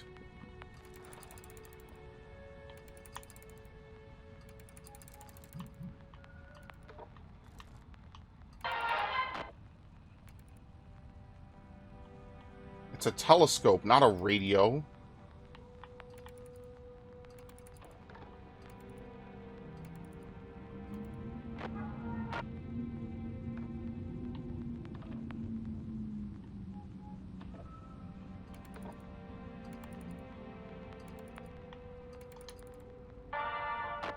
What?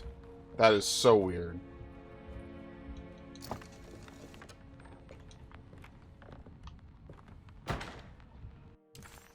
Well, we know whatever it is what? Pieces of plate, commonplace of evil. Your medicine. Emily is here. Repairing the boiler. Lasting debt. What was it? A small request? No, here we go. The Barlow lens. Simply fit it onto your instrument, then operate the fine tuners and adjust the distance between your lenses. Simply search for a position where your picture is clear and appears flat. Where was the one that showed the Grand Library or whatever?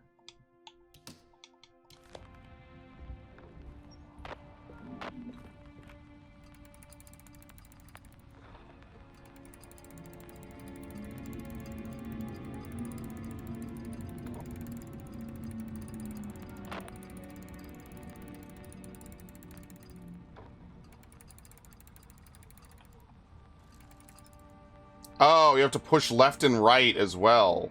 Okay, so you zoom in and you push left and right.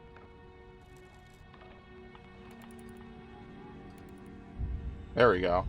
Once you know that you could push left and right, it makes way more sense. I was like, oh, just zoom in and out. Whoa. Hello. Who the fuck are you?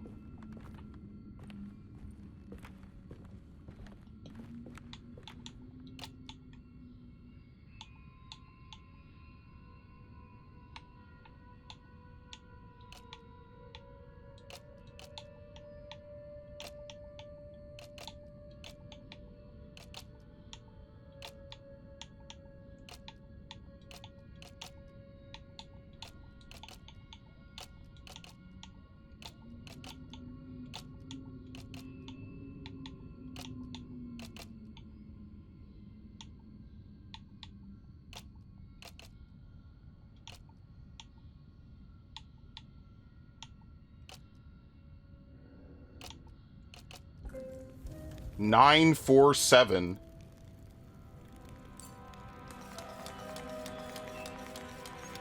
Whoa, what's going on? It's dialing in something all on its own and it's showing the way to another memory? Yeah, flowers. Flowers in a room somewhere. Okay, well, I was trying to look at it.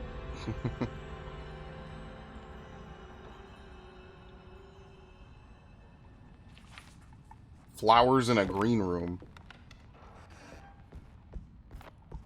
Another world seeping. Dining room, okay.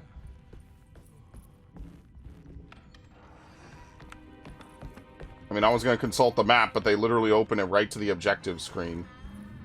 Where even is the dining room?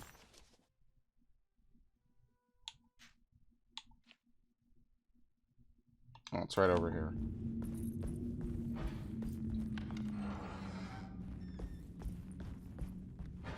Here we go. Oh, this will be epic.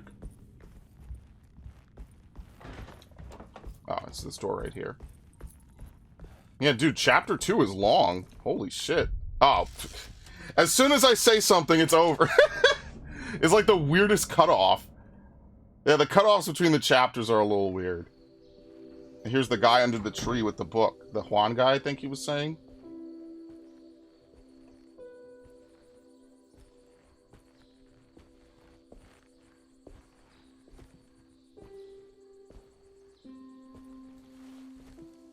I'm glad to see you made it.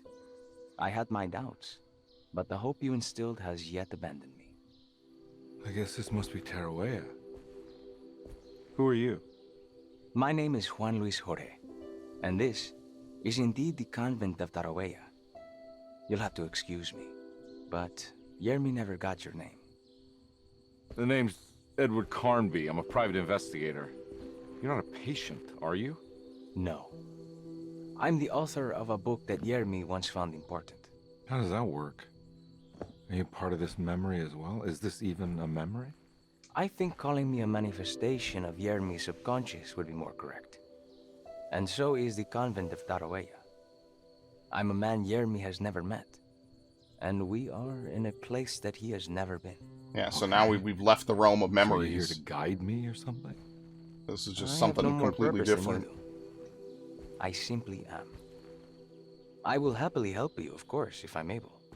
If you are already somehow part of Jeremy, why did he want to come here? Isn't he sort of here already? Yermi wanted to come here because it's a representation of his mind at peace. when Dr. Gray asks him to find his focus during his sessions. This far-flung convent is what Yermi imagines. He is under the impression that if he could physically come here, he would reach a perfect equanimity. A spiritual apotheosis. You don't think it would work? Yermi subconsciously knows it's just wishful thinking. He can't come here. Despite the pathways opened by the dark man between their Seto and Yermi's psyche. It's simply not possible. But I'm here. Indeed. It's a shame it's just another place for you, Detective. Otherwise, you could have become a Buddha. Always a bridesmaid, never a blushing bride. Am I right? Yes, I suppose so. You'll have to chase enlightenment elsewhere. So what's the next best thing? What can I do here? You should seek out the convent library and try to find the truth about Yermi's relationship with the Dark Man. It's the sort of knowledge he represses and is unable to reflect on. Will it tell me how to break the pact? Perhaps. At least you'll have something to confront Yermi with. Wait, why can't you just tell me?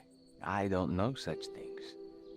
You'd be better off consulting the text of Dr. Freud. Oh, God. Such answers. No thanks, I hate shrinks. There is another thing you should know about the library. He is here as well. The Dark Man has been working his way through the text for a long, long time. He's here? How am I supposed to get past him? Be careful. No, you're not. Oh, jeez. Just perfect. Great.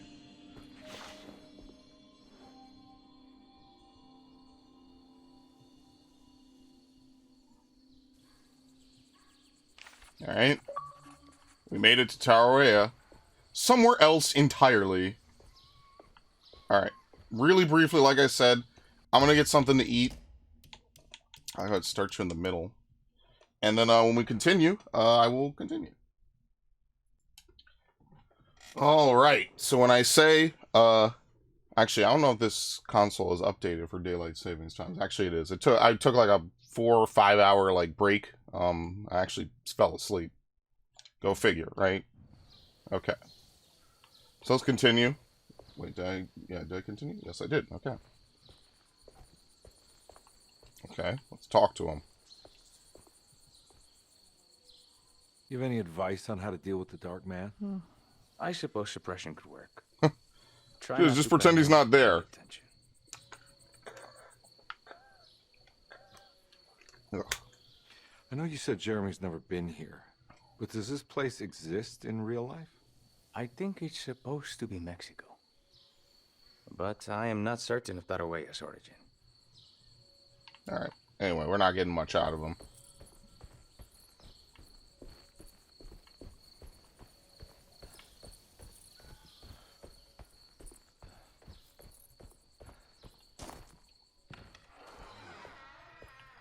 This is the part of the game where we're gonna get chased by like Nemesis or something. Basically like an unkillable thing that's just gonna follow us around or some shit. Okay. Oop.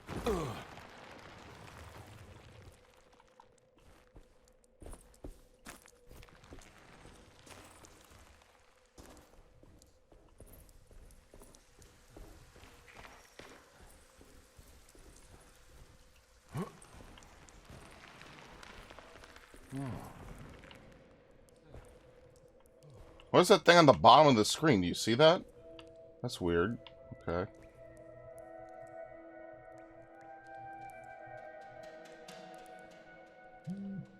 Okay.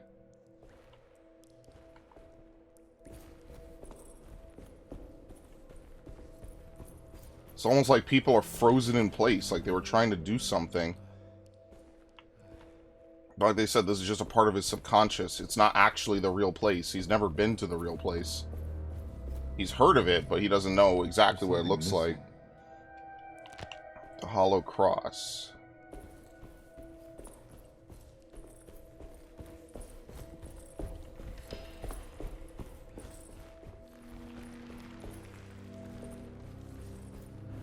Okay.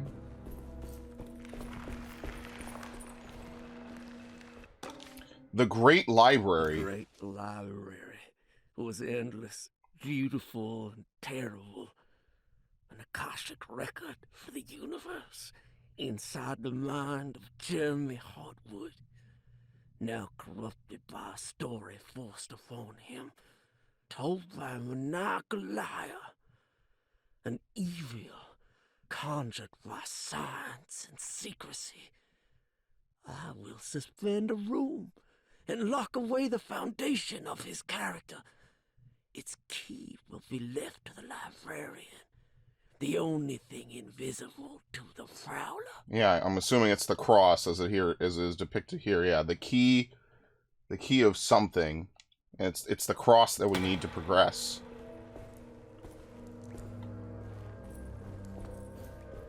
Obviously, the Dark Man wouldn't be able to see it, presumably as a holy relic.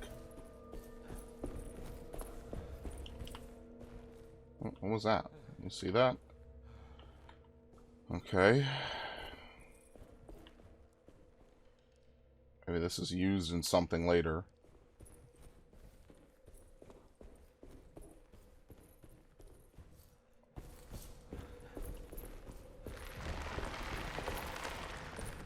I mean, let's be fair, other than the little, like, interior garden, this whole place is just crumbling. It's barely held up.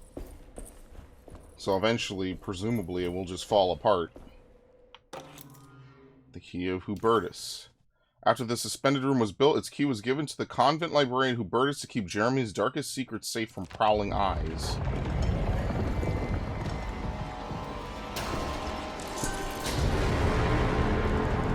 Uh-oh. It's the Dark Man with the mask.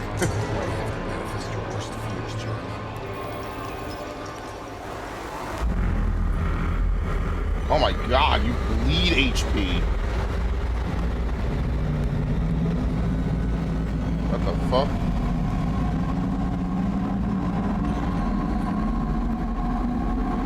Figured that we were in a hurry, we jumped down. Ah, fuck.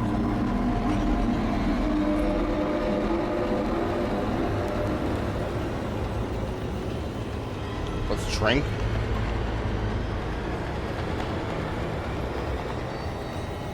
We gotta bait him and then run around him.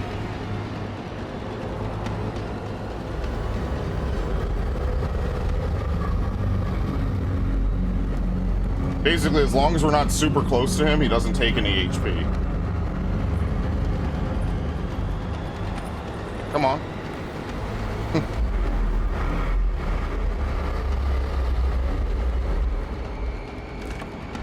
There you go.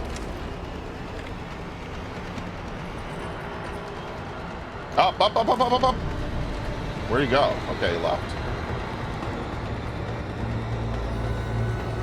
I mean, if he could just get here anyway, does it really matter?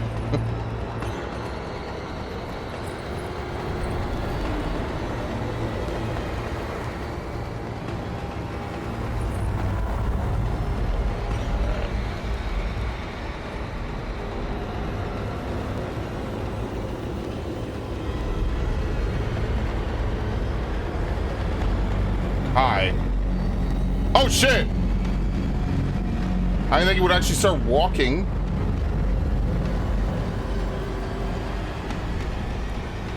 This is kind of a dead end.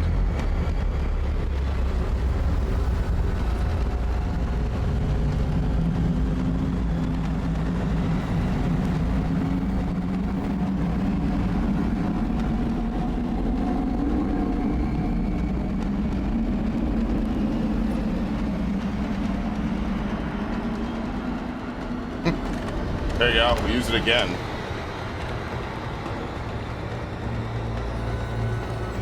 Alright, so he's not like super aggressive. I mean, at least not there. I'm like, oh, is he just gonna corner you and just grab you?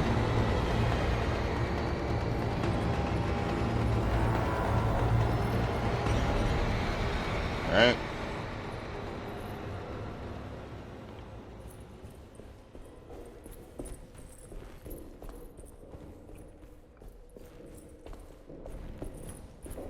Do we jump to the suspended room?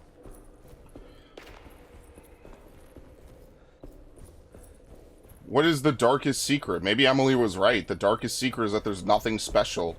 Now, obviously, the dark presence would feed off that, but maybe just there is nothing special about Jeremy Hartwood. He's just a dude who happened to be a painter. That's it. It was in the hot autumn that I went through the night with the restless crowds. He was a kind of itinerant showman who held forth in public halls and aroused widespread fear. The New Orleans address of the event is lost, but I remember distinctly the Prext Shipping Company pressing their contribution. Hi, I got rid of the stank cloud.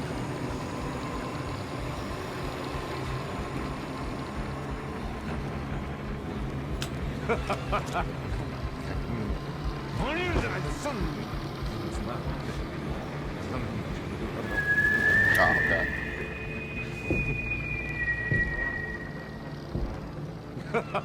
Detective! One.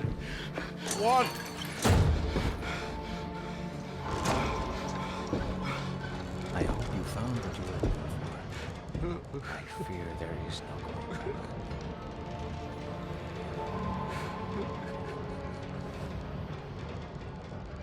I was so close. There must be something I can work with. Come on, Carnaby, think. Think! Shipping company. Prext. Right. Good luck, detective. Yeah, now we're just gonna be back in reality.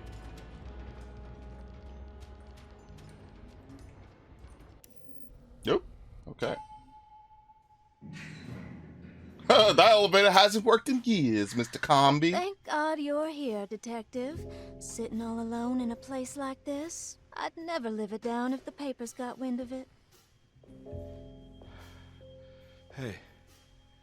Ruth, right? Oh, don't pretend you don't know. I'm sure you have a whole file on me by now, Detective. Oh, you know it. We I weren't literally stole it. introduced. I'm Ruth Talon. Miss Ruth Talon, in case you're wondering. Edward Carnaby. Enchanté. Are you sure? I had too many already. When do you ever not? Nice. It's good. Rat poison. I know. I have great taste, Detective. I heard you're trying to break Jeremy's promise to the Dark Man. Yeah. Do you know anything about that kind of stuff? No, but it makes you wonder. If he made a promise, can't he simply stand by his words?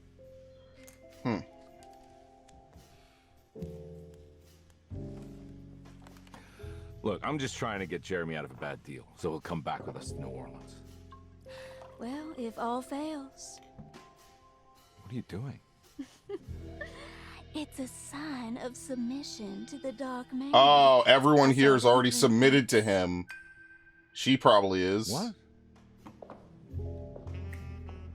She probably gets to enjoy eternal youth, smoking, booze. Man, the devil really does look good. Shipping company, Shit. I do. They made big money during the war. Their waterfront office is just over there. Hey, you could shift. Do what, Detective? Bonne chance. Hey, have you seen Emily Hartwood anywhere? Who? Are you trying to make me jealous, Detective? No, I haven't seen your doll anywhere. Bye-bye. Yeah, I don't know if she's very much an ally, but she got us to the right place. You gotta start asking the question, how much does she know and what is she not telling us? In the 2 or 3 times we've met her. Alright? Drop me off in New Orleans. Escape the Dark Man. And a matchbook. Prext Shipping Company. According to the book in Tarawea, the Dark Man is connected to a performance that Jeremy went to somewhere in New Orleans. Oh my god. I'm sure I can find the address inside.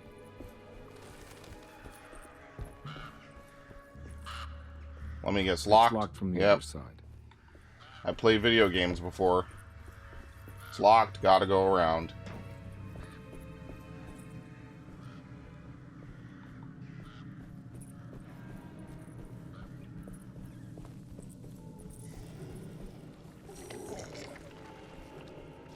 shit.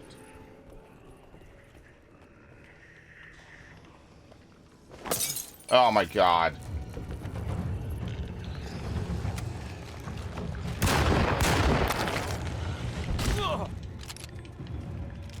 Well, I guess I won't be using any of the throwables.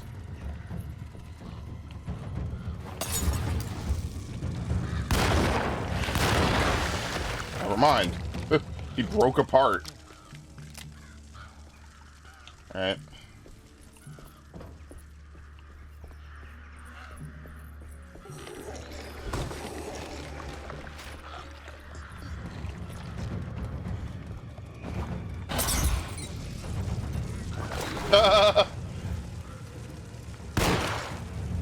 Yeah, I was gonna say, there's no way he doesn't burn to death. Like I said, it's not a one-to-one remake. It's pretty much like it diverged almost right away.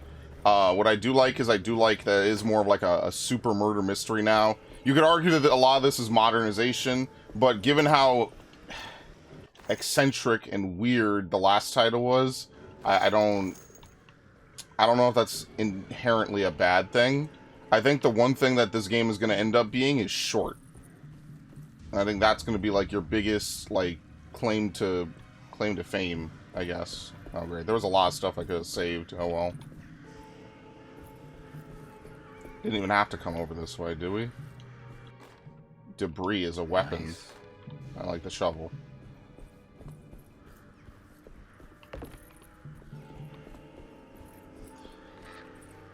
Like I said, I think it's too short for the price. I think that's what I would give it, which is like the opposite of Darksiders 3. Darksiders 3 wasn't very polished for the price. There must be another way inside. But it was pretty long. It was reasonably long. I think if they wanted to go above and beyond, they could have included, like, the game that you're hunting down the 7 deadly sins. I feel like you should have also killed the 7 heavenly virtues as well.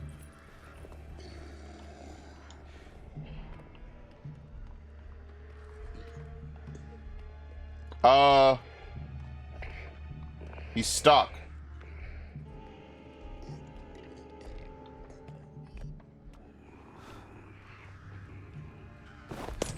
It doesn't work on him.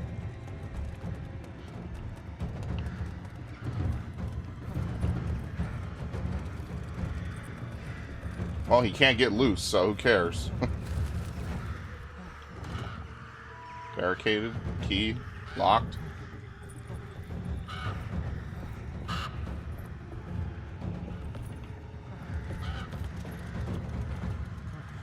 Alright, well that kind of defangs the threat.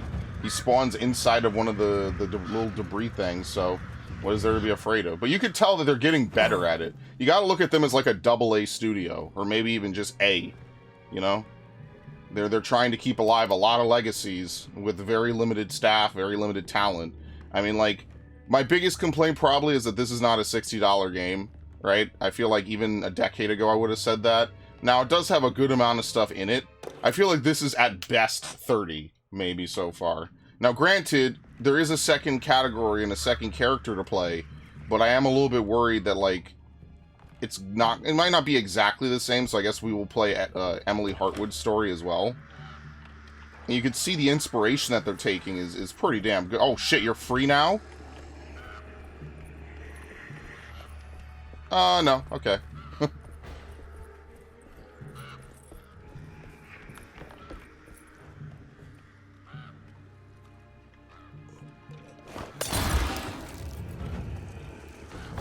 I think the quick throw is really good.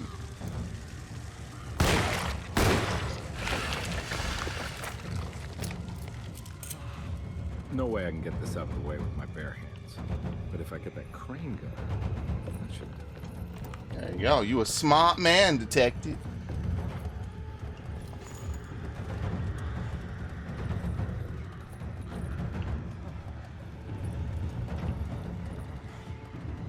Steve Doerr's key. I guess there was a note somewhere that would have told you how to use the crane.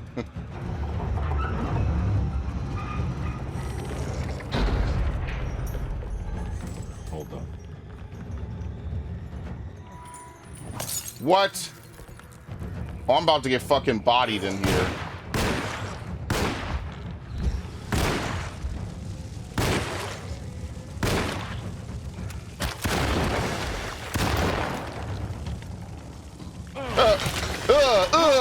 don't even think I hit it once. It was already dead from the fire. Okay.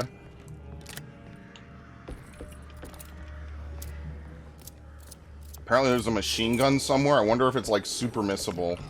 Oh, fuck. Typewriter ribbon. Oh, great. Death of the author.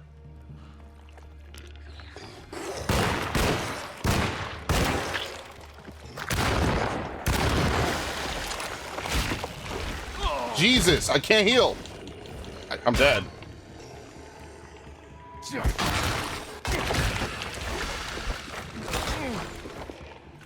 Can't run. Holy shit.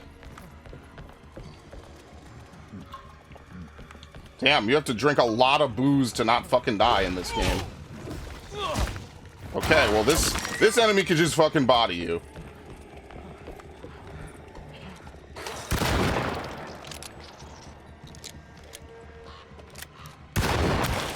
Jesus. Well, that wasn't worth it. I lost all my healing. Yeah, every single bit of my healing I just used. I have no health left anyway. I don't even know how the screen is not permanently red. God damn. Well, if I had known that they spawned a whole bunch of dudes up top, I probably wouldn't have gone back. Just saying. Luckily, this dude's my friend. He wouldn't dare hurt me. Yeah, that was kind of not worth it, but whatever.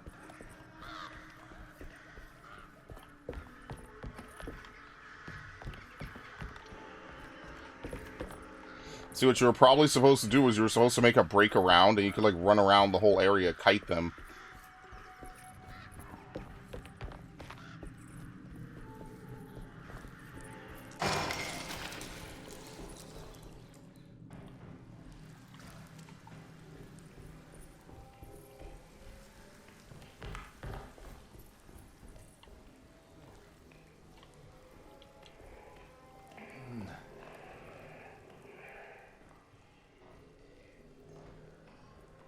Okay. Oh, now one drink. Oh my god. Booze hound.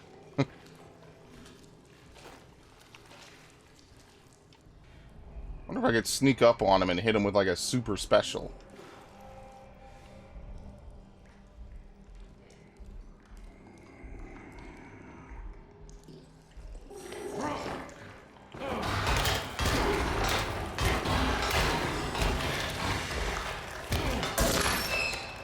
Alright. Well, at least now he won't come from behind if he does. Yeah, I should have led with that.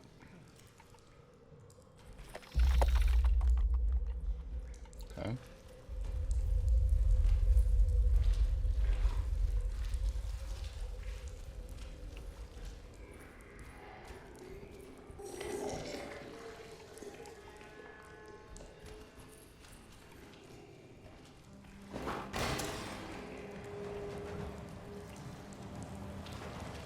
Where's the other object? I just passed one. Oh shit, they're fast. Oh fuck, I ran past it. There's another one down here. How'd I miss? I missed 3 shots.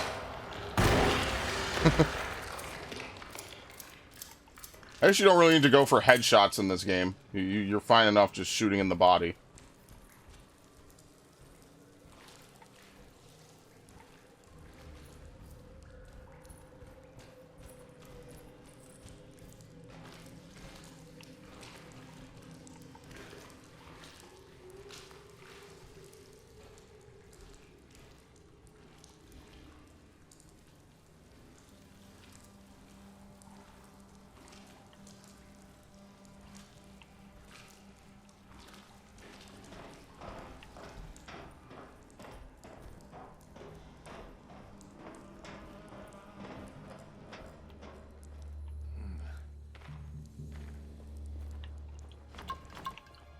I'm sorry, how many drinks? They just gave me like a ton of drinks. They gave me 5. Holy fuck. Alright. Made it inside the warehouse. The office must be upstairs.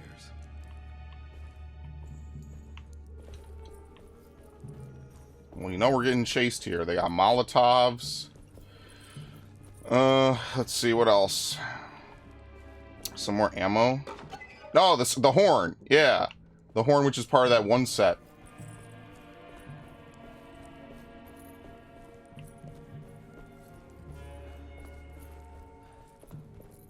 Okay. I think we've seen enough. Let's go. We got more drink. You know what? Then drink. Who knows if we're coming back. Now, I don't know if I was full and I just drank it full. I don't think it lets you drink it full. So I think that it doesn't show you your health when you heal, which is kind of weird. That would be one thing I would say, like, yeah, I know it might seem very, you know, tacky or whatever, but just showing my health when I heal. I don't know if it's tacky, it's valuable info, so I know I don't need to heal again.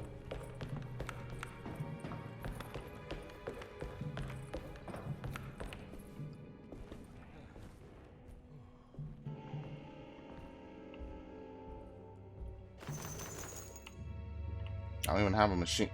Never mind. Hey, I always wanted to try one of these. I'm always threatened at the business end of one of these. Now I get to use one. Sweet.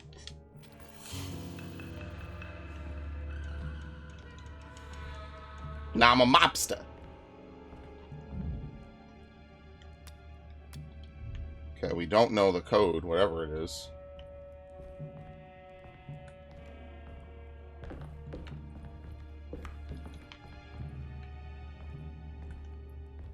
Nothing. There's a throwable, which makes me think we'll open the safe and come under attack immediately. So we need to find like a note or something that tells you, hey, this is, you know, this is the code to the safe. Make sure you burn this note as soon as you read it. Okay, idiot? I was supposed to do what? Yeah, we're gonna be chased by something. Probably the Dark Man. Probably gonna finally have a boss fight with him or something, because that's probably the loop that you could run, is you could run around up top and then back and shit.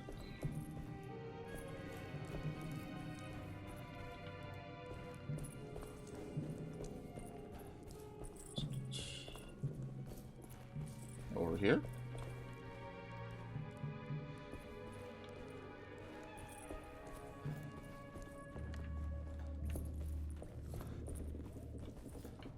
I am very confused. What am I looking for? It must be in the office then. If it's not blatantly out front, and the only things out here are throwables, it must be something in the office is probably like the key. Like you don't need to do anything to figure it out. For all I know, it was plastered on the fucking walls. Oh, what about this? The Mississippi River? New Orleans. My family actually has pictures from when they went to New Orleans in the 80s. Probably just tourist things, you know? Nothing too fancy. Yeah, what the hell? Do we have anything to tell us? Somehow, Carnaby was back in New Orleans, close to the docks. He could smell the pungent aroma of the Mississippi River. In front of him was the Prext Shipping Company. According to the book in the library, he should find the address to where Jeremy first met the Dark Man. Inside. Carnaby felt confused. Dude, this is her writing the crime novel. Oh shit, we got like some reality bending going on here. Yeah. She's writing it like Alan Wake style. And I don't know if she's writing it afterwards as we're doing it, or if it's already been written. Like, but she's definitely doing it. She's dead probably, but maybe the Dark Man and whatever's down here lets her live beyond that and keep writing. Or it could just be a cool narrative thing. Anything's possible, I suppose. I'm telling you, that was one of my favorite twists of Alan Wake, is that there's a book that he supposedly wrote, and it's like, oh my god, like, it's coming true. And then they actually do, that's like one of the few games I could think of where they do try to play up the insanity angle, right up until, like, chapter 4. They're like, oh no, Alan could just literally be insane. This could all be figments of his imagination. This is not necessarily even true. They do try to play that up. I'd love to see a game where they actually end it off on a logical enough explanation for all that. You know, it's like, oh yeah, no, there really wasn't like a mysterious evil Like there was someone got killed randomly by a serial murderer. You killed someone else. Another person had an accident and they, you know, they died in a way that suggested it was something supernatural, right? And then they arrest you and you're like, what the fuck? Yeah, shit like that, bro. I think that would be absolutely hilarious. Like, multiple ending games could be very interesting if you know the kind of endings you're getting yourself into.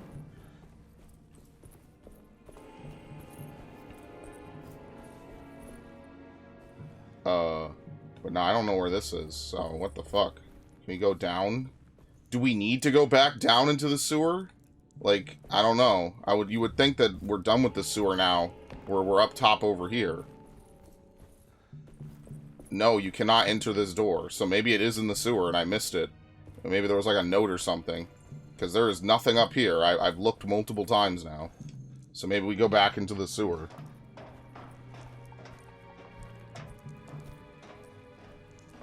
Mr. Carnaby. Oh no, that's the ladder. Whoops.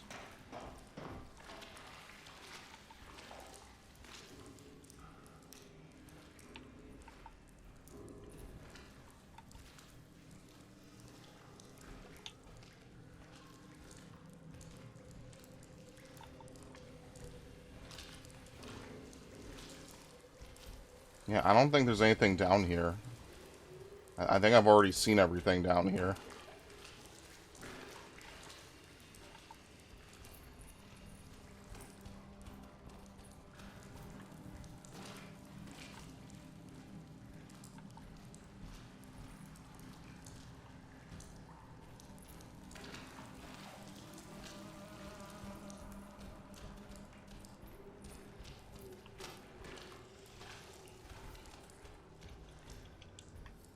Okay.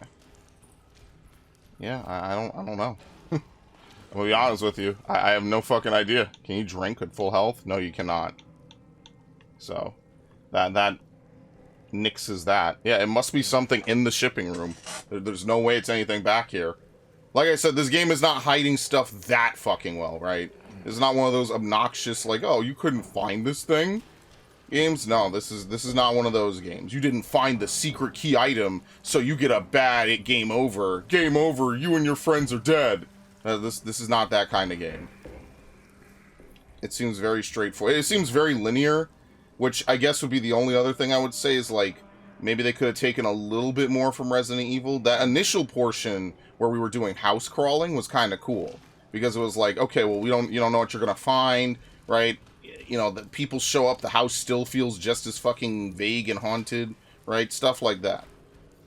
I think that, again, at this point, you kind of have to have, like, a mansion, a house, a something that is pretty big and sprawling. Not that this isn't big, again, for THQ Nordic, this is fine. But, like, if they were to make a sequel to this, which I'm assuming this is going to do well enough for them to get a sequel. Seems like they keep their games intentionally pretty low budget so they can make a sequel, which in this day and age is fucking smart as shit. So I'm just going to pretend that this is going to make enough money, especially since it's using an IP that people, you know, have kind of said has languished and fallen to waste, right? Do we shoot the fucking door? That's like the last thing I'm going to do is waste ammo and shoot. It must be something up here. Ugh. Can we move this?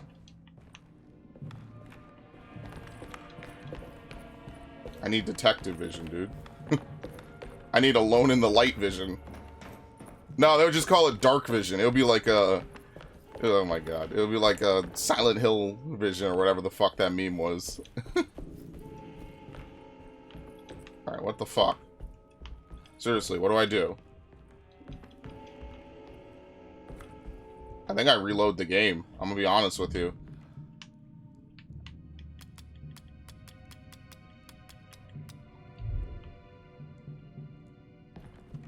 Are there like numbers or something highlighted?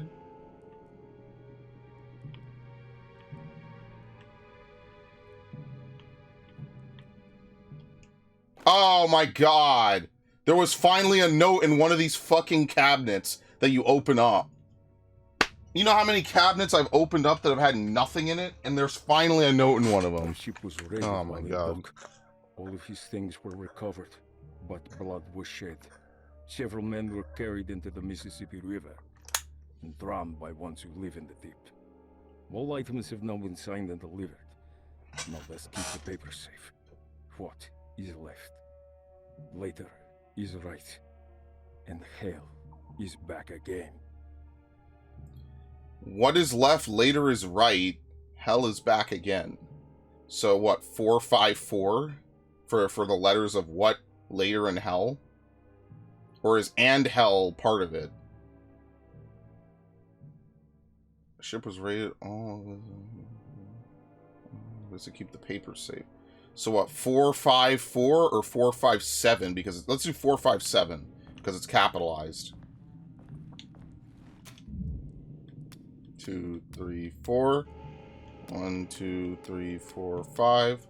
1, 2, 3, 4, 5, 6, 7. Okay, that didn't work.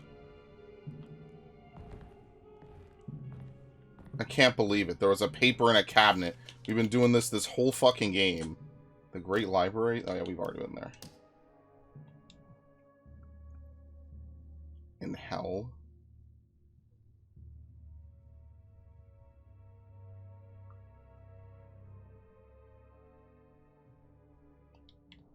Did I do 7 rotations?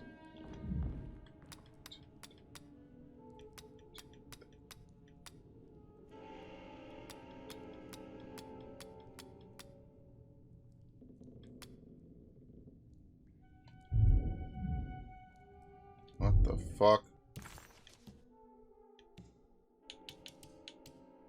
Perosi's journal is still relevant in this chapter. All of his things were recovered, but blood was shed. Several men were carried into the Mississippi and drowned by the ones who live in the deep. All items have been signed and delivered. Now best keep the papers safe. By his, I'm assuming Jeremy Hartwood.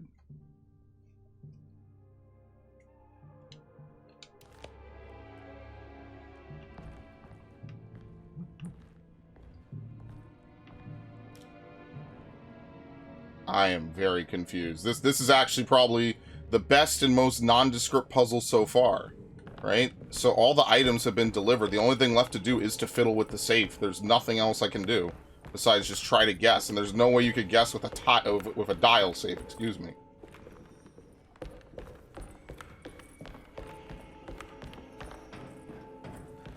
Yeah, there's nothing else to guess or to fiddle with. Now, if you tell me what is left, I don't know. I don't know what they would want and how to translate that into numbers. Oh. Our ship was raided and dock. All of his things were recovered, but blood was shed.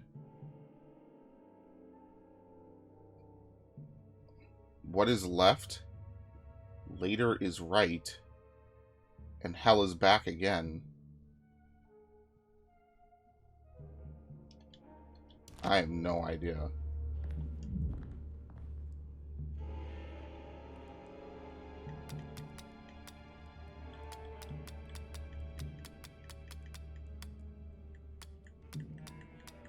Yeah, I have no idea. So what did he lose? I have no idea. There's no other documents.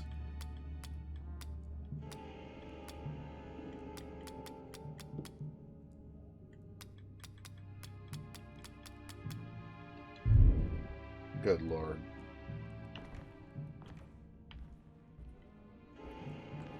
Yeah, I wonder what I'm supposed to find in this chapter. I don't think Perosi's journal is going to help us here. The Great Mind, I'll suspend... What was it, though?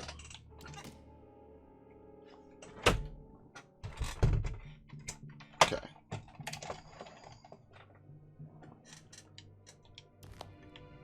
I'm confused. I'm just gonna be honest. We'll take one more sweep.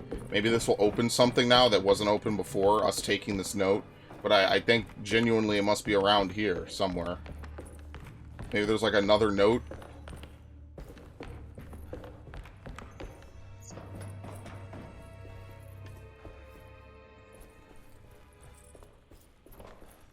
Yeah, you can't. You would think maybe something on here would be like a giveaway. Nope. Quick saves around here, but I think the quick saves just trigger regardless whenever you get close enough to something. Just like that door constantly played the same sound effect over and over. So I think that's exactly what it is. I don't think it's anything special or significant. I just think the game is set to auto save whenever you cross a certain threshold.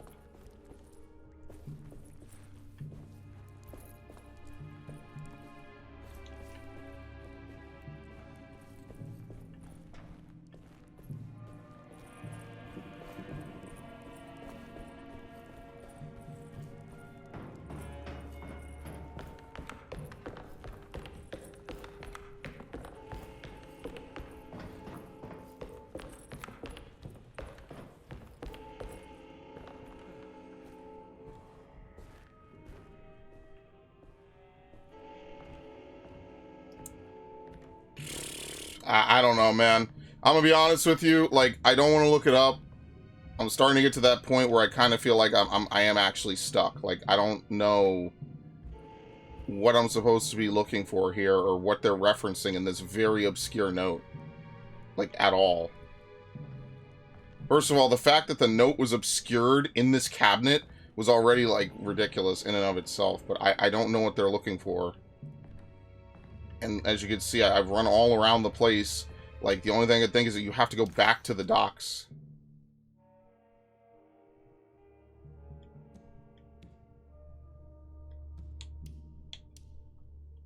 Nope, not that. All his things. Several men were carried into the Mississippi and drowned by the ones who live in the deep, so they were drowned by crocodiles. All items have been signed and delivered. Now, best to keep the paper safe. I don't understand this one. This one's a little bit over my pay grade. So what was recovered? I don't know what they mean by later. Like, what do they mean by later? The time? The place? And hell is back. But because they capitalize and hell, that's why I think it's 7. Because it's like 4 to the left, 5 to the right, and then obviously with a lock like this, you go back 7, right? And hell. That's why it's capitalized. I would assume.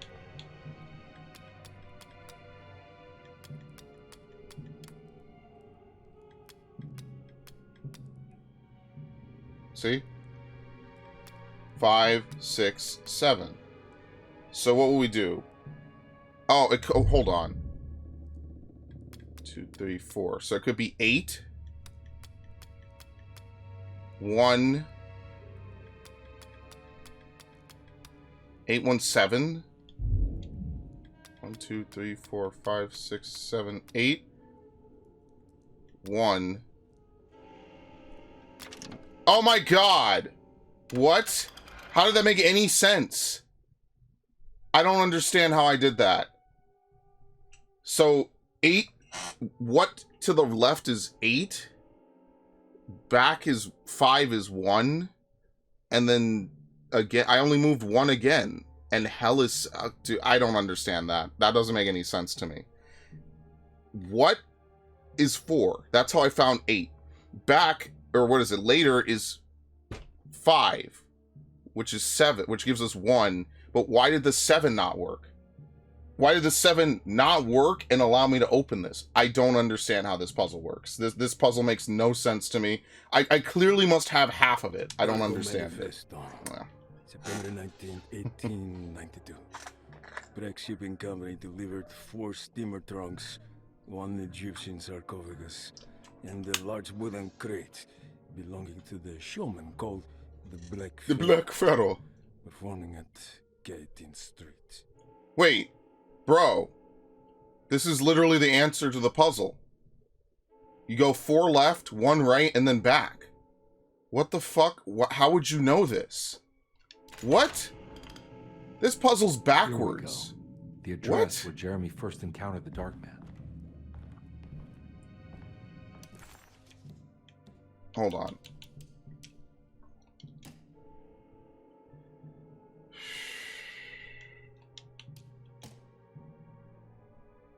What layer is right and hell is back again? How are you supposed to know this? Oh, wait, maybe it was in here. Was it? No, it's not that. There are always 3 numbers. Talisman plates. I think we've done all of them but the last one. The last one's probably coming up. But again, I don't understand how you're supposed to know. The commonplace book doesn't tell you. This doesn't tell you.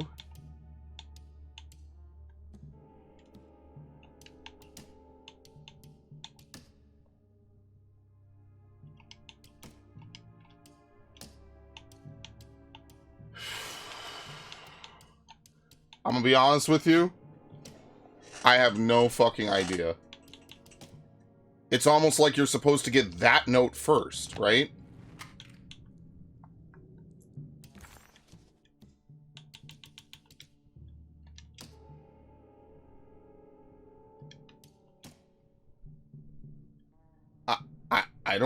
I don't understand this. Someone will have to explain this one to me.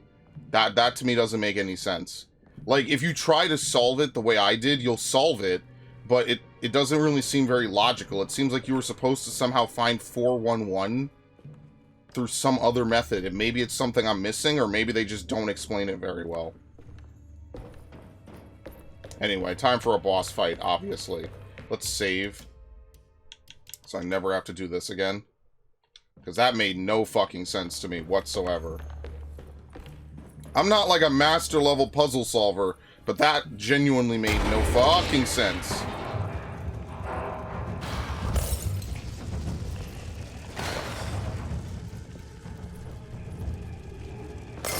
Wow, it broke behind me. Nice.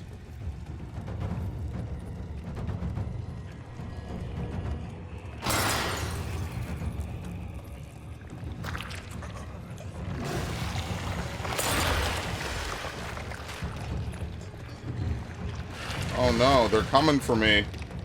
They're going to eat me. Oh, I'm sorry. They're going to eat him. Then they're going to eat me.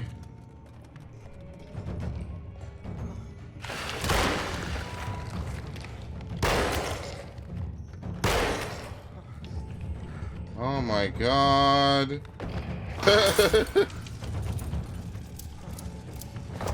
Oh, Jesus. Okay. Oh, he's dead. Well, we killed them. I think it was, what, like 4 bullets we used? 6? That's not bad. Well, somehow we got through that. I feel like there's something wrong with that puzzle. But whatever. Looks like the fog cleared up. Yeah, now we could go out into Silent Hill.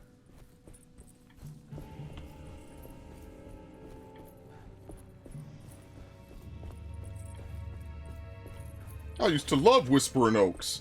I love going there as a kid. Yeah, now we could die as adults. Whispering Oaks. The Black Pharaoh. Witness the... Oh, this is the guy that he sees now. Yeah. Witness the Black Pharaoh.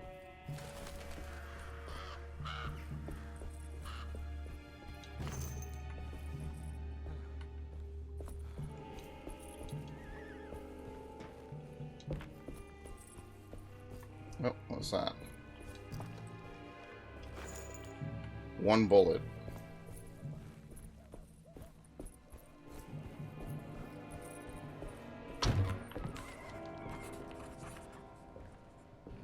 The address of the event where Jeremy first met the Dark Man surprised Carnaby.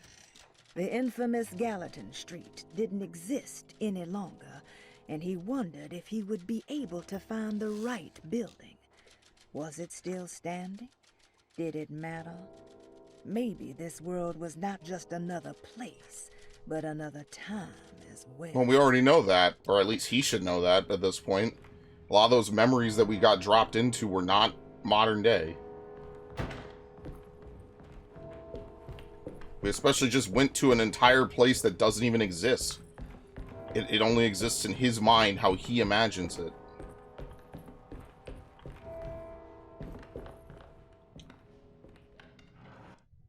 Okay.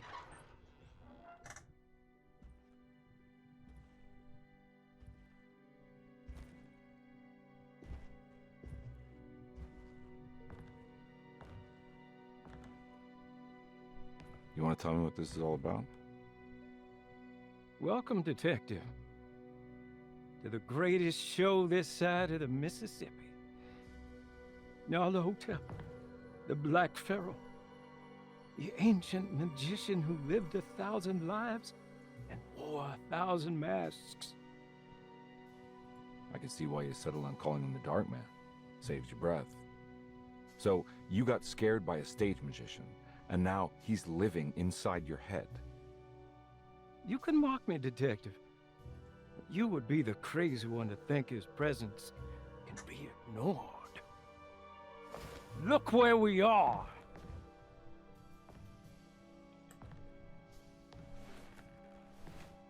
I mean, yeah, how are we teleporting all over the place, if not for magic We or didn't get to something? finish our last conversation, did we? Yeah. You were about to tell me how to break the contract with the Dark Man. No, we can't. If we turn her loose on the world, so many innocent would die. But there is a way to break out of the deal. There is. You offered me a way out. Steps to take. What are they? You'll never find them. They're forever entombed in his sunken desert temple. So let's go there. I'm not Yeah. your enemy. Tell me where to go. How do I find the temple? No, we can't. I have to make this sacrifice. Oh my god, you let this dude overpower God you? damn it, Jeremy. Ugh. I'm gonna save you. Don't worry. Yeah, I promise, man. I got you.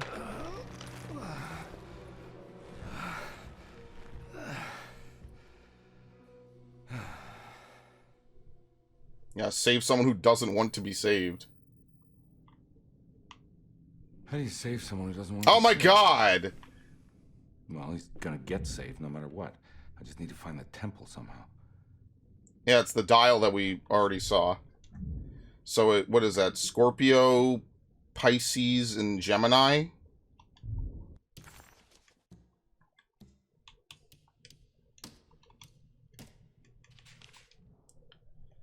They need a bigger zoom, right?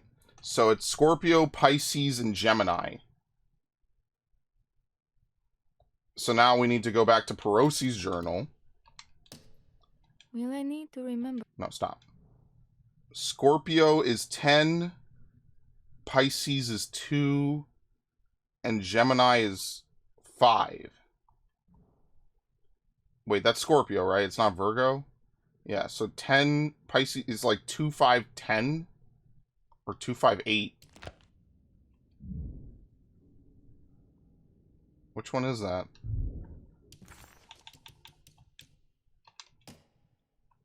With the loop? Oh, that's 2, 5, 8. Okay. Because it has the loop at the end. I guess. Looks like it.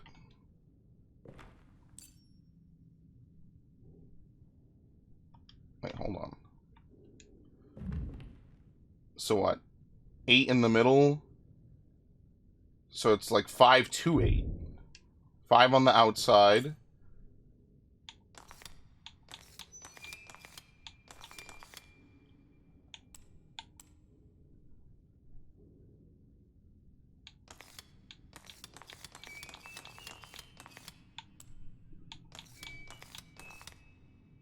To 8. It's not 5 to 10. No, the outermost is Pisces. The outermost should be 2.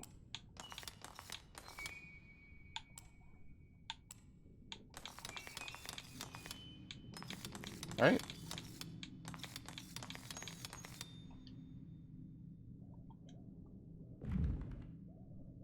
No, the middle is 2. Wait, what was Pisces again? Yeah, no, it should be 2, 5, 8 from outside to inside. 2. Oh, I forgot how to do it. My bad. I didn't align it correctly. Whoops. Hey, that's literally where we're standing. Whoa.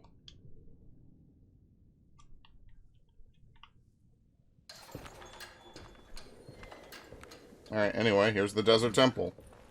Now it's going to become a Tomb Raider game.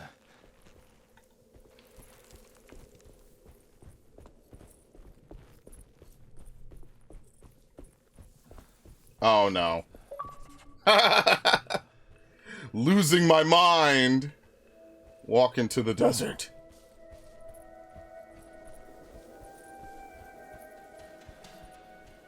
Glad I turned off the game bar. Getting pop-ups on my PC was, like, insane.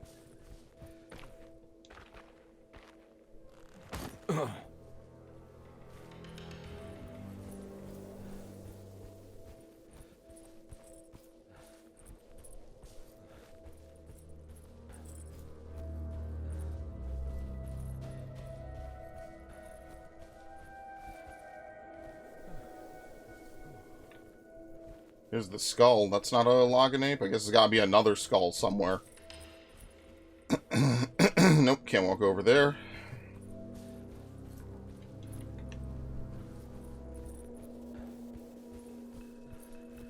It's gonna be like Indiana Jones. We're in the middle of nowhere. We're in the middle of nowhere. Just wondering what the fuck's going on. Rope? Rope.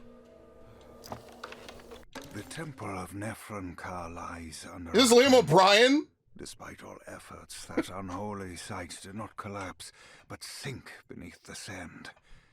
The pharaoh is long dead, his name meticulously stricken from all ancient writing.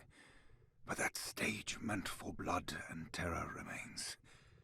The temple is said to be lightless, built to harbor all the haunters of the dark found in the very depths of our universe. Calling on the gods meant creating a bridge between our world and theirs. The terrible Aldebaran of Taurus, the Black Sun, was seen as the most important star in the night sky. Because, according to the Kitab al-Azif, it was said to be the home of that crawling chaos known as Nyarlathotep. Through ancient mechanisms, it was said that the priests could open shafts channeling the light emitted by that strange stone called the Shining Trapezohedron.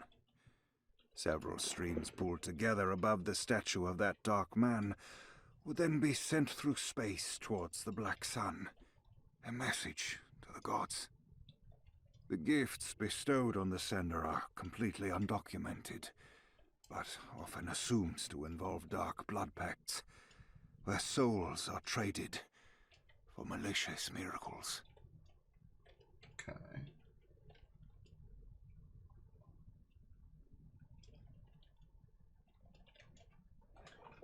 Alright, sorry. I had to do one thing real quick. We're full. I never even fired the machine gun. I should just used it instead of the pistol. That's why I'm going to use it first. Alright, so obviously the rope will let us get downstairs.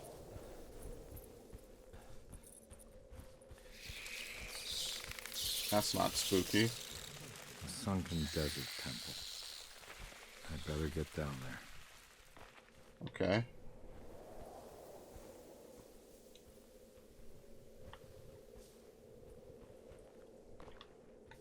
How do we use the rope? Oh, here we go. Here we go. Yeah. Dude, Edward Carnaby is me.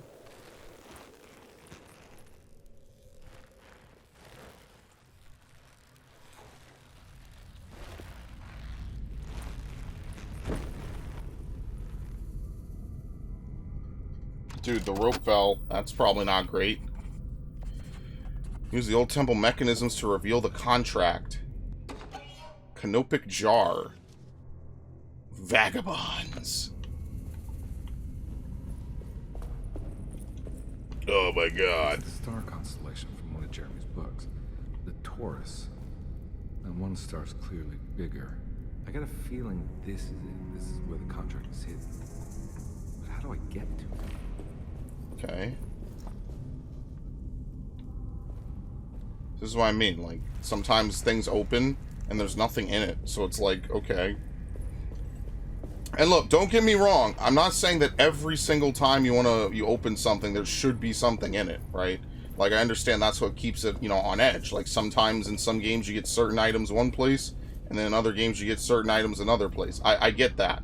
But it is kind of weird to, like, hide a key item behind one of those. Like, I don't know why they didn't just put it on the dresser next to the other thing. Unless it was, and I just I didn't see it, but I don't think it was. Okay. So, what do we do now?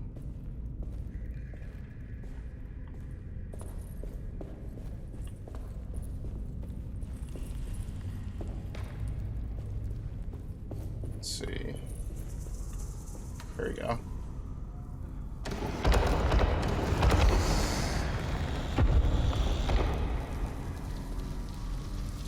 Are these enemies?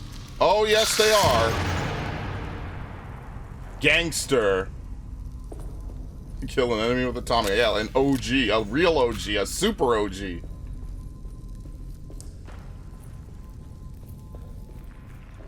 Not even gangsta with an A. Gangster. Old school mafia style. Okay.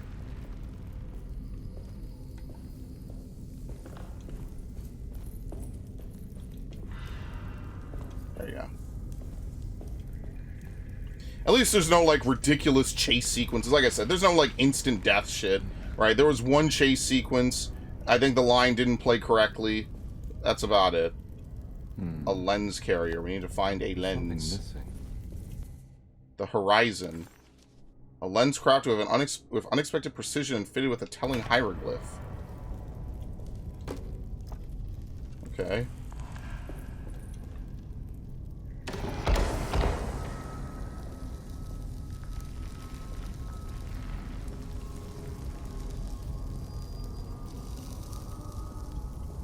I don't think it's the right one for this.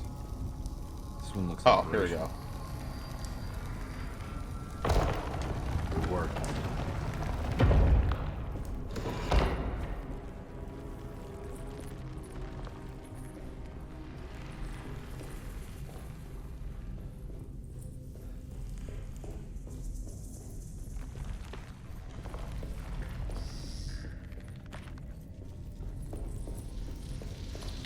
Oh, shit.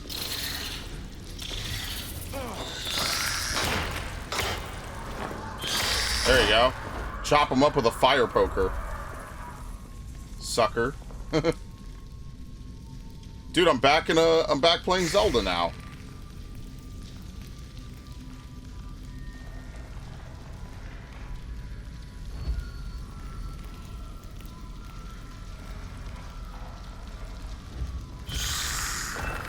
Surprised there's no achievement for that.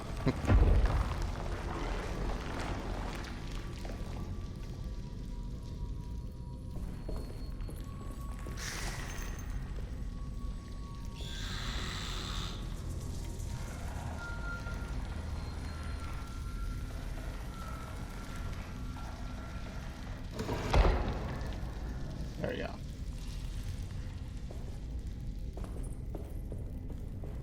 It worked. I feel like these levels should have been expanded more, personally. Like, I think it's a good idea. Again, I understand they don't want the game to be too long, right? Like, this is already longer than, say, like, Resident Evil 1. But I think that making this, like, a less speedrunny style, slow burn type of game would have actually been to its benefit.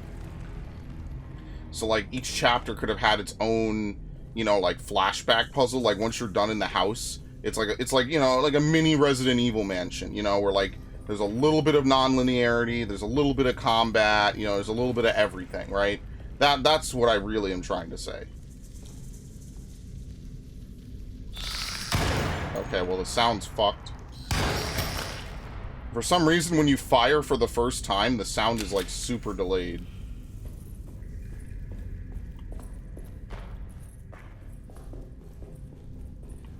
Okay, don't have to worry about snakes, luckily.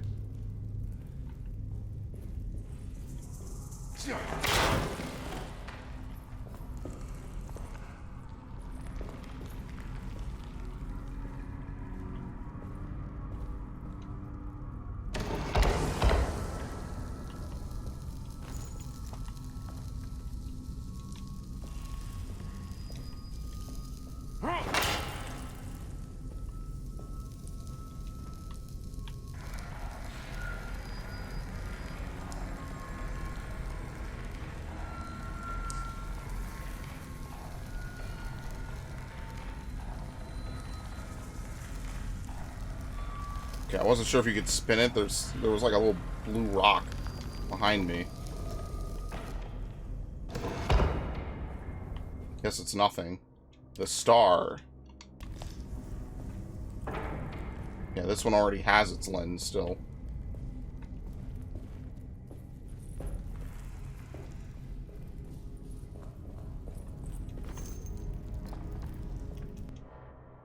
An adze? This must be an ancient weapon.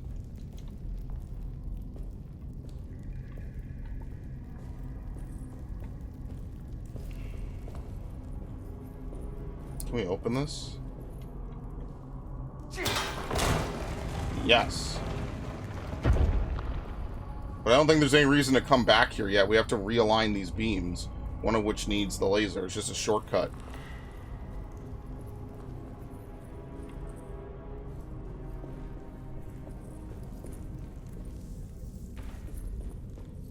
There you go. Huh. The star... No. The star is not the right one. The star goes over there.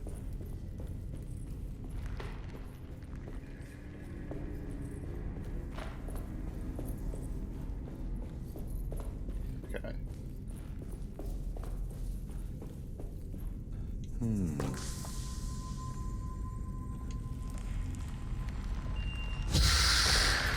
It worked. Oh, I didn't mean to put it on it. Damn. I fucked up. Get off! Get the fuck off me, dude.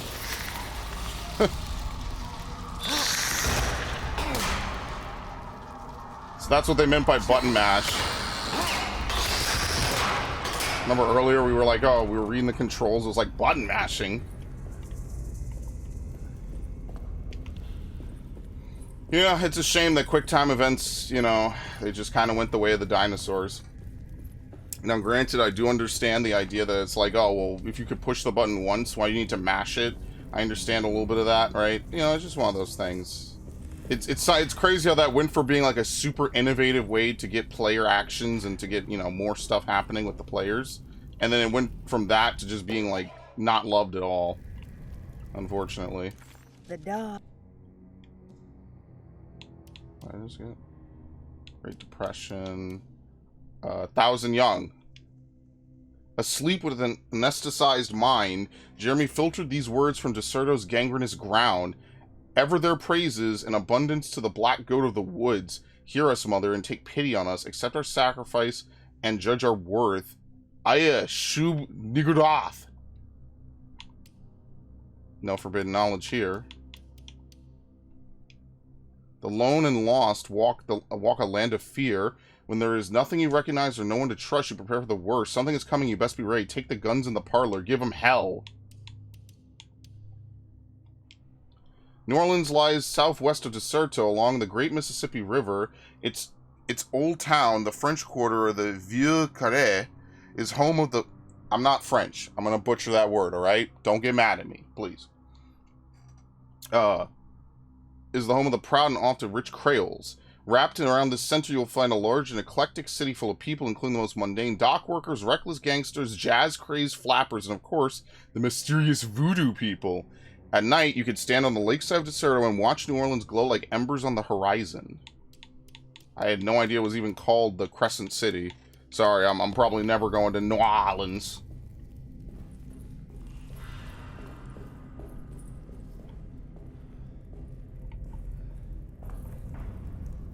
Okay, obviously this is not where we need to be.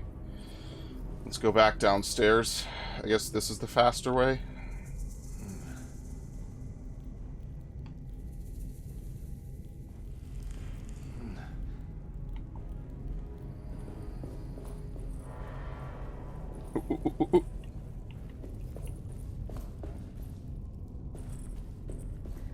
Like I said, my family was Southern. Now, a lot of them, it was mostly like Southern Virginia. Again, they considered themselves Southern. I'm pretty sure the South also includes Virginia. Don't get mad at me if it's like real South Southerners are like, no, it doesn't. Oh, fuck. That's a lot of enemies. That's a lot of enemies. I can't move.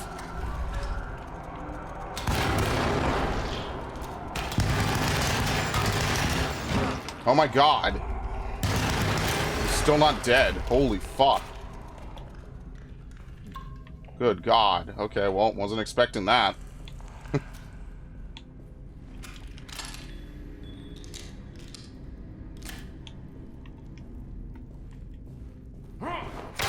What the fuck?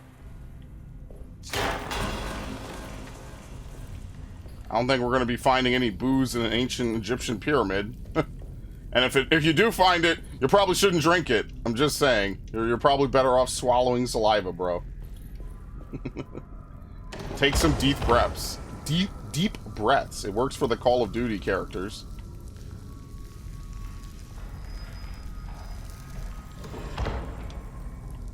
Okay.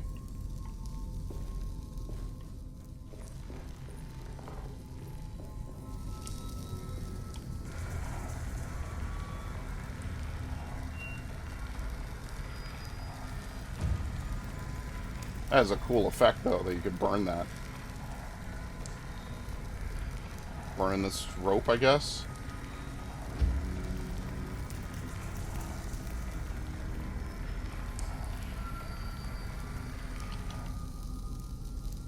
Oh, you just point it down. Oh my god. It's unlimited melee weapons. There's like 3 of them, which is probably a bad sign.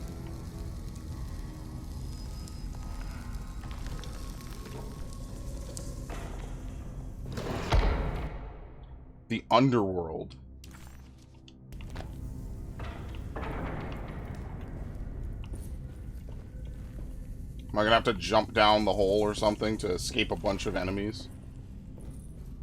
There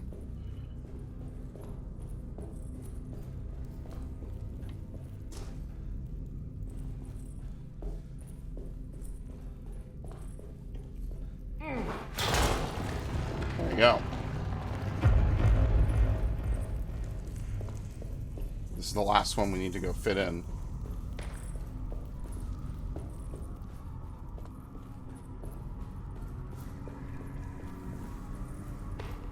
Like I said, I don't think they wanted this to be too much of a hardcore experience.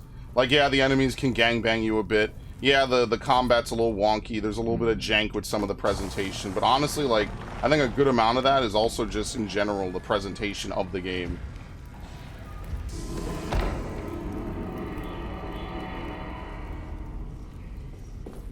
I mean, let's be fair here. Some of the best survival horror games have jank by design. Like Silent Hill 2 and 3 and 4 all work off of that. The melee combat is not supposed to be good, and that's intentional because, hey, you're supposed to be just an ordinary dude, not Duke Nukem. You know, like, I can understand that. First, oh, you can't move it left and right? Damn, okay. We're gonna burn those, the tapestry. Oh. Don't fall.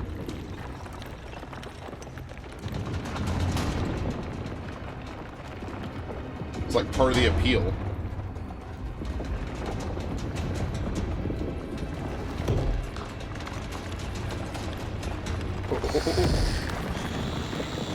The whole place is crumbling. Nice. What? Oh my god.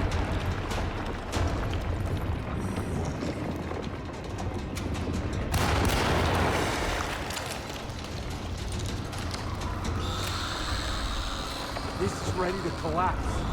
Yeah, I'm running. I mean, bro, your sprint speed is fucking nothing, bro. I can't move.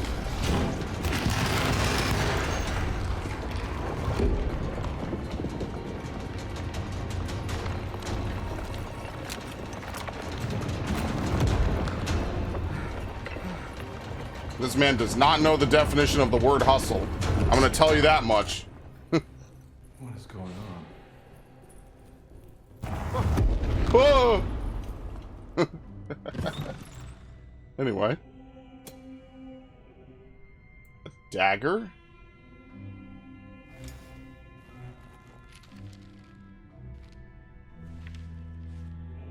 Acknowledge psychological trauma, break through barriers of self-deceit, temper manic behavior. These are the Dark Man's terms. The contract.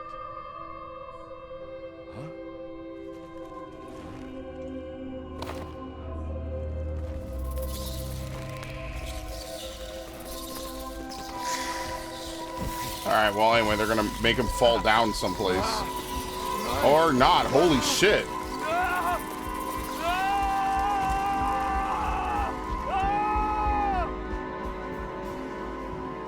Fly me to the moon instead.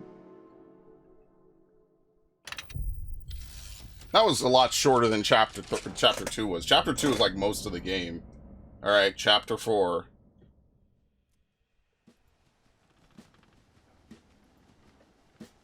Hey. Hey, detective?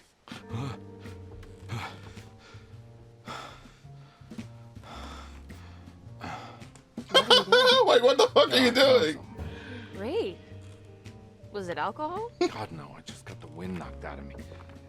I think I know how to break the contract with the Dark Man. What exactly does that mean? Everything going back to normal. All right. I found some more information on Dorsetto and the patients. There are some seriously strange things going on here. I'm pretty sure 2 of the patients are dead and maybe even the clerk. Oh, yeah. I kind of just gave up on work. Yeah, we're a little bit Well, beyond that. Just keep your eyes open, I suppose. What were you doing again? Jeremy made a pact with the Dark Man to keep all the madness locked inside Dorsetto. All right. I'm gonna break it. I just have to... Where is it? Where's the talisman? It's around your neck? Oh. Huh. Probably shouldn't wear it around your neck, though. I worry, detective. Yeah. Don't. I'm fine. I worry that you're not much help on this case. At least you're a good distraction. Trust me. You're getting your money's worth. At this rate, I'm an absolute bargain. Oh my god, cheesy dialogue. I love it.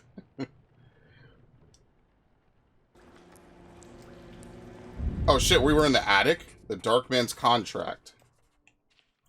Acknowledge psychological trauma, break through barriers of self-deceit, temper manic behavior. Medicine has failed me. Nothing can be done to dispel the Heartwood curse. Only the sacrificial dagger may release the despair from Jacob's eye, yet doing so be the doom of Deserto.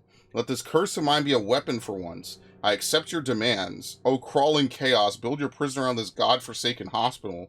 When the evil has been starved, I will stay buried forever. So it was a sacrifice, basically. Yeah, see, now we're back at the attic. So maybe her chapter 4 is in the attic. Basically, yeah. And you know, like, if you look at this as if, like, I'm looking at this from, like, a 2013 game perspective, right? Like I said, they're not AAA. In fact, I would think that they're more like AA or A, right? So, like, if you look at this from that perspective... Yeah, exactly. Some spooky lightning. If you look at this from that perspective, I think this isn't that bad. The only thing I would say that's not great is the price point, obviously, if you're going to look at it from that perspective. I need the key. See, now we're back to, like, Resident Evil crawling the manor type shit. Got to be around here somewhere. Oh, they're you back. Wouldn't leave this house. I don't know what to think anymore. You run into that detective fella? Who is he? Can he be trusted? I think he one of the good guys. Well, you know, like us. Crazy. He be all right with her coming? Praise the mother. You don't even know about all that. Just help the job. He's like, oh, damn. Ain't time yet. God, it hurts. As far as I can tell, Detective Carnaby seems to be solving problems, not causing. I could just be ready in case he starts anything. I could believe that, like, this would also have had, like, a good karma, bad karma type system if it was released, like, 10 years ago. Because that was popular back then. Like, Infamous made that shit really popular. It was really easy to have, like, be a good saint or be a dick in, like, every single video game cutscene, you know? Oh, God, it's all rotten now. Yeah, so the voodoo... Christ, what the hell was that? I don't know if we want to find out. The voodoo must have something to do with the black goat. Which must be whatever demon or whatever, like, weird creature or presence that they keep... Broken spectacles, nice. They keep mentioning, you know? Alright, maybe I should make a new save as well.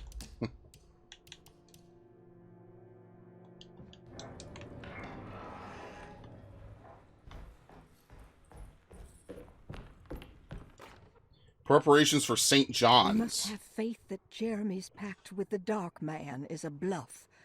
If we are lucky, our visitors will find him and prove it's all nonsense before night falls. What is true is our attempt to call on her. Too many things have happened for this evening to be in vain. Think of Jack and Cassandra, even Perosi, whose circumstances I can't understand. Grace is our goat without horns. She knows. Yeah, it and it's will the play kid. role. Oh. You must talk to your brother, Batiste. I worry that he will fail us. Mrs. Thompson. So they're going to use the kid again as a sacrifice or some kind of gateway. You know, it's weird. We never ran into that fucking McCoffey fellow again. Like, he was in one cutscene early in the game. I'm sure he'll show up once more at the end. But, like, he was pretty much not in the game at all. What? Alright, apparently there's more stuff in the library and the small parlor. But we cannot get back into the drawing room.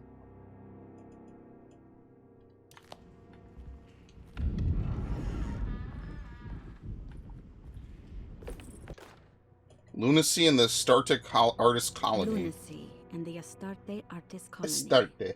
A monograph by Yael Klein. In early 1909, the old Derceto plantation outside of New Orleans was turned into an artist's colony. 3 famous European artists rented the house and the surrounding land from the owner, the Ledoux family. The colony was chiefly run by Sebastian Cortez, who was playfully dubbed the captain by his collaborators, William Arges and Heinrich Kassel. The colony existed for 6 years, until one day all 12 members disappeared without a trace. It is widely believed that their disappearance is connected to the disastrous hurricane that passed through on September 29, 1915, but nothing truly supports this claim. What is known is their frequent participation in New Orleans nightlife, their love for hosting parties, and their elaborate contributions to the Mardi Gras parades as the Pirates of Pontchartrain. Accounts of their lifestyle can be found in almost every gossip column. Probably had like a float It or can something. effectively be summed up as carefree and bohemian.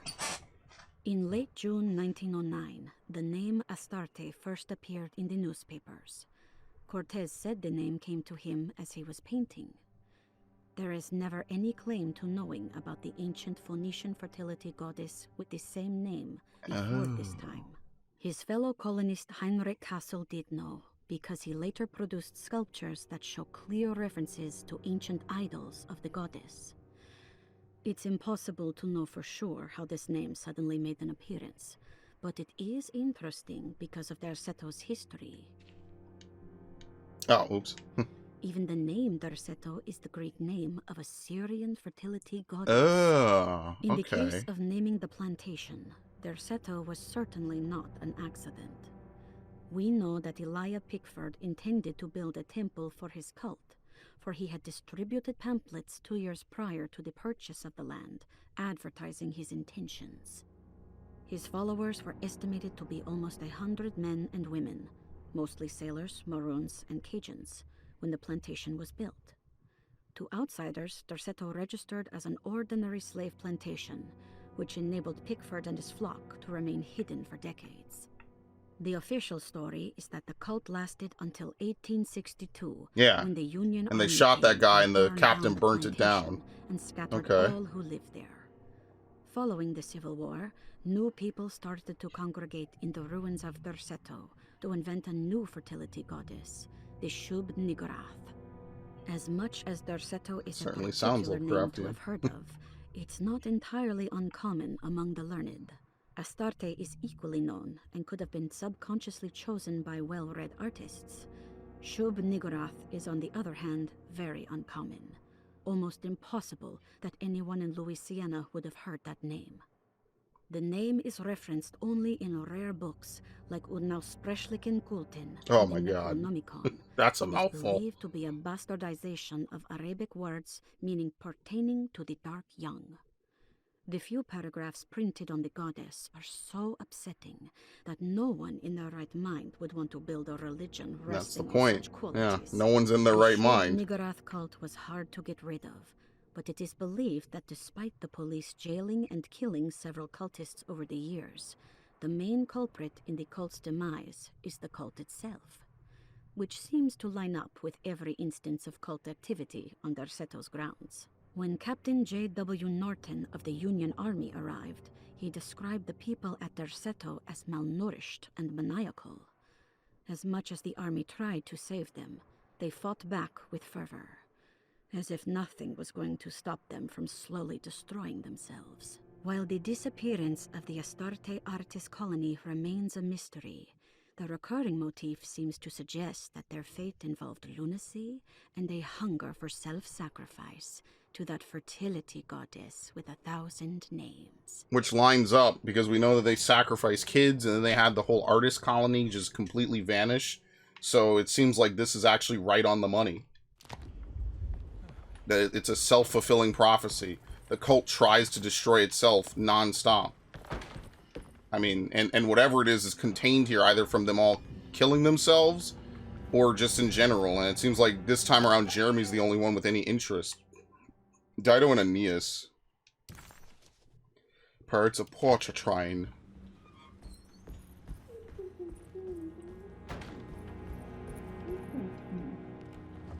Huh. Someone's in the drawing room, probably Grace. I mean, well, we're done here. The only thing left is finding a key for Lot's room. And there's something in the stairwell, apparently. And now everyone's room has something new in it. But remember, that door is not busted, so we have to go backwards. Yeah, I think we have to go upstairs. There's nothing else to do.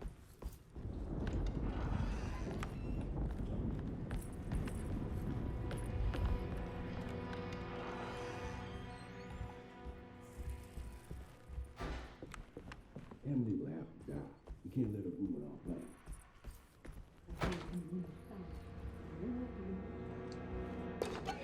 Do not disturb the occupants of this room. Prisoner of ice. Okay. Yeah, maybe nothing's missable, at least in the house, up until this chapter. Yeah, quiet. Someone's outside. So I guess we could go back through the grand parlor. Right? There's not exactly a ton of places for us to go. So I guess we have to go back into the dining room and then up the stairs or something. Right? Because if we go out to the conservatory, that door is still blocked. Oh, I guess we have to go back to the conservatory through the kitchen garden and then up into the ladder. Okay.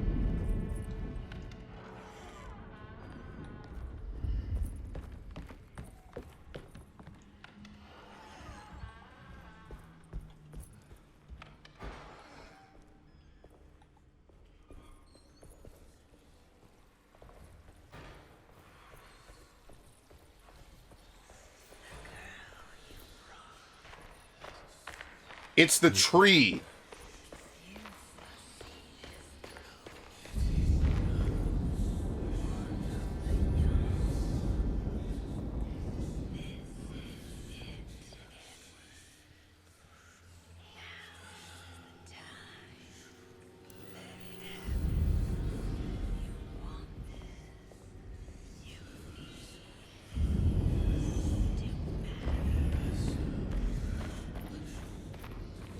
Yeah, the tree starts to speak to people that are going insane, slowly but surely.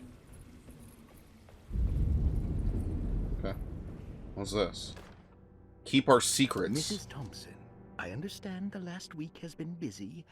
Under these circumstances, I find it important to remind you that Darceto's concerns are not a public matter, nor is it something that should upset you. Please continue your excellent work, and don't spend a thought on the death of Perosi, or, more importantly, the suicide of Cassandra Beauregard. Yeah, what happened to my coffee? They should mean nothing to you or the staff. I rely on your loyalty, and trust that your close kinship with the Tabois siblings will keep Darceto's secrets hidden. Dr. Gray. Okay. She's already beginning to have second thoughts.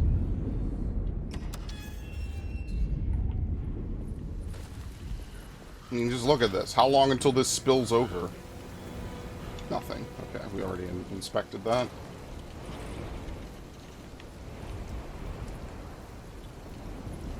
Is the creepy fucking cat still here? No, it's gone. Okay.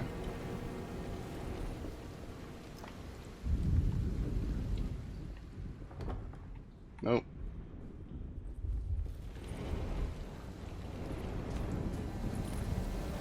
Funny how there's only one way back to the main part of the mansion now. They've since barricaded this door. Okay. Torley still hadn't found Jeremy. Carnaby figured this was good news. Emily had reminded him about some strange deaths at Deserto, and Carnaby wasn't sure who he could trust. Ah, you're gonna have to do better than that.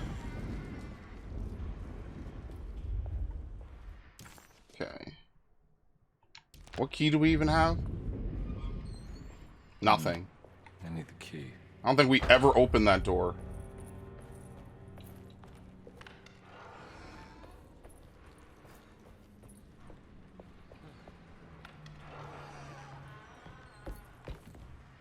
There must be a spare key to Dr. Gray's office in here somewhere. Yeah, probably in I here. don't have the combination for this. But maybe Jeremy did. 1, 2, 3, 4. 1, 1. Maybe Jeremy did. Right? Nothing.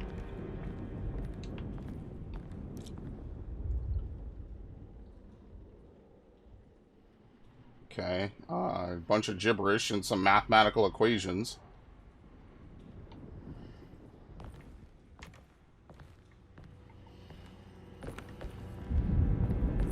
Alright, so I don't think we could open this yet. That's the next major puzzle that we need to figure out. So we probably go investigate some people's rooms, I'm assuming. And that's going to allow us to get into here. Can we even go into this room?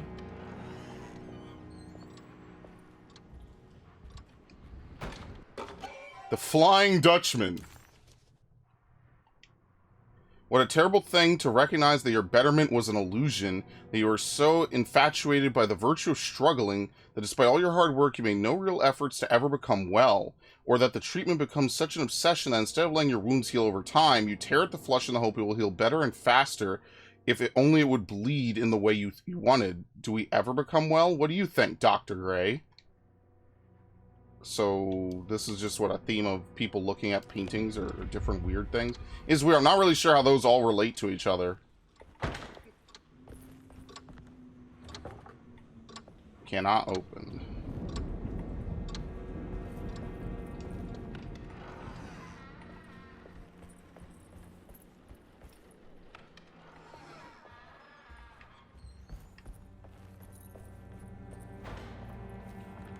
I need the key. Need the key. Where's the key? You ever gonna come alive there, Winnie? You out for some blood and honey? Y'all ever gonna come alive? Damn, even the Hunchback man. You kind of look like a Resident Evil monster. Oh shit, he's finally back. Detective Carnaby. Good to see you again. Solved the case yet? I'm trying. Hey, Grace, you okay? Oh, she is just peachy, Detective. Are you looking forward to the Feast of St. John, Grace? I can't wait. Kids, ain't they great? What exactly are you planning for tonight? Oh, not much. We eat, we drink, we pay tribute to the wishing tree in the conservatory. The usual. Then why all the excitement? There is just something about tonight. Something's different. Yeah, it's in the air. Besides, we got ourselves some new words for the prayer thanks to your buddy Jeremy. She'll come and turn the world inside out, and things will begin again. That sounds strangely threatening. You should come. Yeah, they're all wearing the masks. Oh my god. God damn He dropped it, something. Grace, stay put for once.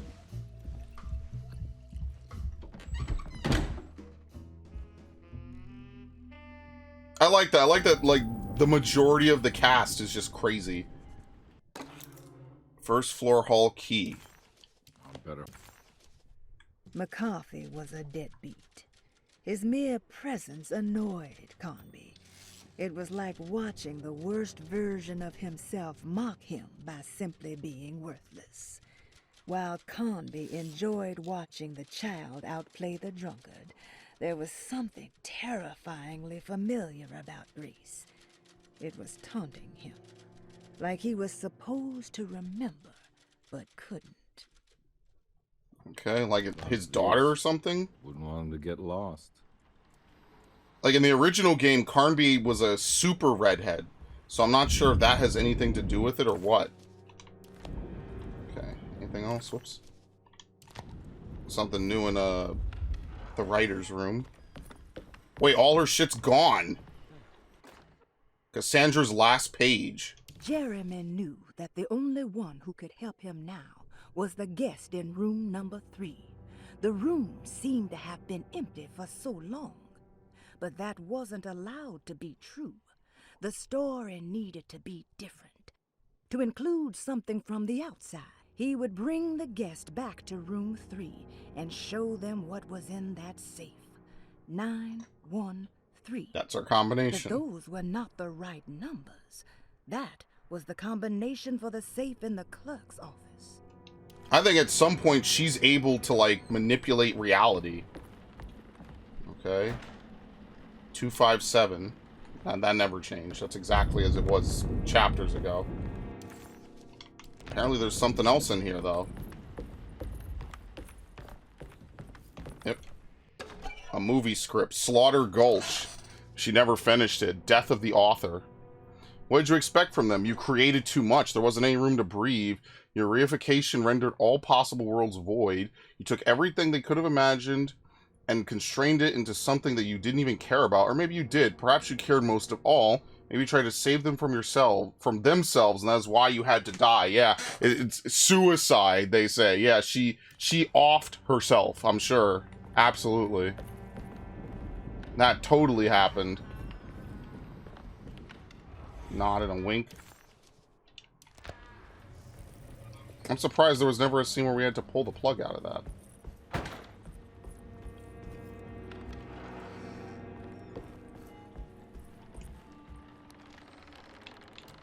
We need paintings for this. Okay. See, it's all stuff we've seen in the game. The Tarella, the dock, Grace herself, the carriage with us arriving, the ship. So there's a puzzle in here involving her drawings. Probably finally culminating with Emily is here. Huh. Oh my god, that's cool. I don't think we could take this one. Alright, so there's a puzzle in here.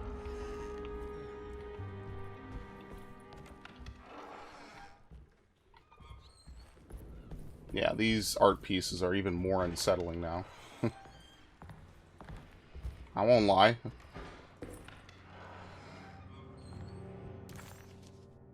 Yeah, we've never been to Dr. Gray's apartment, so we're probably getting to that. We're probably building to that in the climax here. It's going to be whatever this Feast of St. John's is going to be. To Detective Carnaby. Detective Carnaby, I'm terribly sorry that my niece has pulled you into this mess. Please, with all my blessings, take her away from this cursed place. I have destroyed that Eater of Worlds and locked it away in the attic and retreated to a place of hiding. Tell Emily I'm safe. Tell her all the lies you can think of to make her listen. Take her back to New Orleans. Sincerely, Jeremy. Okay. I mean, he's still cognizant enough to write to us.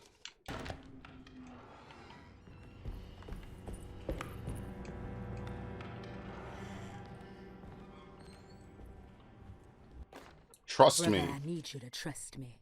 This is the most important moment in our family's history. Yeah, I they know definitely you have want to bring doubts this and that back. The terrible Mama Loa told you lies. Yeah. I would never betray you. I promise. Lottie. So this is his room.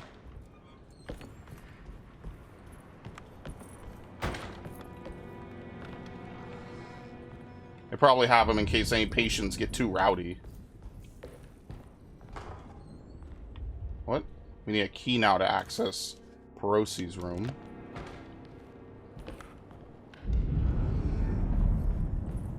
At least we're not actively trying to, like, avoid people or something, you know?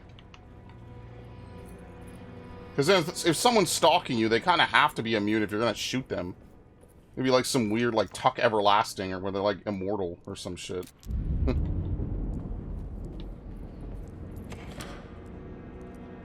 There you go. Can we go see Emily? Like, I knew this wasn't going to be a game where she was, you know, like Resident Evil 5, where she's on your ass the whole time. But it would be nice to talk with her. No, you can't even interact with it. So maybe her segments are different. I feel like it'll be more like Resident Evil 2, where, like... I kind of wish they had made more custom campaigns for the characters of Resident Evil 2, because a lot of the canon just doesn't make sense in Resident Evil 2, especially since you know Resident Evil 2 is like the big one that really sets up the story. Resident Evil 1, 2, and 3 have never had like fully canonized versions that are in the game. I'd argue the most canon versions of the games are probably the Dark Side Chronicles and the Umbrella Chronicles, with maybe a few snippets from each respective original game. The only game you could actually disregard is Resident Evil 1, because the remake, I think, is what they base most of the lore off of, because they actually tie it together with more stuff now.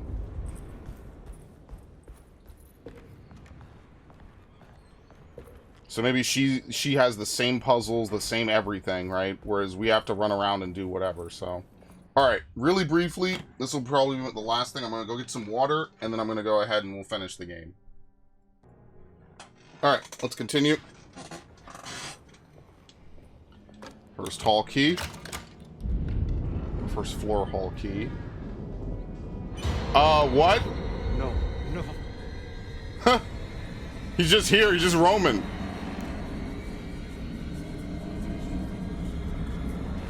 I mean... Okay, I was about to say.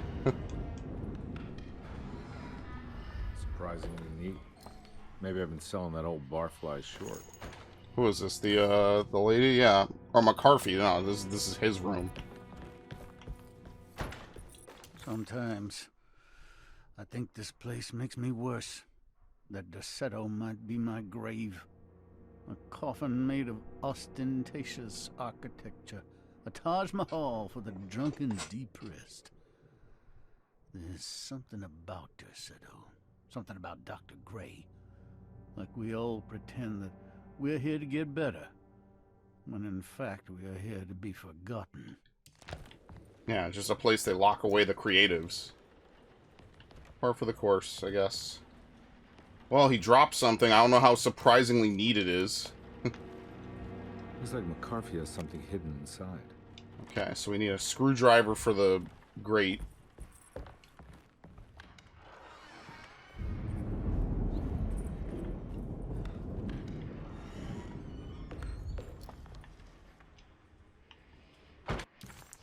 This is Ruth's room.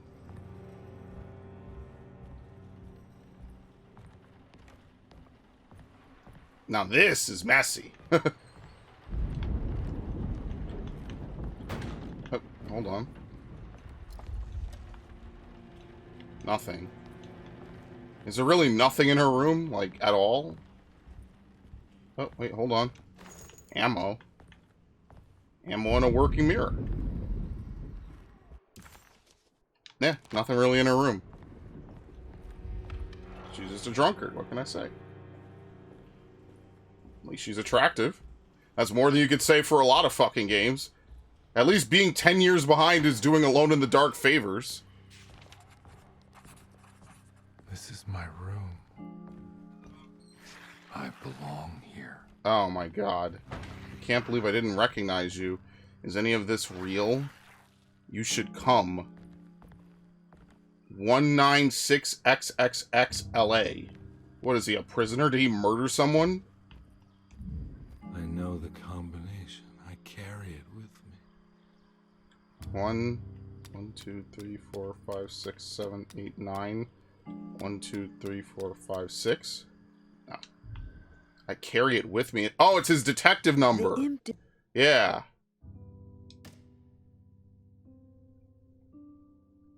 One 196-629 or 692. Am I supposed to put 6 digits into this? I know the number I carry it with me has to refer to this. Unless it's the lasting debt. No, there's nothing there. 196629.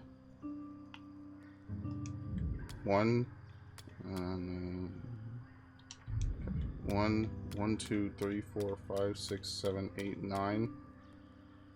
1 2 3 4 5 6.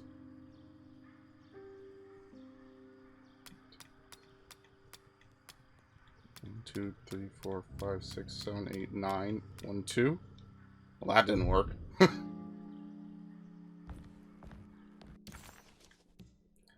The empty room always felt familiar. It had a mild fragrance of crushed leaves and wet sand that somehow convinced visitors that they belonged. It wasn't real, of course, but it was more real than many other things you could find. Okay. Break through the barriers of self-deceit. I know that number. Where's that from? Maybe it's just 629. Yeah. I wrote that. Okay. 1 2 3 4 5 6. 1 2 3 4 5 6 7 8 9. 1 2. Nope. 1 2 3 4 5 6 7 8 9. 1 2 3 4 5 6. No. Now do we put in the whole thing, right? 196692. LA.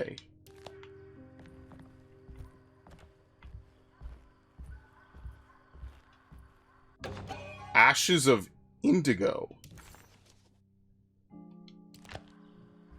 I recognize this view.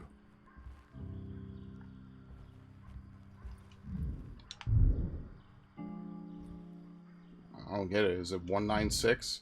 1 2 3 4 5 6 7 8 9. 1 2 3 4 5 6. 1 2 3 4 5 6. 1 2 3 4 5 6 7 8 9. 1 2. Yeah, that doesn't work. That doesn't open it. Is it the other one? Well, we know that the clerk's office is 913, but I don't think that could be this one as well. Perosi, Baptiste, Jeremy, McCoffey, Ruth. Grace has her own room, and so does Cassandra. Yeah, the empty room. But how...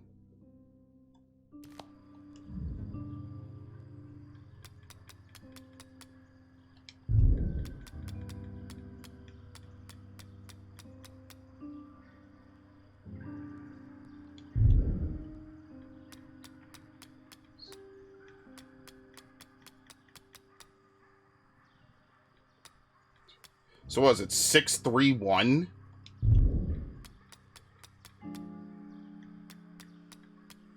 No. That's what I mean. I'm not sure how these puzzles are supposed to work. I'm gonna be honest with you. Some of these are... That other one was really hard to figure out, too. You should come. I can't believe I didn't recognize you. Is any of this real? And it's his badge number. Maybe it is just 196? That could also be it. So 11, 8, 11, 8, and 2.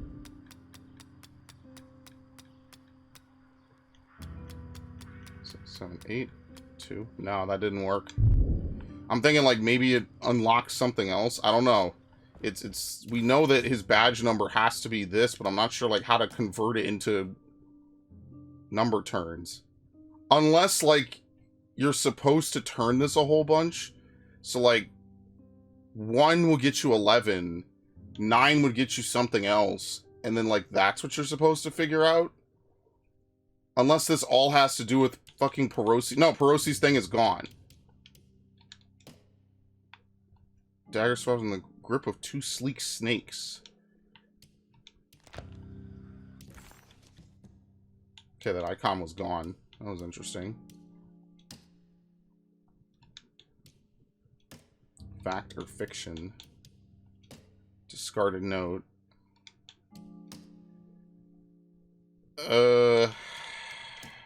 Lasting debt. I guess we open the other door.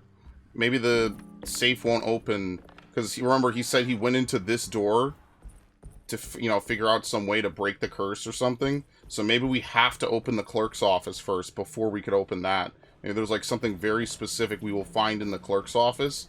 And that's what's going to allow us to get into that safe.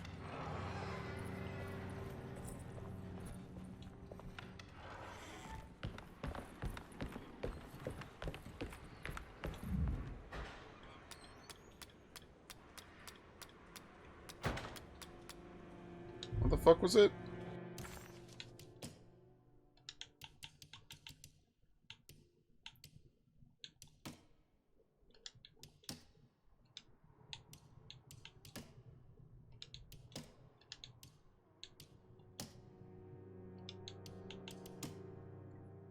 Here we go. Jeremy knew the only one who could help him now was the guest in room number 3. The room seemed to have been empty for so long that wasn't allowed to be true. The story needed to be different to include something from the outside. He would bring the guest back to room 3 and show them what was in the safe. But those were not the right numbers. That was the combination for the safe in the clerk's office.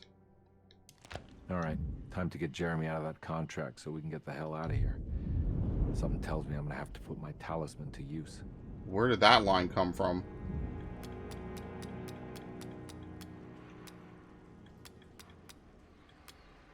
How did that not work? That's what I mean. Is it the other safe? Like, that's what's confusing me, is like, okay, well, that's the combination for the safe in the clerk's office. I'm not spinning the dial incorrectly, right? You're supposed to go left first. 1, 2, 3, 4, 5, 6, 7, 8, 9. 1, 1, 2, 3. Yeah, no. You're supposed to spin it to the left. 1, 2, 3, 4, 5, 6, 7, 8, 9. You go back 1, and then you go 1, 2, 3. That should be it. Let's try the other one. 1, 1, 2, 3, 4, 5, 6, 7, 8, 9. 1, 2, 3, 4, 5, 6. I don't get it. The safes are weird in this. Maybe I'm entering the wrong thing in the wrong one. Let's try this on the other safe.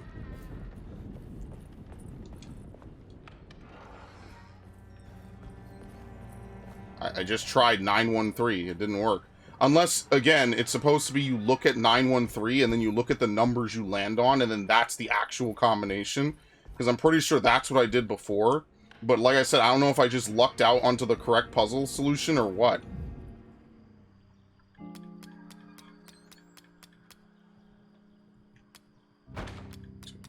Yeah. I'm very confused. Why does this get recovered up?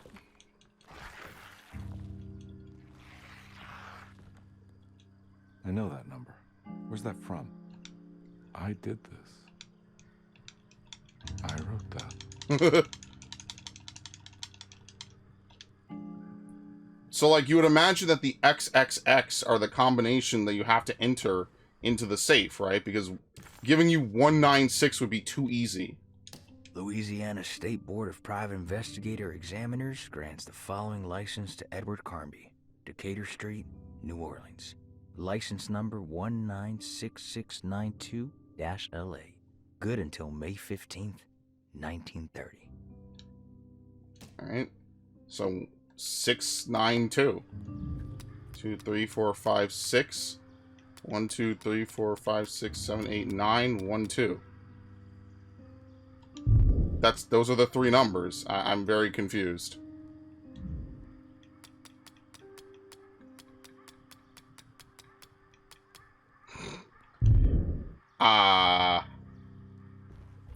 Yeah, I don't know. Neither combination seems to open the safe.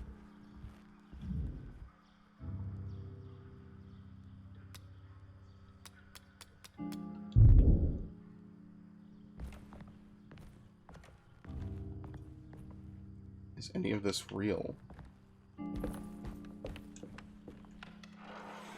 How do you break through the barriers of self-deceit? Because it has to be one of these 2 rooms. Because now there's nothing else really even left that we could even look at. So, the empty room is what's been drawn here. Maybe Cassandra is able to manipulate reality, but I don't understand why we can't enter the combination into this. 692. You cannot use this. You can only use it on certain specific interact points.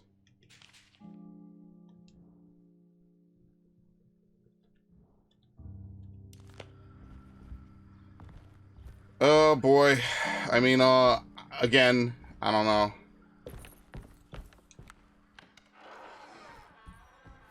I guess we just try the clerk's office. That seems like the only one we can actually open at this point.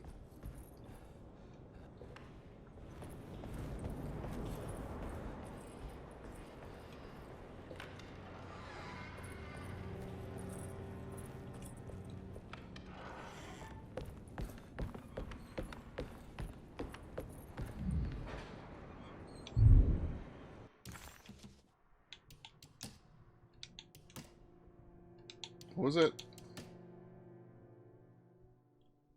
He would bring the guests back to room 3 and show them what was in that safe. 913, but those were not the right numbers. That was the combination for the safe in the clerk's office. But, like, you go to the clerk's office and you enter 913 and it doesn't give you anything. What the fuck?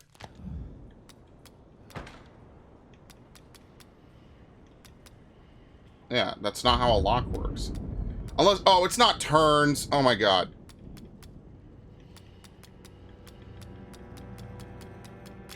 I thought it was turns. It's not turns. The empty room. In the empty room. They're actually just giving you the combination. Oh my I god. must write this down, because if I understand the condition sufficiently, it could make me deny this fact at a later date. And there is reason for me to think I may come to suffer the consequences from this dysfunction, as some who came in contact with the guest seemed to adopt a new worldview in which everything was predetermined but broken. Upon accepting this worldview, some memories became unmanageable and later rejected. I do not know what this means. I cannot even remember the fate of the guest. I think they were simply misplaced one day and forgotten. Just like all documents pertaining to this guest, they have all been destroyed, or they never existed in the first place. Who wrote this? There has never been a guest in the empty room. Okay. So they kind of wrote our story to be in it. Okay, my bad. I'm overthinking it again, because that was one of the puzzles earlier. But I still don't understand the solution to the other one, where it's like, and hell. That's 7. But why would... I don't know. That's why that doesn't make any sense to me. Why would and hell, which is 7 letters, only be resolved with 1? I don't understand. And maybe there's like a document I missed earlier in the level that would have told me. But yeah, whatever. Anyway, 629.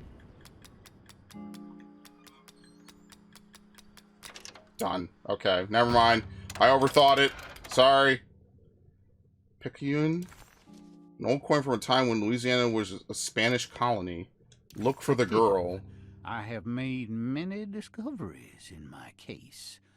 The child we want is safe, thanks to good people like me and you. We're so similar, but you don't see all the things I do. To find your man, Jeremy, you also need to look for the girl. It has always been that way. The young deliver us all. You should have a look in my room. There's a piece of the puzzle you will need. Alright, we already know that. We can use the coin to open it. McCoffee. So what happened to McCoffee then? How long have I been here?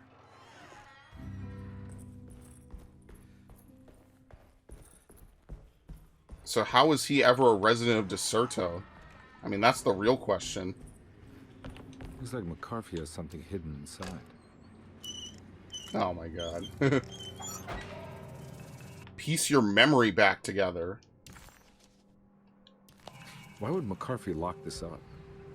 Was he trying to keep Grace from completing the shame? If so, couldn't she have just made another drawing? William Dukes and Sons. Okay. Well, now we have the painting. Ah, fuck. What the hell happened in here?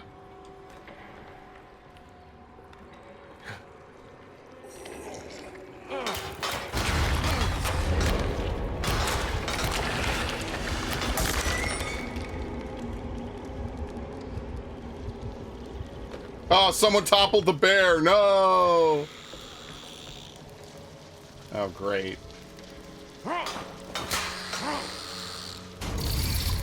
Honestly, I feel like you could just run past these dudes, maybe.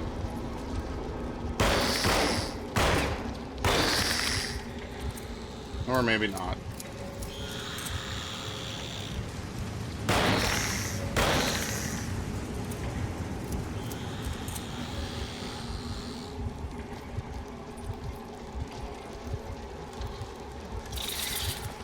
Oh, you're supposed to break down the door.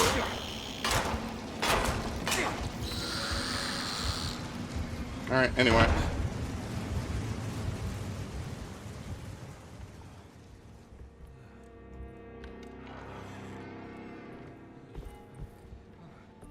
Okay. The missing picture.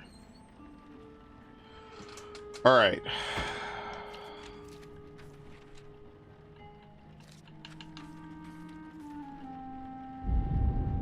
No, I don't think that works, right? I mean, maybe.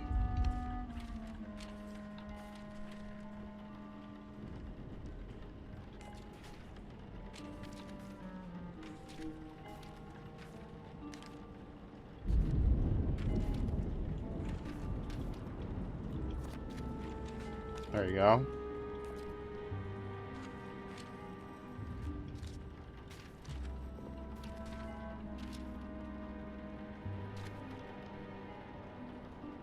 Does that look right?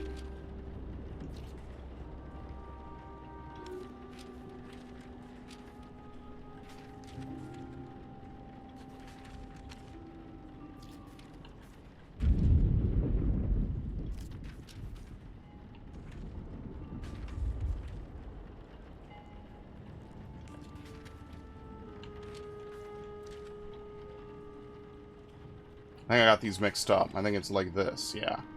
And then this will look like this. And then this will look like this. No, that is horrifically wrong.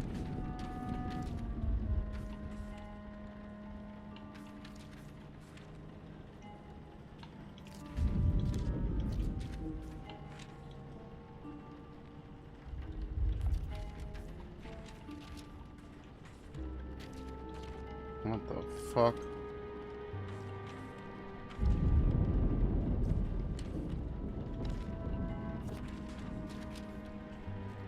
That doesn't look right. You know, not. I mean, this also doesn't look right either.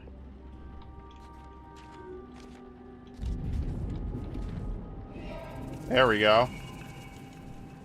Huh? It's gonna auto-dial itself.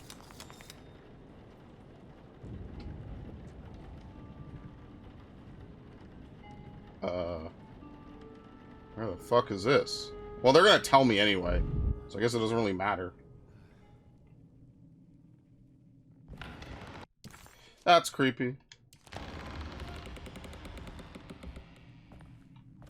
What else is there in Grace's room, though?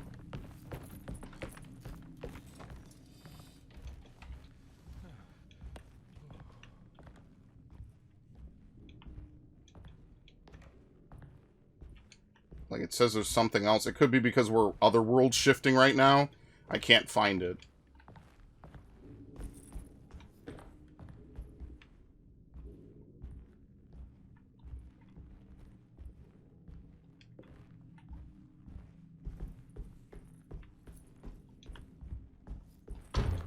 This looks familiar. Yeah, it's your office. That's me. Isn't it? Telegram. Telegram from Gabrielle Saunders sent December 25th, 1928. My husband has returned to steal one of our most valuable paintings. I'm sure he means to sell it. If you hurry, I'm sure you could track him down. How long had it been since I drowned myself in drink and depression? It had all felt so peaceful, slipping away into oblivion. A welcoming, dark voice wrapped around my mind like a heavy blanket. It turned off suddenly as I woke up from the sound of my office door closing shut. A messenger had left a telegram from Mrs. Saunders. She had a lead on where to find her husband and her kidnapped daughter. That's for the office.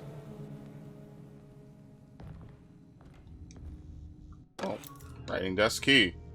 God, I used to drink so much back then. When was this exactly? What case was I working? You stopped drinking at some point? Newspaper clippings. Philanthropist Teddy Saunders goes mad, kidnaps child. And then 2 days later, he got the telegram. Theodore Saunders.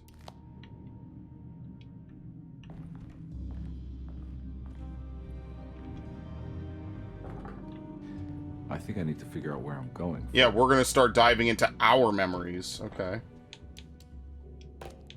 Okay, there's more.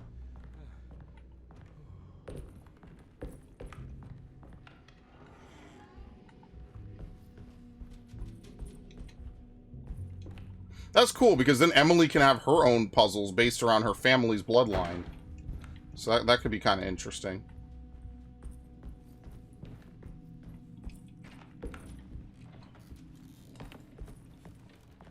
Okay. Yeah, I don't really know. I'm surprised the map even still works, honestly. Usually the map quits whenever you start, like, memory shifting.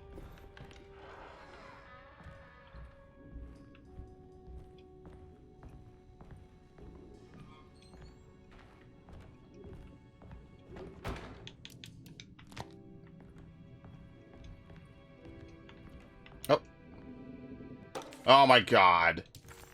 A photograph of him.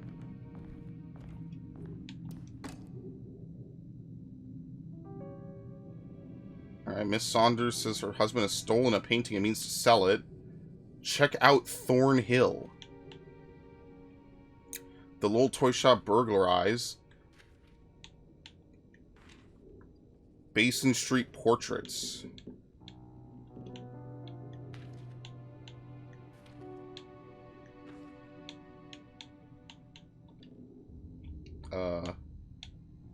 Check out Thornhill.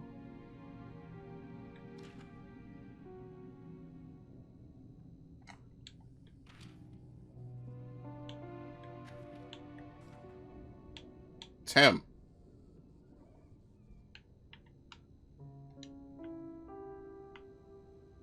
I don't get it. Is there some combination? I feel like I'm running into this problem a lot. What the fuck? A stamp reads Basin Street portraits, but you can't, like, zoom in to look at any of this. So, Basin Street? Oh. I remember this case. Yeah. Some kid got taken by her father, headed out of state. But he had made a mistake by selling Was a it the painting Red Thread his of wife Fate? actually cared about to a collector named Thornhill to fund his venture. That's how I tracked him down. At least I think so.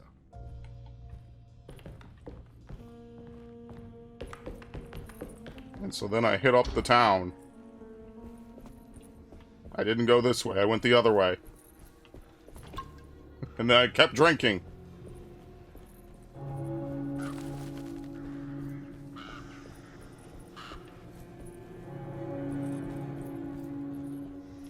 I can't go that. Oh, dude, what? There must be some achievement to hit every single bell in the game. Absolutely. There must be some kind of achievement for that.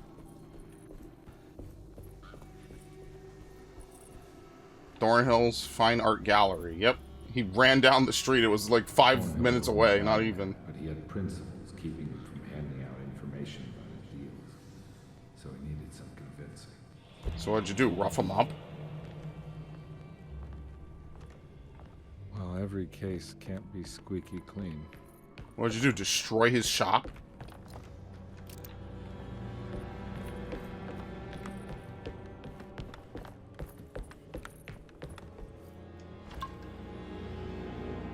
Saunders had sold a valuable painting to Thornhill, hoping the money would carry him to wherever he was going.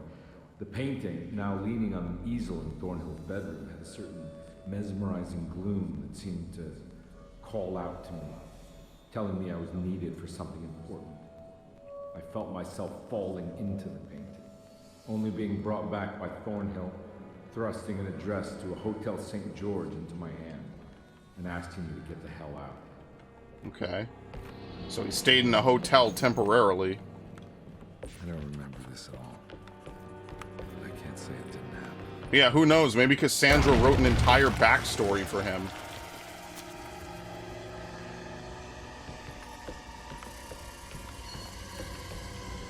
The fuck? I don't even know what's going on. It'd be cool if the art started, like, looking at him and moving and shit. Apparently I'm under attack, or I can't leave, or something. Yeah, I think an enemy was supposed to spawn. Yeah, here he is. Yeah, remember that there were shooting, you know, shooting segments in this game. Oh, what the fuck? Ow.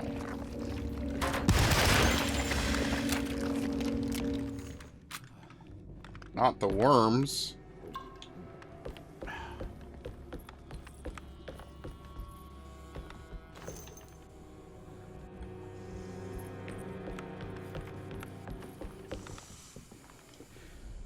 Alright, we can creep.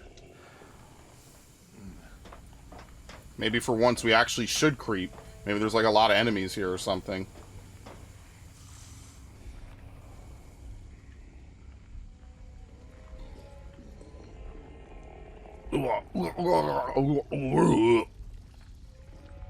It's all like the boomers from Left 4 Dead.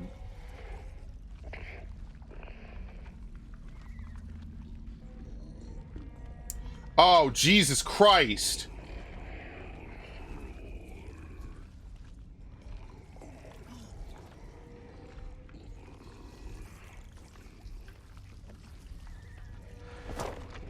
Okay.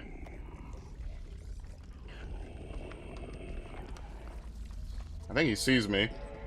Maybe. No, that's actually interesting. No, he sees me.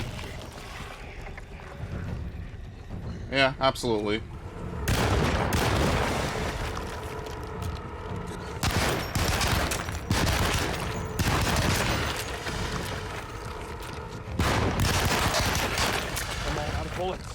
Alright, we're good.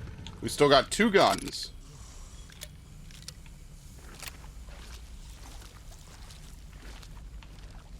Yeah, you could tell, like, some of the mechanics are interesting, but there's not really, like, a real stealth mechanic. There's no way to, like, stealth kill enemies. You know, you would think that they would have introduced that. So because there's no stealth kill, you kind of just... I don't know, it seems weird to try to figure out what enemies are even doing 90% of the time. Run.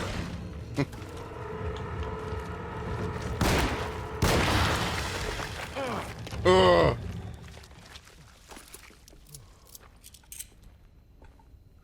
Okay.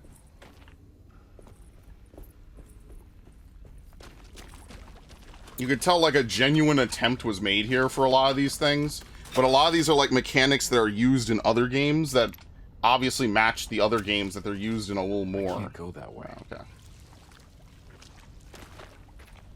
So you could tell, like, they're kind of out of place in this game. But, like, it's out of place in the sense that it doesn't really disrupt gameplay. It's just, like, incomplete systems that aren't really fully utilized more than, what, like, 3-4 times in the game? But, I mean, to be fair, like, even in Evil Within, like, by the end of the game of Evil Within, are you really still using melee? Maybe a little bit, but not, like, majorly. So, like, I can't totally fault them, because most survival horror games kind of turn to action in the last quarter anyway.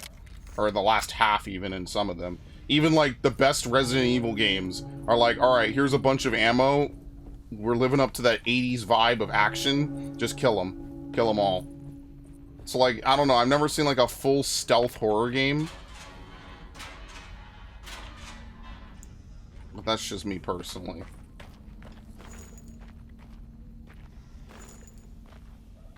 Usually, like, you want the big culmination to be, like, a ton of action, right? Like, you feel like there's a ton of payoff when people are, like, gunning and doing cool, you know, cool shit. So I think it's just easier for you know, just to develop a game where you do that. Candlestick.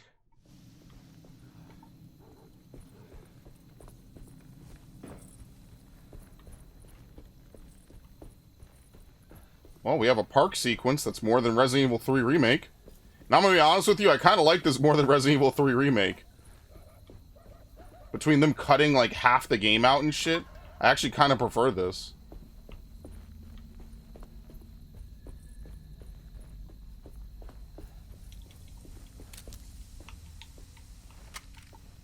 Okay, we're loaded. We're strapped. Second Amendment in style. Where the fuck are we going?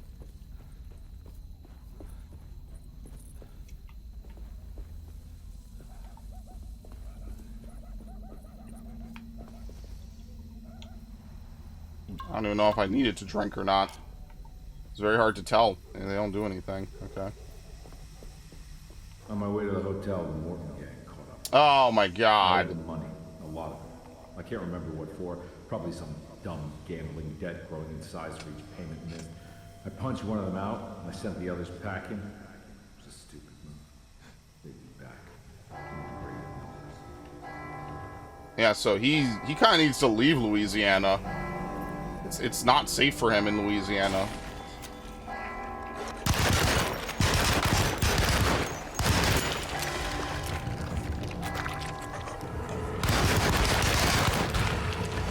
All right.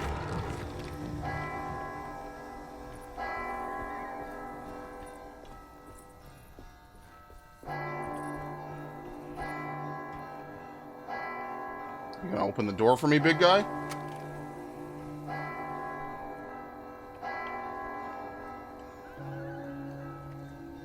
Oh my god.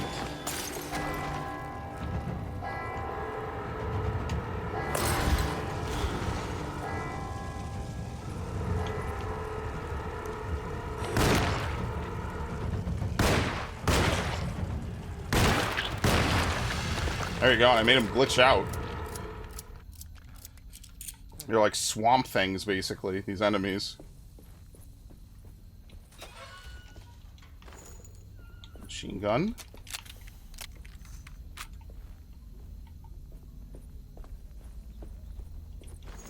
Oh my god. Okay, boss fight. Hey, they give you more ammo than the average Resident Evil game. So, I mean, like, on a certain level, you gotta respect that, right?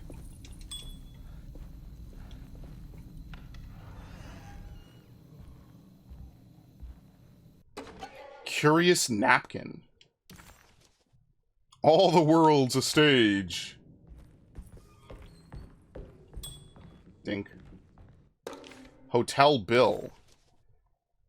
Dated from December 21st to December 25th, 1928. Oh, Grace is the child. Oh my god. Is Grace is the child? Is Ted Stryker? Fuck, what's his name? Ted Stryker is going to be the guy, the drunkard. Probably doesn't remember who the fuck he is. They both wanted to keep her safe, so maybe the mom was like crazy or some shit. I found it. In the hotel ledger, I recognized the handwriting and the signature. Ted Stryker. It was him. I could feel it. It was the kidnapper I was hunting. I put on my knuckles and hurried up to his room. Uh-oh. I think he did something he wasn't supposed to. Something about that name, Ted Stryker, rings a bell. Feels vaguely familiar.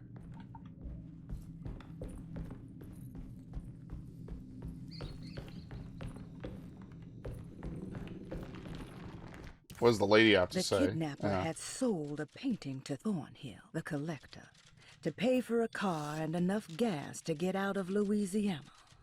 Detective Carnaby was suddenly reminded of shaking him down to find out where the kidnapper was hiding. St. George's Hotel by the park. I didn't realize that every time they put that little memo on, she's writing a new page of the manuscript. Alright. Yeah, I think he beat the shit out of him. He might have killed him. Phased through the door.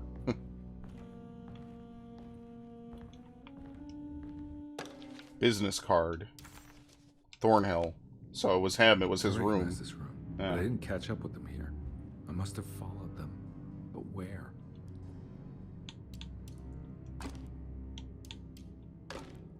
Okay.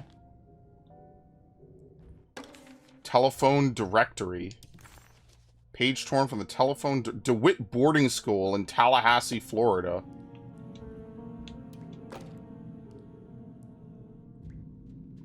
Nope, never mind. Deserto Sanatorium.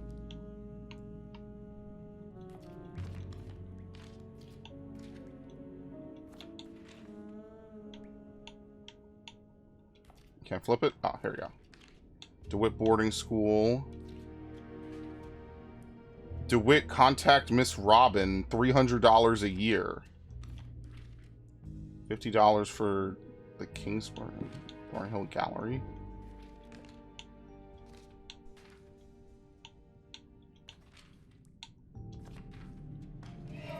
That's right, he was running away, ditching his old life and marriage in New Orleans to find something better in Tallahassee. And he took his daughter with him against the will of the mother. That's why she hired me. But that's why there's a picture of the bridge. With him at the Pearl River Bridge. Oh, look at that. Pearl River. This is where I caught up with him.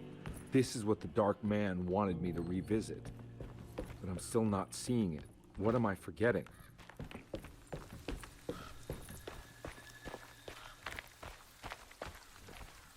Axe.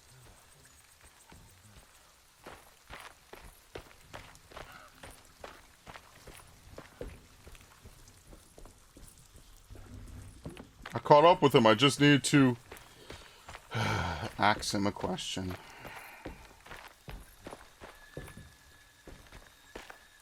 So, I don't know. Let's go this way.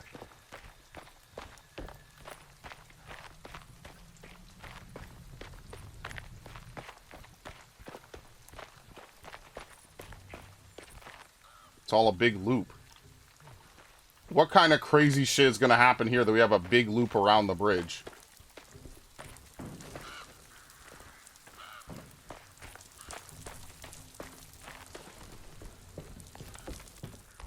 Oh no.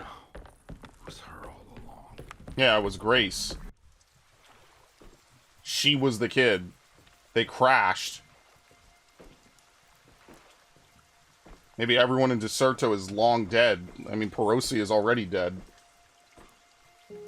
I can't believe I didn't recognize you. I looked a little different back then, I suppose. Was any of this real? How do you mean? This day, just... so much is happening. I can't... I think I've lost my head. Do you need me to apologize? I mean... I am sorry. I don't think I need to begin to explain. You're just a kid, Grace. I'm really sorry. I didn't mean for it to happen. Lies. More lies. Uh-oh. No, really. I thought I was being a good guy by handing you over to your mother. I didn't know. I couldn't have known that she wouldn't care about you. Maybe you could say it without having to I don't know smoke how out. this works. What is this for? Some form of admission of guilt. Maybe acceptance. It's what the Dark Man wants. I guess we just watch my father die again then. You think he's alive? I know he is. He's down there, scared that he won't be able to get out. That he will drown with his daughter again. What are you saying? We gotta save him. We? Do it yourself. Yeah, I'm in there, I'm down asshole. There with him, remember? Get in there. Can I really save them? This all happened so long ago. Find a way to raise the I have bridge. to find a way to get down there. I have to. There must be a way to save you both, right? Why else would I be here? Maybe the Dark Man just likes it when you suffer. I mean, I could believe that. There was a boat at the house. Alright, there was a boat at the house. Let's go. We have to go back, I guess. I'm assuming that time is not flowing normally here, right? Like, who knows?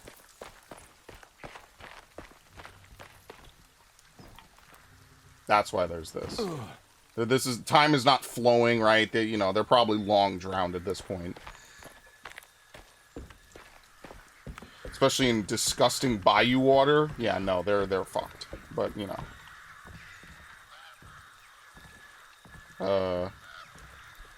The boat?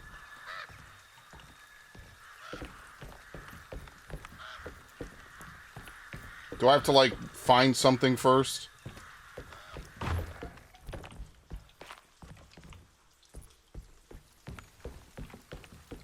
The Dark Man likes putting weird puzzles in your way. I cannot believe I misinterpreted spin it to the right and spin it to the left instead of them just handing me the code. I didn't think it would be that easy. That thought didn't even cross my mind. That's crazy. I am actually losing my mind playing this. Like, they just give you the code. Like, what the fuck? Okay. I've never had a game just do that, I don't even think.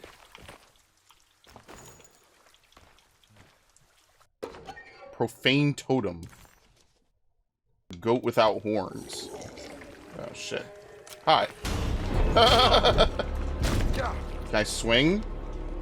I'm getting fucking rocked. Can't even do anything. There we go. Beat his ass.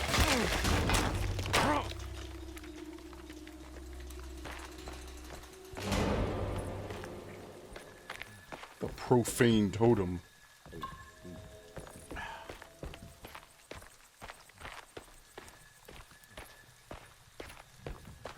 I mean, at least they're nice enough to tell you when your weapon's gonna break.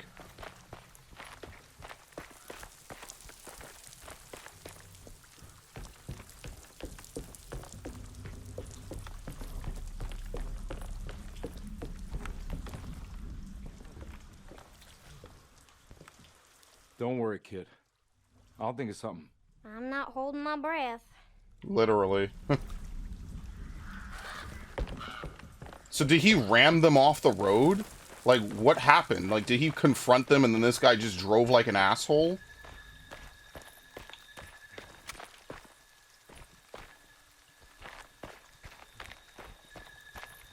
Who knows? It sounds like Carnaby was kind of a dick. He just drove up debt. Couldn't really do much of anything. That's what it sounds like to me. Like, he was just like a drunkard. Couldn't solve cases. Couldn't do jack shit. You know, this poor woman comes is like, oh, I need you to find my daughter. But obviously she was going to treat the daughter like shit. She just wanted to make sure her husband wouldn't get it. And unfortunately, you know, she's the, you know, poor Grace is just caught up in the middle of it. Doesn't know. It's not her fault. Like, what is she supposed to do?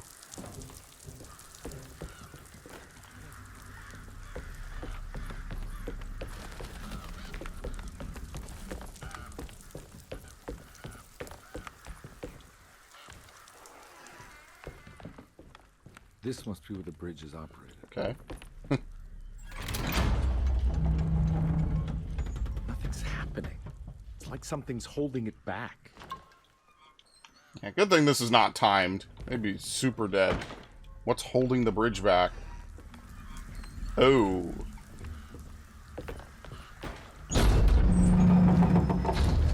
like we got a root problem.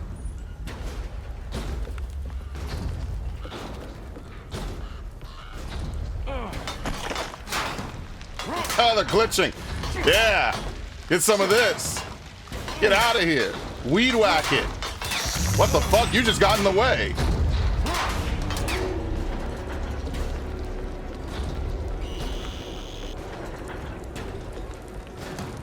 Oh my god.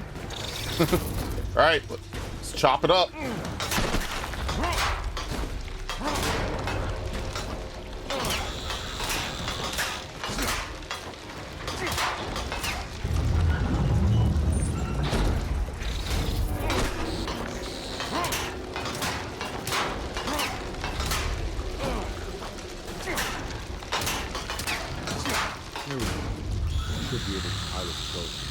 We were never even able to get in the boat in the first place.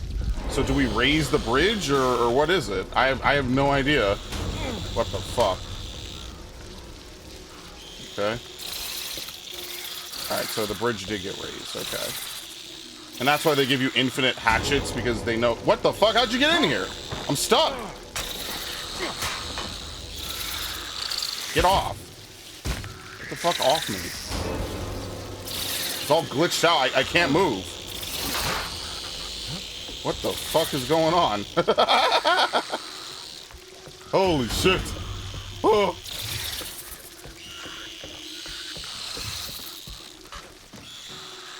Scree. There you go.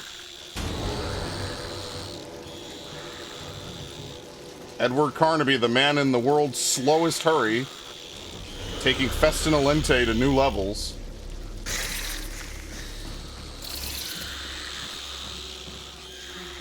Saving a drowning girl and her father? Oh, listen, I'm in no hurry, man.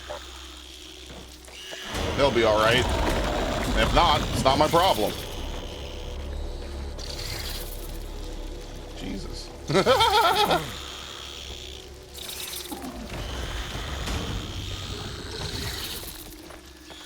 Actually, Sweet Home came out before this, now that I think about it.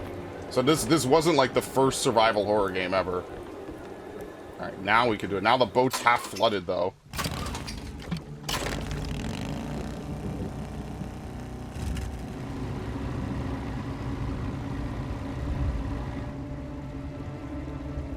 Festinolente.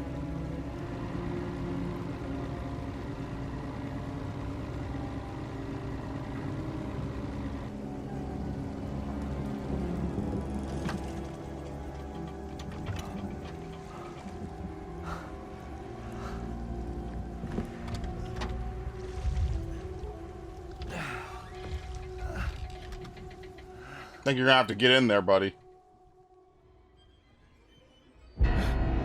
Oh, join me! Come in! Ah!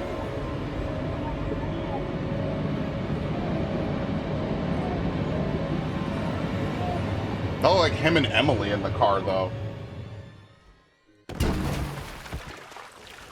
And there we go. My God, Carnaby. Are you okay? Don't leave me alone. In the dark.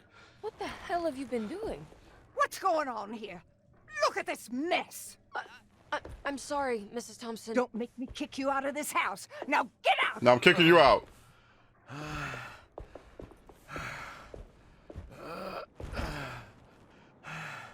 Hey, Detective. Mr. Carnaby. I'm really worried about you. I'm okay. I just need to catch my breath for a moment. This place? There are some very disturbed figures around here. And I don't think it's just the patients. I've been reading some things about how Derceto has a deranging effect on people.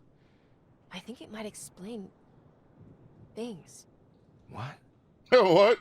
Just how have you not take seen it any of the easy, monsters? Okay?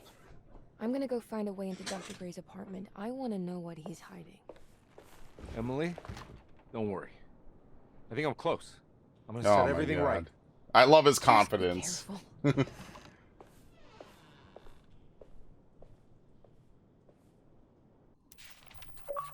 Carnaby had run their car off the bridge. He pulled Grace out of the sinking car, but okay. left her father to drown. He could have saved him. There was time. He just chose not to. Instead, he took Grace back to New Orleans and collected his... So she is alive. Okay, so they're not dead. She is alive. But she is aware that... There's something missing. Yeah, we could go to the doctor's office now. She is aware that they could have saved her father. There was more than enough time. He rammed them off the road, which is, like, super fucked, obviously. Yeah, so now we're done with all these rooms. Can we even get back into Perosi's room? We never found the medicine box key again, so maybe there was something in it that I missed in Chapter 1. Maybe it was like one of those things you need to double interact with, and I just did not double interact with it.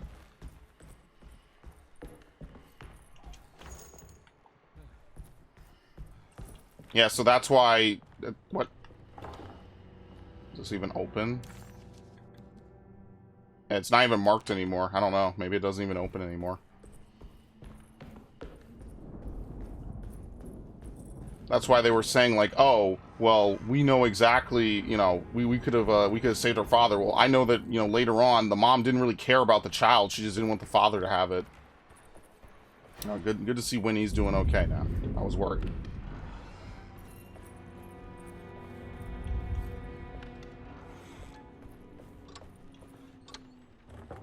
Other way.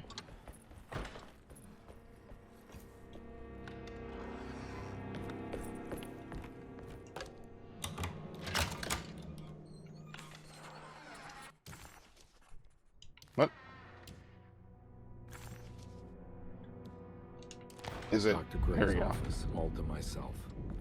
Let's see if we can figure this guy out. It says 11 of 11 now. Detective Carnaby didn't recognize the bridge across Pearl River. It was firmly obfuscated by trauma. Events that had left Carnaby scarred for life. Carnaby vaguely remembered the case of the missing child. She was kidnapped by her estranged father. There was some connection to a gallerist named Thornhill, a painting sold to pay for a getaway. He was back in the dark. So yeah, they narrate everything for you, but what was page 11 then? I guess that was page 11. Okay. Cassandra's things. I have finished tidying up Miss Beauregard's belongings.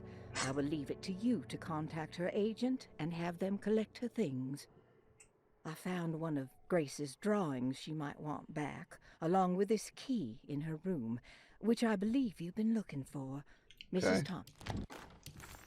France. Coffee's pirate treasure. This is where McCoffee has hidden my favorite young. It's very important. Okay, well, we already know that. We already solved that, right? It shouldn't even be an objective anymore. It's not. In fact, our objectives are blank, which is really weird. The stairwell key, which probably leads to the infirmary. Dearest Dr. Manzetti, I find myself in a losing battle with my patient. As I've disclosed in my previous letter, his delusions have him completely captured. It's bad enough that he is torturing himself with paranoia, but his madness turns out to be quite persuasive to others, effectively laying the ground for mass delusion.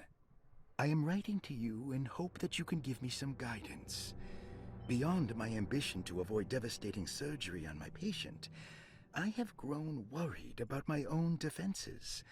The words of my patient are deranged, yet they often resonate with something primitive within me. I have tried photographing his brain with X-rays. It was surprisingly difficult to get good results. Dark blotches on the plates kept obscuring all details.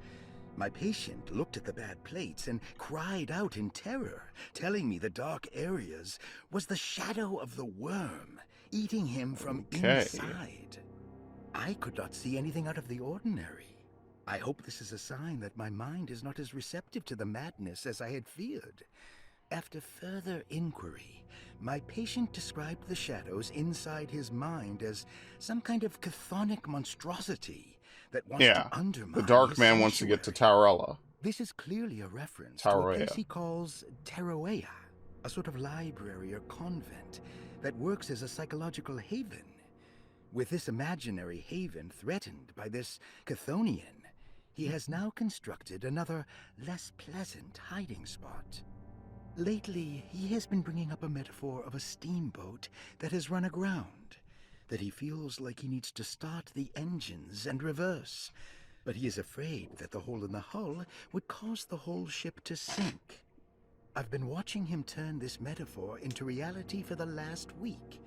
He knows it's made up, but he is doubling down, trying to make it a real memory.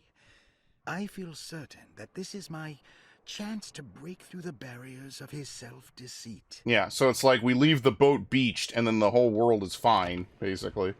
Which is his whole point, is that he wants to break the contract, but he doesn't. He's afraid that doing so will unleash whatever's happening here into the broader world. Oh, great. Well, I think we're going to see that boat metaphor right now.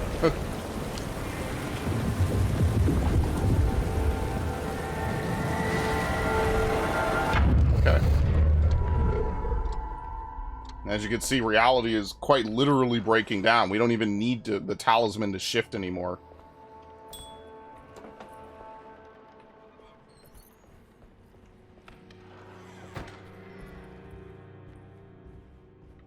Okay. Well, we know we can solve the France puzzle, and we have the staircase key.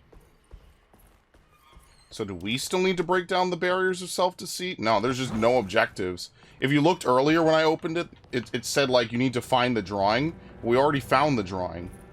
Now, I actually did that before I did the whole segment we just went through of Saving Grace. There you go. France. I see London. I see France. More booze. And a map of the Caribbean. Right. Well, I mean, like they said, there's a couple of things that you could find with him. Seems like we found most of the items that you need to... Oh, his gun was gone. So there's one more thing in the sitting room.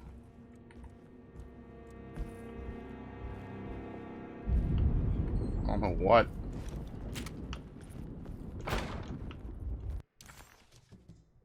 Yeah, I don't know what. And we can't even get into Perosi's room. So it's possible maybe Pink rooms, they're explored, but like maybe I missed something earlier, and because of that, I can't answer it anymore. Did we ever open the clerk's office? Wait, maybe we didn't?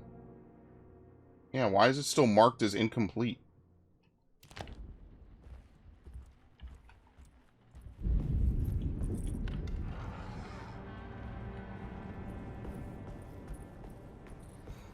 Well, I was thinking maybe I would make this one whole video, but since we're approaching the 6-hour mark, I might want to make it 2. So I'll probably split it half and half, probably starting from Towerella, and then everything after that. I'll see about it when I'm in the editing room. And by the editing room, I mean literally in this chair. Yeah, this puzzle's solved. I think I did it out of order. I think it's fucked. I don't think it's going to solve itself now. There's no more puzzle here. I think it's a little glitched, I'm gonna be honest with you. I think you were supposed to do that segment first, and then do the whole thing with the room and his, like, history. Because now it seems like the objectives are glitched, and the other thing isn't working correctly. But luckily, I could still beat the game. We have the stairwell key. So now we could go down into the infirmary, where supposedly they're doing x-rays. So yeah, I'm not sure what a 100%... Take this much. This has to end. Alright, let me pour some booze first. And maybe shorten the register. What is that, $20 bills? Are those $20 bills as they would have appeared in 20 whatever, whenever this game came out? Or is it based, sorry? Holy shit. Gotta make sure we're temporally accurate. Here we go. Edward had heard the whispers for years. When he lived in Brooklyn, it was only on rare occasions, like when he, as a child, climbed that tall tree in Central Park, when he almost drowned in the Hudson River trying to save his despaired mother. The whisper became more common as he moved to New Orleans, but still rare enough to be ignored. Now as he walks the halls of Deserto... Edward had heard the whispers for years. When he Can't lived scroll, in Brooklyn, by the way. It was only on rare occasions, like when he as a child climbed that tall tree in Central Park, or when he almost drowned in the Hudson River, trying to save his despaired mother. The whispers became more common as he moved to New Orleans, but still rare enough to be ignored. Now as he walks the halls of Darceto, he knows what is calling him. He doesn't want to admit it, but the dark young in the conservatory is telling him to sacrifice the Cabri Sancorn. Okay. I don't know what the hell that is. Leave an offering at the Whispering Tree. But I don't know what. Were there any other objectives or things we should do? Forbidden Knowledge. This is a secret objective. I think that's the first one we've acquired, right? All the world's a stage. Forbidden Knowledge is just lore. Dying with Dignity. Unlock a hidden memory in the attic. Yeah, this is the only one that's a secret objective. Okay.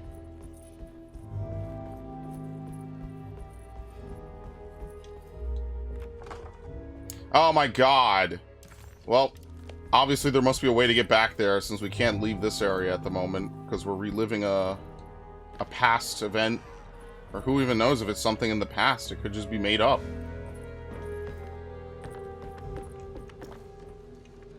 Alright, nothing.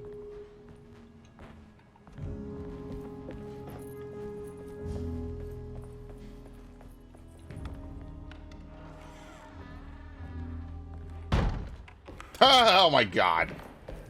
What the fuck?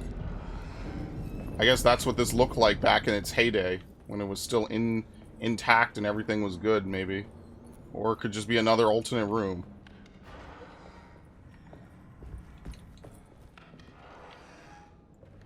Oh, this is the first floor.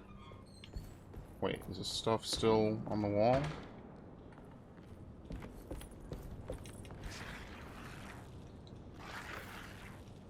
You should come. Is any of this real? So this room is still fucked. It's a projection on reality, probably. It would be really crazy if this was, like, partially inspired by Alan Wake. Like, Cassandra's dead, but maybe she's writing from, like, some alternate dimension. Or before she died, she did it. Because inexplicably, that room is still stuck in that eternal evening. Whereas everything else is, you know, lit up, right? Like, or, you know, pitch black. So clearly we've been out here for quite some time. I don't know what the hell was in that barrel, but it's not there anymore.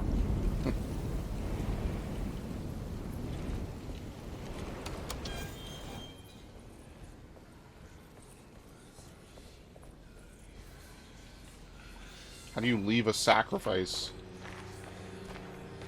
What is it? What do you want? Don't worry. I'll remember. You should have. What did he leave? She will call on you when it's time. Do not ignore her. What the fuck?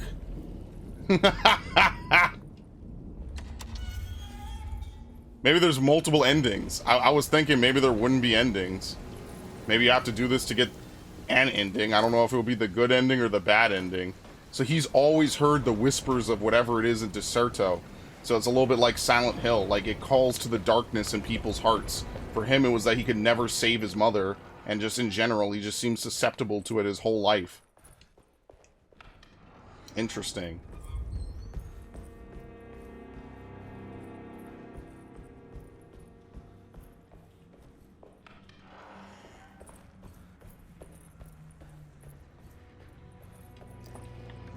So there must be certain objectives you have to do in different chapters in order to, you know, get all these things to be active. It's just weird how, like, Emily has seen none of this, unfortunately.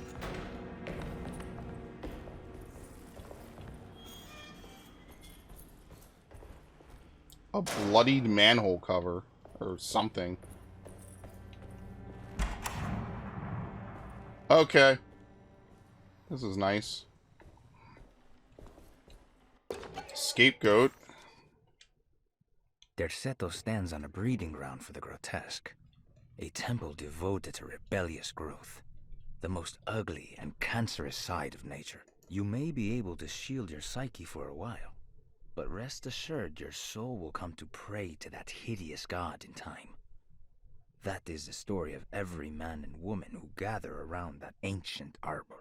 They all croak, bark, and bleat because their own bodies are afraid and they wish to repel the evil those words conjure. Ia! Ia!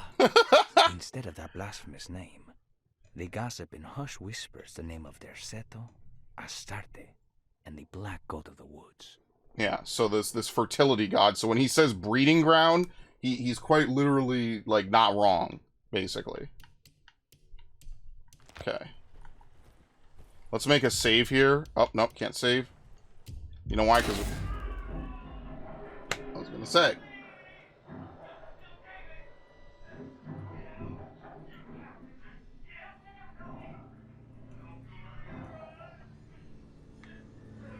Okay. I need the key.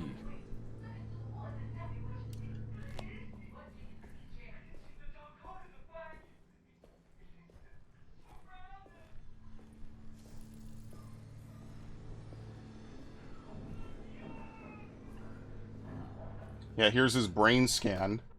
So we need to find radiographs. Partial capture of a brain grimed by unsettling darkness. And the surgery room key.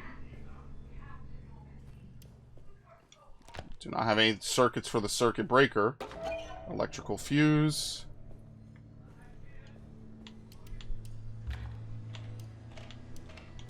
Okay. Obviously we need more. If all else fails... Hypothetical psychosurgery based on the ideas by Burkhardt and the St. Petersburg research could end up saving Jeremy's mind. Severing the connections around the frontal lobe would certainly solve most mental afflictions. The procedure would be brutal in performance, as well as in efficiency. An ice pick pushed through the edge of the eye and into the skull would untether the nerves like Alexander cutting the Gordian knot.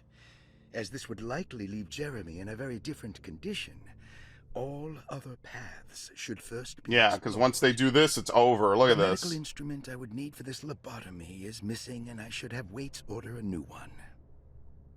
Oh my god. Ugh. Stuff that years later they would say, yeah, this is fucked. We don't do this on people anymore. Radiography. Patient Jeremy Hotwood. Date June 14, 1930. Plates. Jeremy's skull proved difficult to capture properly. Partial radiographs worked best. A complete picture of the brain can be assembled by piecing 3 plates together.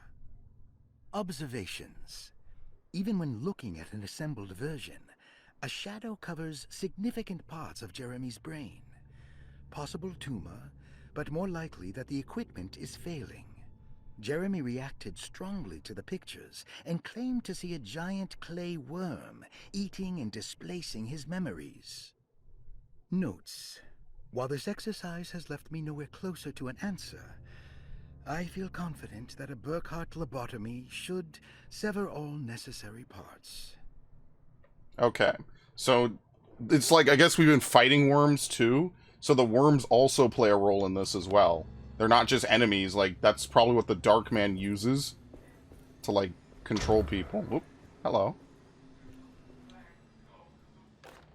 Radiograph 1.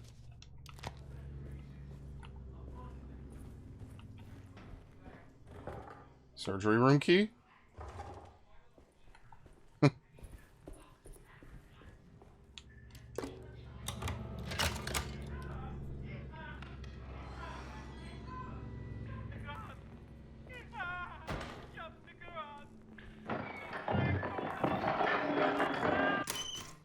Okay, there you go. We'll take the fuse.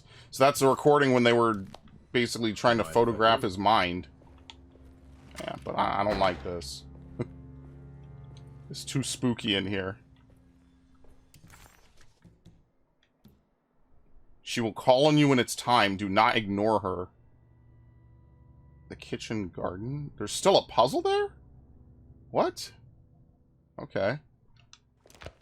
Is this all considered to be one room?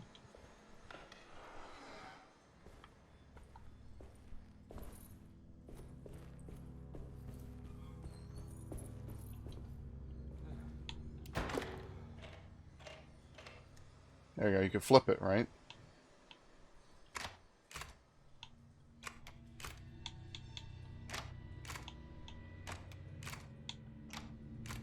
I just fumbled with it. Easy. That's better. Nice. I like light.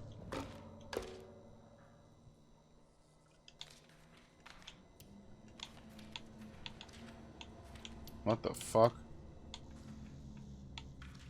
Oh my god. Ha!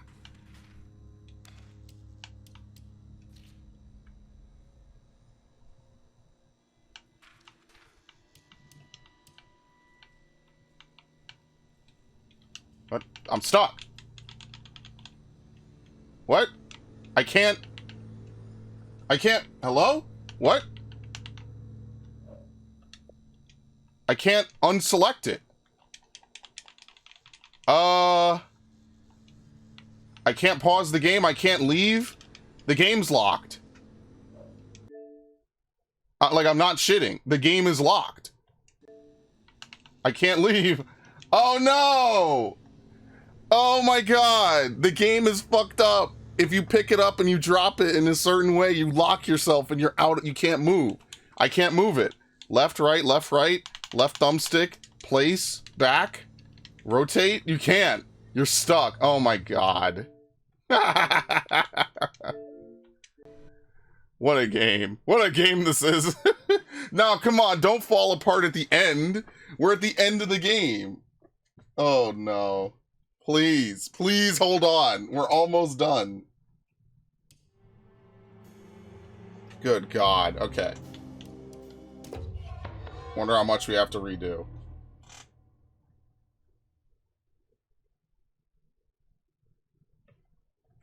Okay. Probably should save my game, just saying. Good lord. And this is why I don't mind tons of checkpoints, because that was something. That was an experience. So it's like we can only take 3 of these at any given time.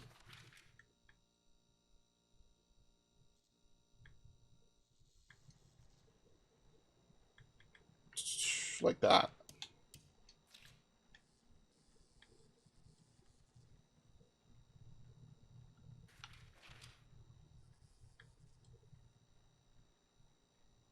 Trust me, I've known games you didn't save, it locked up. Fucking good luck.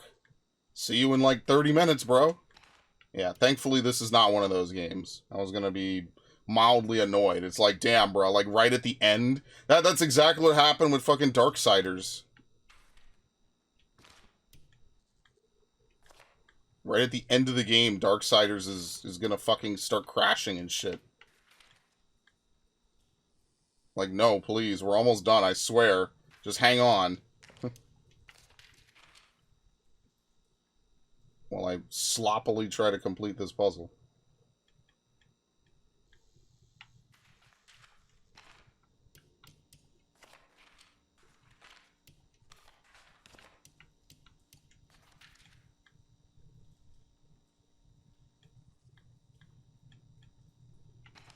Remember, they were only able to take part.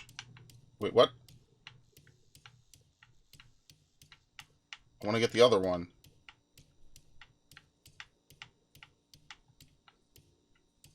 There you go.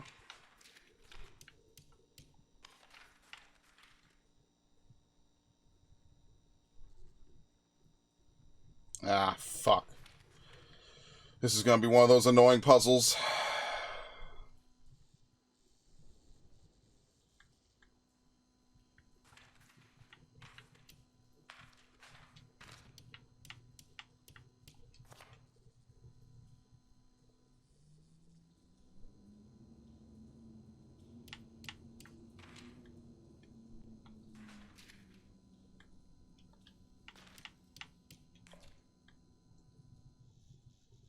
Okay, I am definitely going to be on this one for a while. What am I even supposed to be looking at here? Like, I know it's his brain. Maybe it just is upright like this.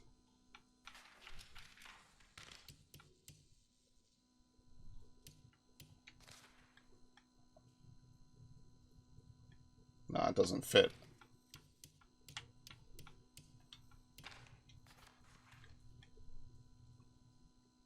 That doesn't fit either. Is it the last one, then? No, because that's like the other side of the cranium.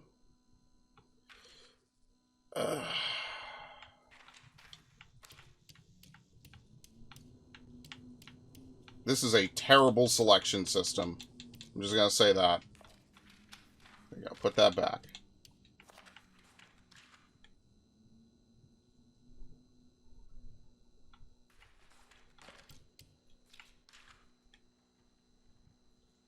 Nope, too big.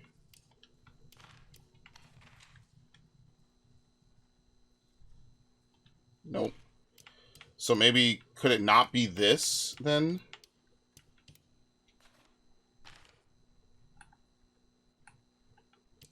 Remove all plates. I'm clicking it. It doesn't seem to do anything.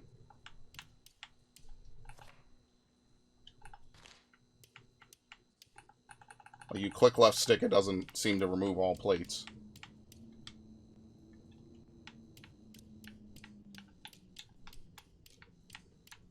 Trying to get to this. Alright, are there more? Like, did I miss some of the plates or something? Because the correct solution doesn't seem to be there.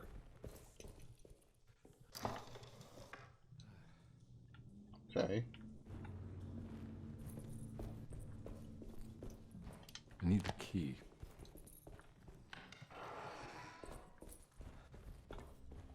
Shove Nigurov! Yeah, yeah, yeah! Sorry, it's the cult's influence. At least we don't have, okay, they definitely removed a lot of the really ridiculous shit, right? So, like, there's no, like, spellcasters throwing books at you and stuff like that, right? You know, you're not, like, tiptoeing around. Like, if you ever see gameplay of the OG, and again, this is not to knock a 1993, 92 game, but if you ever see gameplay of the original, it is a very unique experience. You would almost think... Honestly, in like 10 years, you could probably trick like Gen Alpha to think it's a fake game. Like, it's one of those. Alright, I'm not gonna lie, I hate this puzzle. I hate it partially because of how slow you have to rotate and because it's not really clear, like, what goes where. Like this is definitely one of those puzzles. I will tell you right now, I do not like puzzles like this. It's not even that it's like putting it together. It's very slow and very tedious, and I do not like that.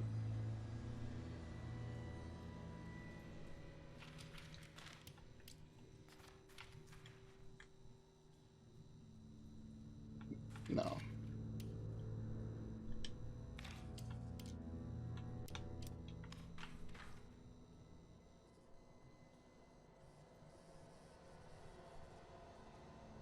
That's not it. Oh, there you go. Yeah, it is. Perfect. I was gonna say, yeah, he has a literal worm. Jeremy's Darkness. A broken piece of burnt clay. Its size suggests it as being part of a statue. Ugh.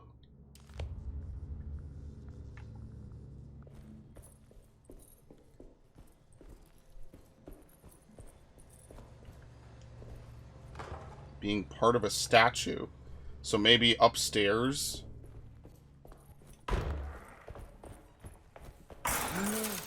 Of course. Why does this keep happening? What am I supposed to do? Run!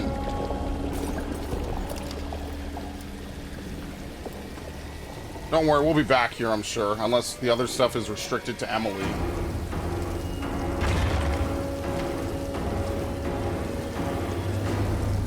What? There you go.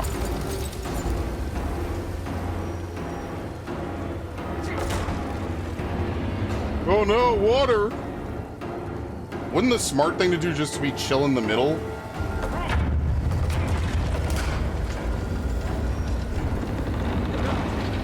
Go, go, go, go, go!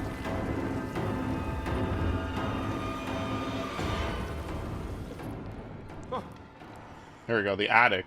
Now, obviously, it's not actually filling up with water.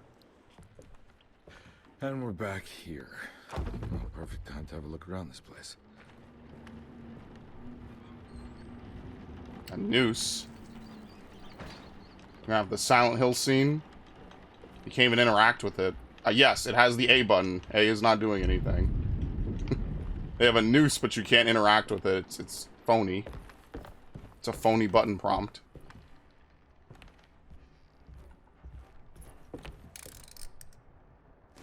Jeremy Hartwood.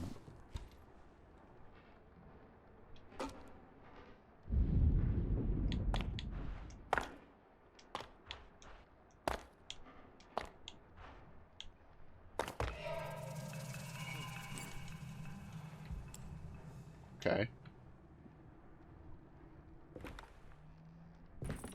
Thought the blurriness was like a feature for a second. Can you drink at full HP? No, you cannot. Okay, so every time you drink, you're at least a little hurt, because I can't drink here, because I'm obviously at full HP. So how do we know what to dial it into? And why is there a noose here?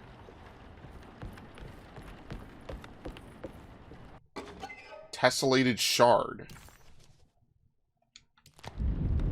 Do not disturb. Lala.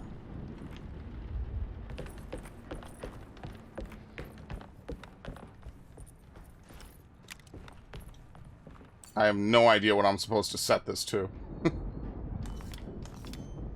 Do we have it in a note somewhere?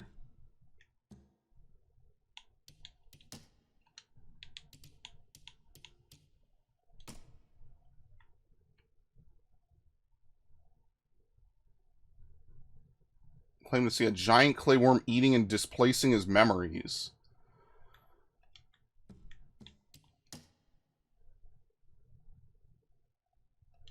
They were going to lobotomize him. Probably did not run that by his family. Just saying. I already found the pirate treasure. We did that out of order. I made many discoveries in my case. The child we want is safe. Thanks to good people like you and me. We're so similar, but you don't see all the things I do. To find your man, you also need to look for the girl. The young delivers us all. You should have a look at my room. My last guest is suffering from severe maladaptation. I understand conditions significantly could make me deny this fact at a later date. There's never been a guest in the empty room.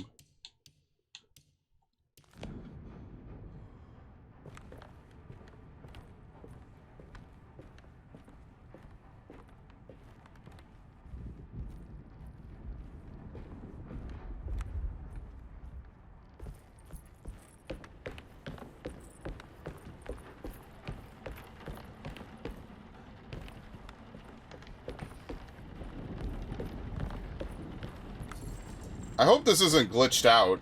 Like, you are supposed to do something with the noose, but, like, for some reason it's not letting me interact with it, and maybe that would, like, lead me to be able to dial in the thing. I hope it's not glitched, right? Like, I feel like there's always a little bit of bugginess in a THQ Nordic game, unfortunately. That's something that they have yet to work out all the kinks for. But yeah, I'm not sure. Like, I'm supposed to interact with this, and there's nothing to interact with. Like...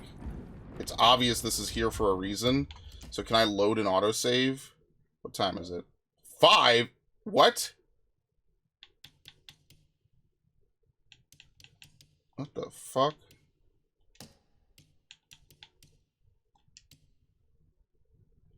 Oh, I didn't adjust it for daylight savings time. Oh my god, I'm an idiot. Okay, never mind. It doesn't do it automatically? That's interesting. You think that would be like the #1 thing that it would do is, you know, adjust for daylight savings time?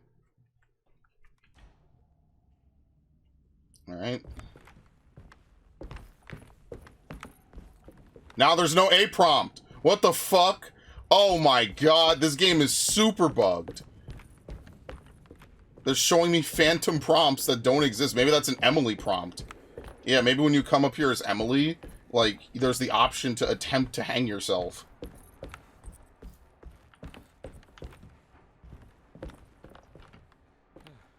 Yeah, I have no idea what I'm supposed to dial this into.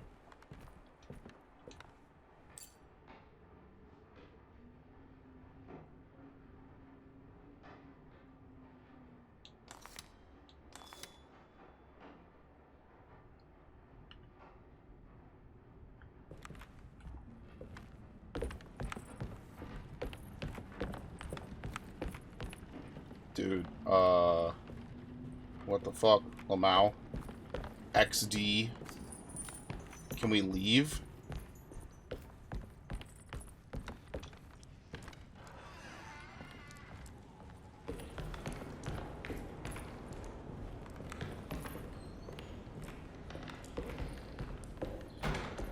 I'm very confused. The back end of this game has some really obscure puzzles, or just they're not, like, explained, like, amazingly. I'm not really sure what I'm supposed to dial this thing into at all. Like, I don't think it's on any notes, right? Because we've been through some notes. Obsolete items have been archived. Wow, so now everything is obsolete? Are you serious? Wait, no. What the fuck? Now it's not obsolete.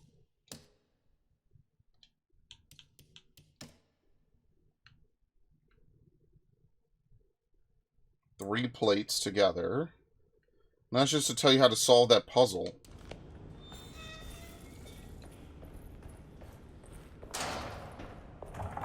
It's locked now. Oh my god. It's locked. No. No.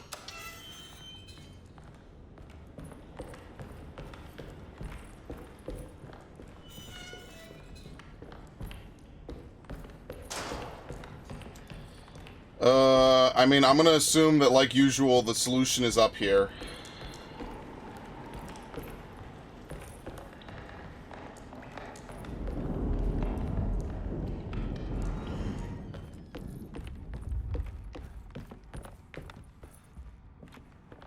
Oh, it's right on. It's in the box. Oh my god. 641. But wait, was it big to small? Yeah, so 641. I can't believe it. Why does it do that, by the way? 6 4 1.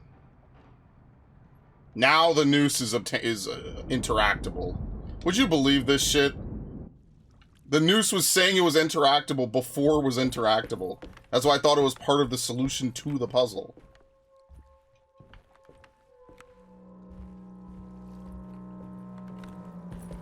I do not like that noise. Not in the slightest. Well, I want to try to leave. Oh no, I can't touch the knob for some reason.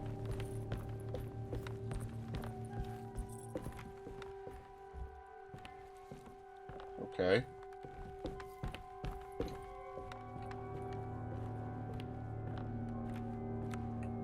They should have had, like, things looking at you and shit like that.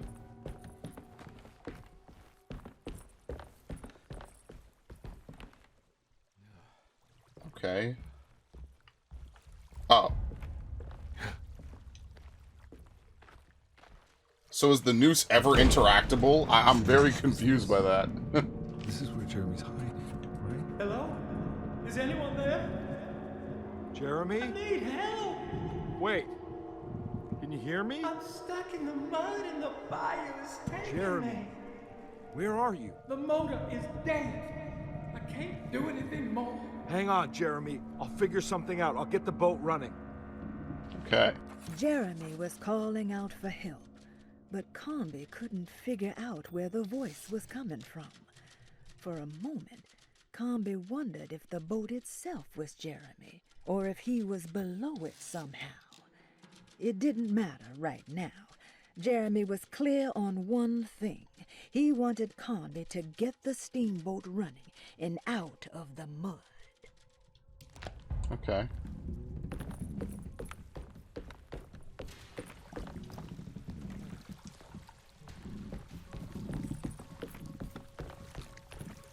I think this game just needs like 1 or 2 big patches to really make it run well. A little bit of jankiness, like that thing not narrowing in, right? The noose is interactable, but not really. Like, there's definitely some weird shit going on with this game. It seems like the front end is really polished. Hi. Oh god, babies! What the fuck? Alright, it's dead. Dead baby. Because they're clearly cooking with some kind of fuel. It's wedged itself right into the bayou. If I get the motor started, I could try reversing back into the river. Yeah, that's what he said he wanted to do, but he was unable to. It's jammed.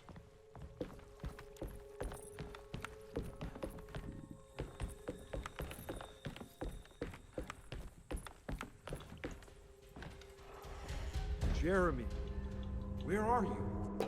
Broken compass. There are many ways to cross a threshold. The easiest one is being invited. A door swung open, leading you inside.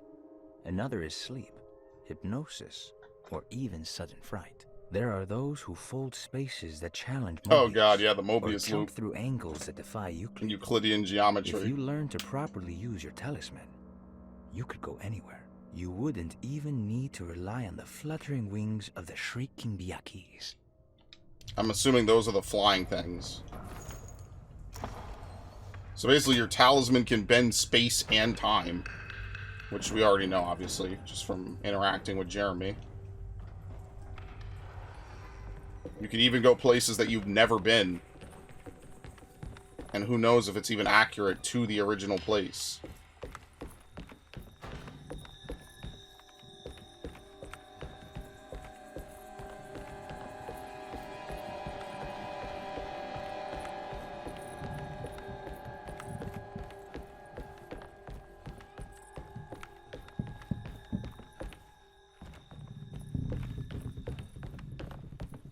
Okay, well, enemies. Lots of enemies. We're gonna need drinking, we're gonna need bullets. I need a little of everything. Well, time to Steamboat Willie this. It's funny, too, because that's in the public domain, and over time, Mickey Mouse shit is just going to go public domain. So they already announced a bunch of, like, horror games based off it. And you know what, whatever, I'm all cool with that. I think creativity is always a plus, so... I'm never gonna shy away from actually creating new things, you know?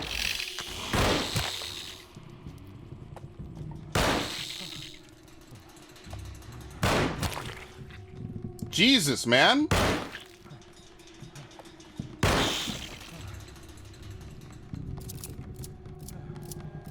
I think it took enough ammo?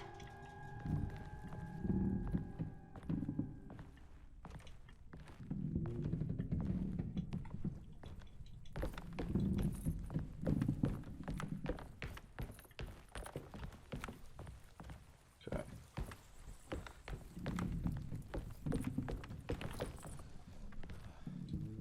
Nothing. I love finding nothing. It's less to worry about. That's how you know you didn't miss anything.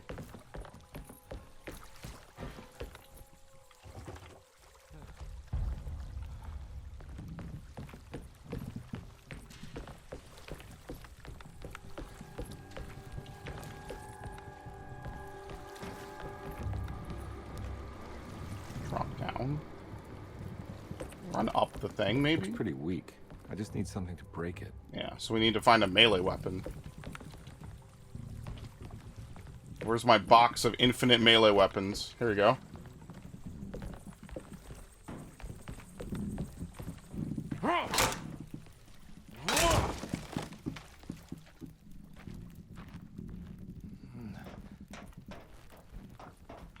No, don't climb up! I thought it was a cliff that you push off of. I mean, actually, the ladder is completely man-made. Well, at least I didn't put yellow paint on it. That could have been pretty bad. See, the blood is much more organic. It makes you feel like something really terrible happened here. And that's how atmospheric storytelling works. Because no one spills blood like this, and it's normal. So. Power generator. Empty gas can.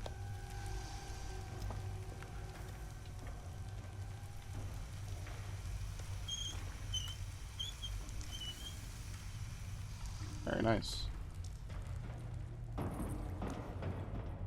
Fuel tank.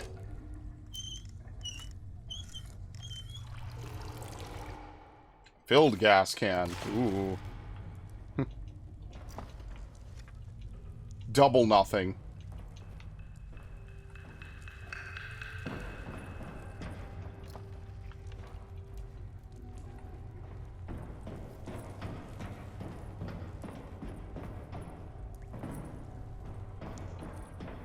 I wonder why they keep putting rocks here. Okay, let me pull out a bigger gun.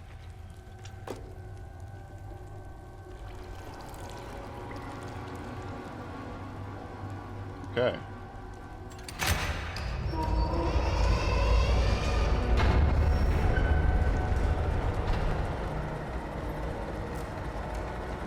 So now we can go up and turn the boat in reverse. We've already been to the room.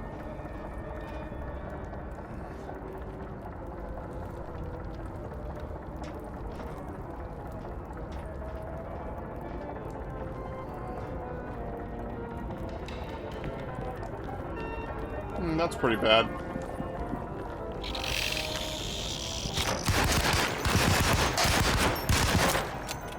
Really? They took 20 bullets? Shit.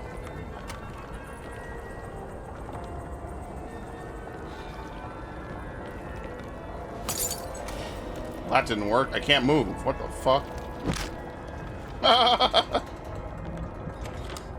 It's a little bit late for that.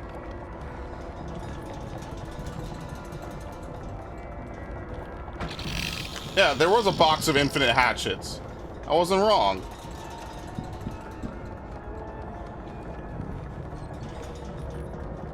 They quite literally give you an infinite amount of melee weapons. What? Get off! Get the fuck off me, dude. Threw him through the door.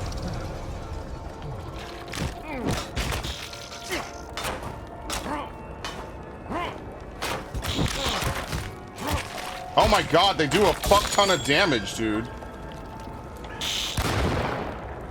What the shit? They're like the deadliest enemies in the game. These little babies with tentacles. Wow, one whole bullet.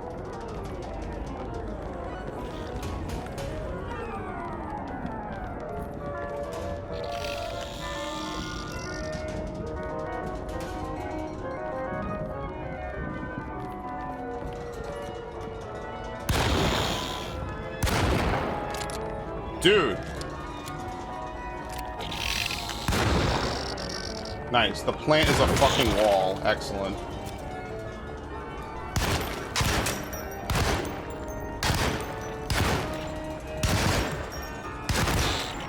Okay. We've officially reached the ammo dump stage of this game.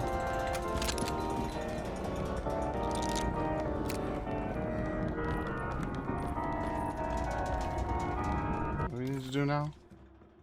Use a steamboat from the bayou. I have no idea where I do that. If it's not up here.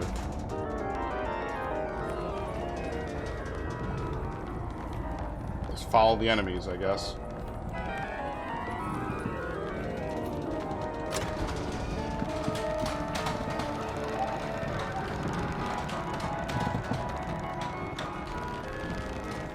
Hi.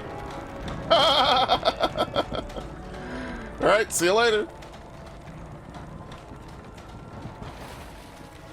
What?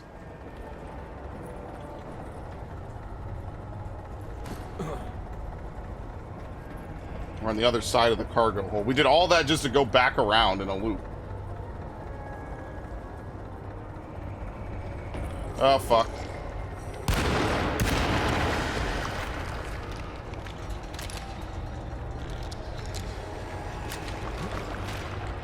I don't have a melee weapon.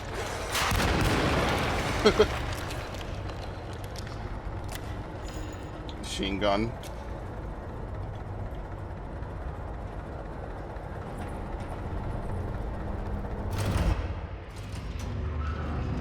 Whoa, whoa.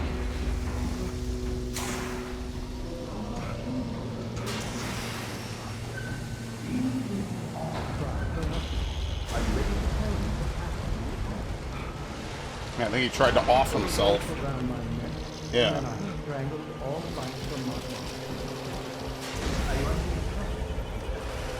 Impression? No. I was supposed to die. That you were supposed to die. I'm the catalyst. I had to die to make the story. He left the app behind. Oh, shit. 30 years ago, Frederic needed me to die. You're not making any sense, Jeremy. Thanks, actually. Oh my god, what the fuck? Find your focus. Hey, I cheated everyone. I didn't play my part. Hey! I escaped my doom. My destiny. Again, find Hey, your focus. hey, I'm right here. What the hell is going on? Now everything is wrong. Nothing is in place. I'm right here! Calm down, Mr. Carnaby. What do you want? Were you not talking to Jeremy right now? I haven't seen Jeremy all day. Are you all right, Detective? No. Actually, I don't think so. Well, maybe. I'm gonna go look for Jeremy. Good. Let me know if you find him. Okay. Just sitting around screaming. Self-deceit, a steamboat stuck in the mud. I'm not gonna pretend I understand any of that. What a bunch of psychoanalytic nonsense. Anyway. Hey, Dr. Gray visited his apartment. We were literally just talking to him. I think we did it out of order. I think I was supposed to do that first, then go do the thing for him, and then come back and now talk and visit him in his apartment. Because now it kind of doesn't even make sense. Like, I'm supposed to go...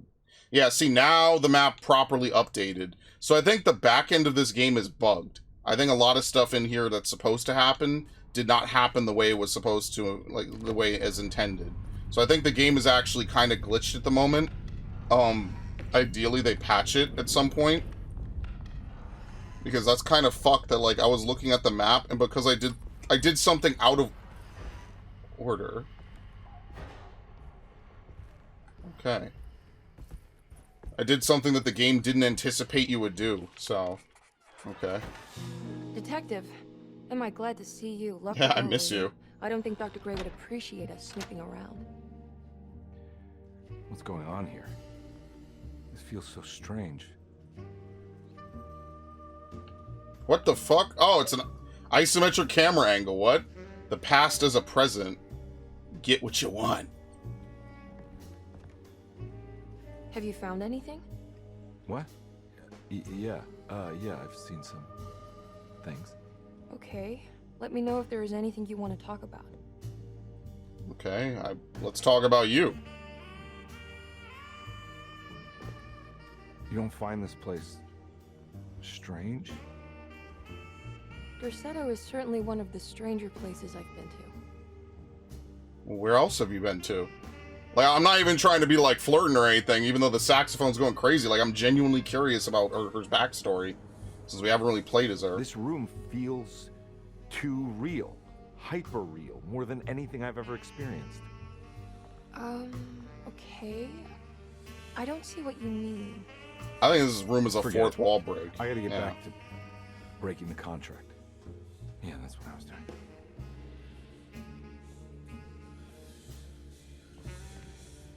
Alright. Oh, you can hear the whispers.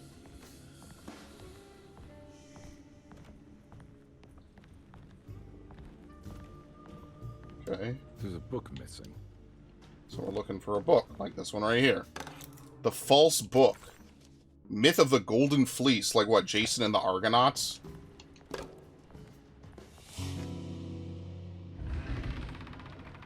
What did you do?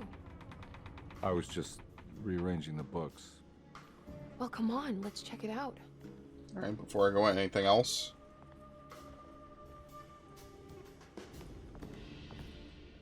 What the fuck? Toy Talisman. All the World's a Stage. So we completed 9 sets. So like they said, some of these sets are probably exclusive to, what's her name? Okay. Anything else? What was she looking in? Alright, whatever. I think I'm beginning to understand. Dr. Gray is dealing with some kind of mass delusion. Alright.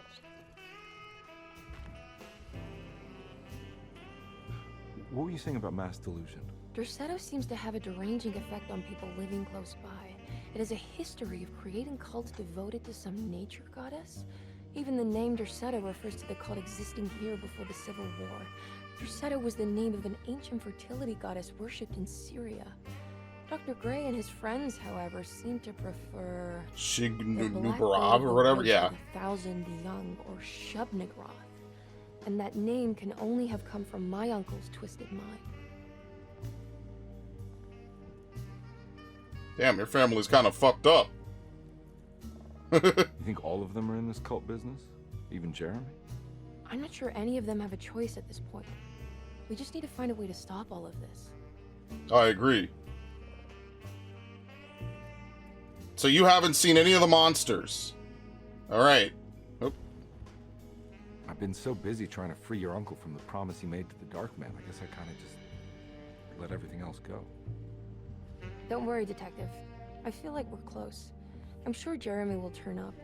If he is part of the cult, he wouldn't want to miss the Feast of St. John. I just need enough information to make him see the truth. Yeah, so it's all building to this feast, basically. Not as long as the Dark Man's got him hiding. But now, how is it bright outside? That's what I'm saying. Like, how is this room hyper real? The first meeting transcript. Good to finally meet you, Mr. Hartwood. I'm here on the behalf of your brother Philip. You were at his brother's home, me, weren't you? Yes. You're from Derceto, no? That's right. I just wanted to ask you a few questions to see if there is anything I can do to help you and your family. Okay. I understand you're full of imagination. You make up a lot of things. I suppose. And you obsess over them, blurring reality and fiction. Sometimes. Do you want to tell me about the Dark Man? No, I don't. That's all right. Perhaps there is something else you can tell me. Something you know to be made up, but you hold dear. Juan? John? Who's John? No, Juan Luis Jorge. Wait there a moment. Okay, he fetches a Take book. a look. Is he... Oh, he is the author. And this is how he came to know about Taurea. It's a magnificent book. Life-changing even. The real Juan is long dead, but I like to think of him as my friend. My most beloved friend. I see. Do you often do this? Fantasize about people you read about? No. Well, there is Jacob. Who is Jacob? Turn to the last page. Oh, it's a newspaper article. The Prisoner of Ice, Jacob van Ostad. Is he also your beloved friend? Oh, no, Doctor. Not at all. He is the fire that fights fire. Yes, I think it's clear your overstimulated imagination, this mania, needs to be tempered for you to live a normal life. I know your family calls it the Heartwood Curse, but I want you to know that there is nothing supernatural about your condition. It's all inside your head. And with that, I'm very qualified to deal with. In time, you will be cured. In time. Yes, in time we will exorcise all your demons, all the dark men. What a scream! Please, Mr. Heartwood, calm yourself. What happened? Oh, don't you worry your little head about it, Miss Heartwood. Your uncle and I just had our first breakthrough. Yeah, and she probably knew it was all bullshit. That mark on the floor looks like talisman positions, but from which direction should I look at it? Locked closet. The snake dagger. A monograph by Yael Klein. In Ludwig Prin's book on pagan rituals called The Mystery of the Grave, as translated by Nicholas Vachy, there are several references to a sacrificial dagger called the snake dagger. Yeah, which we have. It has long been thought of as a poor translation of the original text, that it would be more appropriate with worm dagger from the Latin vermis cultrum. This seems natural following the recent consensus that the original title of Prin's book, De Vermis Mysteris, should literally translate to the mystery of the worm. However, this would take away from Vachy's great effort at translating the underlying meaning of the words and revealing several cultural beliefs. While Prin certainly was using I hate that Latin class has done so much for me in so little ways. And the dead, which is made clear by the contents of the book, in the case of the dagger, we shouldn't be too hasty to dismiss his translation. Reading through Vachy's correspondence with his patron, it appears that he had more than just the Latin text at his disposal. Vachy had dug up Prin's living relatives and uncovered several cross-referenced historical texts and an actual snake dagger. The dagger was dated to the early Middle Kingdom of Egypt and had such a clear shape of a wave that Vachy considered calling it the sinusoidal blade. Knowing the full story, it seems prudent that he chose to translate it as snake and not worm. There are several reasons why this choice of word helps us understand the pagans that Prin's book attempts to describe. The symbolic value of the shape becomes more apparent when reading about the use for the dagger. In the passage of possession and exorcism, we find the snake dagger poisons the poisoner within the victim and is therefore pacified. Where the literal text would tell us that the worm dagger trumps the demon possessing the victim, it tells us nothing of their reasoning. only that somehow this dagger wins against the demon, like it had the better hand in poker. Vahi's translation allows us to follow the underlying logic to the ritual magic that is being performed. Poison the poisoner. Sounds like fighting fire with fire. That to hurt the demon possessing its victim, the priests would have to fight back with a power that is known to the evil they are fighting. The snake dagger is therefore not only a good way to describe its form, but it also helps us understand how it could be thought of as a useful tool for exorcism. Finally, it also helps us understand their relationship to lunacy. That it was thought of as something poisoning the mind rather than so you're doing it, but you're fucked up. Someone's not making you do it. What is also interesting to note is that the possessed are always considered poisoned in their head and not their heart. The snake dagger always went to the eye of the possessed, leaving them partially blind, if they had the good luck to survive. Okay. So at some point we will need to put this probably through his eye in order to save him. Alright. So which way am I supposed to look at this? And how am I supposed to unlock this?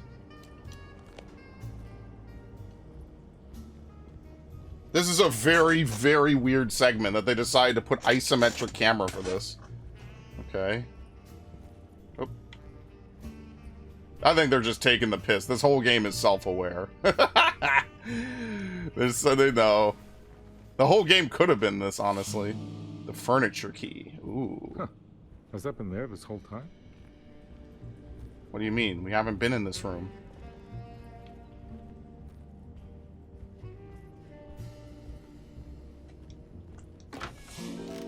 Aha!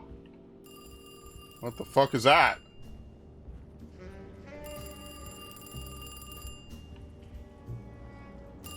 Uh-oh.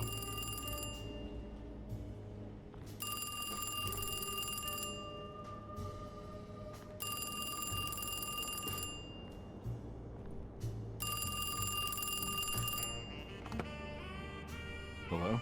Detective Carnaby? Who is this? Jeremy?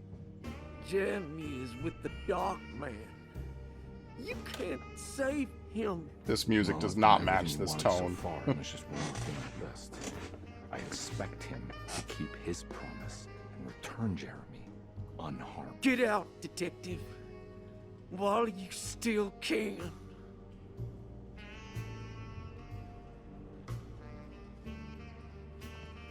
Like, now we're just in a shitpost. Oh, shit. Well, then you know what they say about broken clocks. Detective Carnaby wanted nothing more than to make sense of it all. But clearly, that was not in the cards right now. Use the talisman to open it, but what am I opening it to?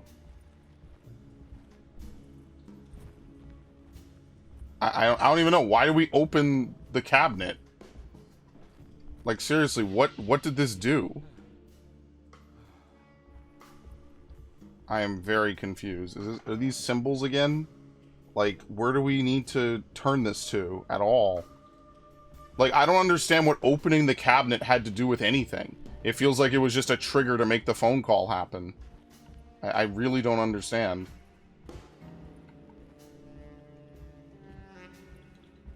Like, don't get me wrong, I like this. I like that we're snooping around, doing stuff with Emily. The music is nice, it just doesn't... Oh, God. It just doesn't match the tone of what we're doing at all.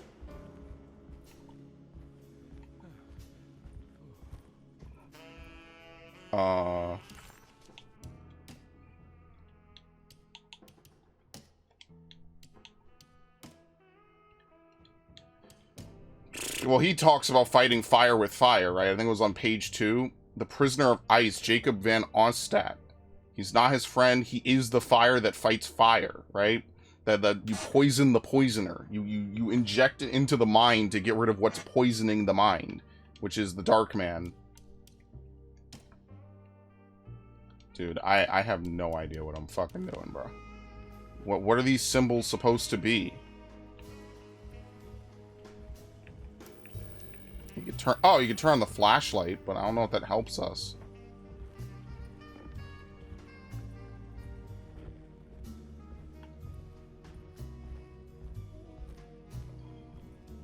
Anything over here? Nope.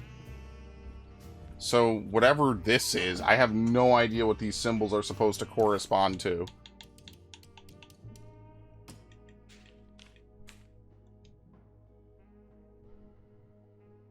Yeah, no clue. I think we've already used all these symbols. So this is all done. Here's the sacrificial dagger.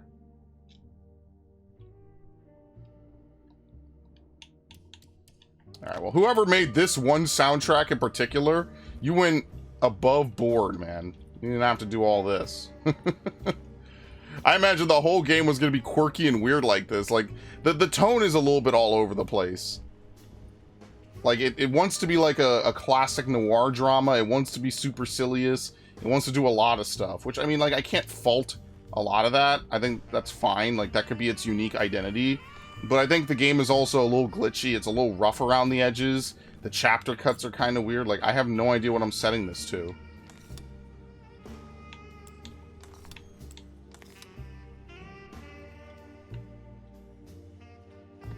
Is there anything else we can read?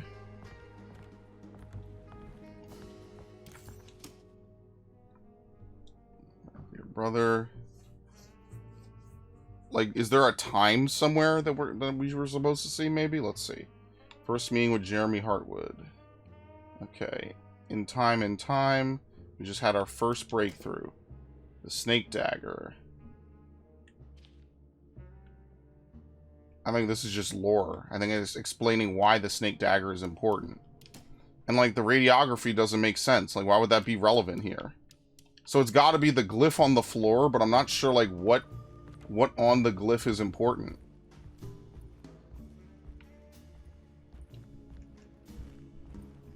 And there's nothing in here. Yeah, I don't get it.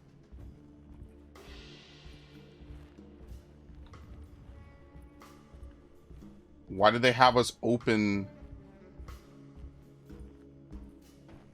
the cabinet with nothing in the cabinet?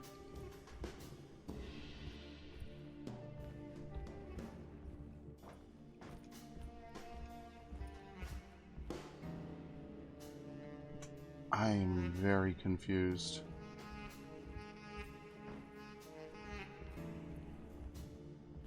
And no, you cannot talk to her. By the way, the book she's holding is levitating. Do you see that? Unless she has it, like, splayed open on the thing. Well, I'm going to use Snipping Tool and take a picture of this. I haven't had to do that in a long while. But I'm just going to do it here because I have no idea what I'm supposed to turn this thing to. Like, he only talked about it once anyway. Are these, like, those are definitely not astrological symbols. It almost look like items that we've picked up, like a pickaxe, a sword, things like that. But I don't know if that has anything to do with anything at all. No.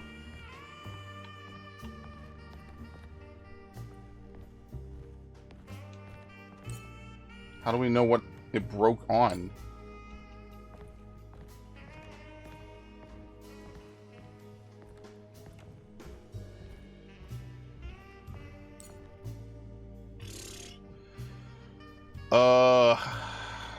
I mean, just looking at the symbol on the ground, it's like...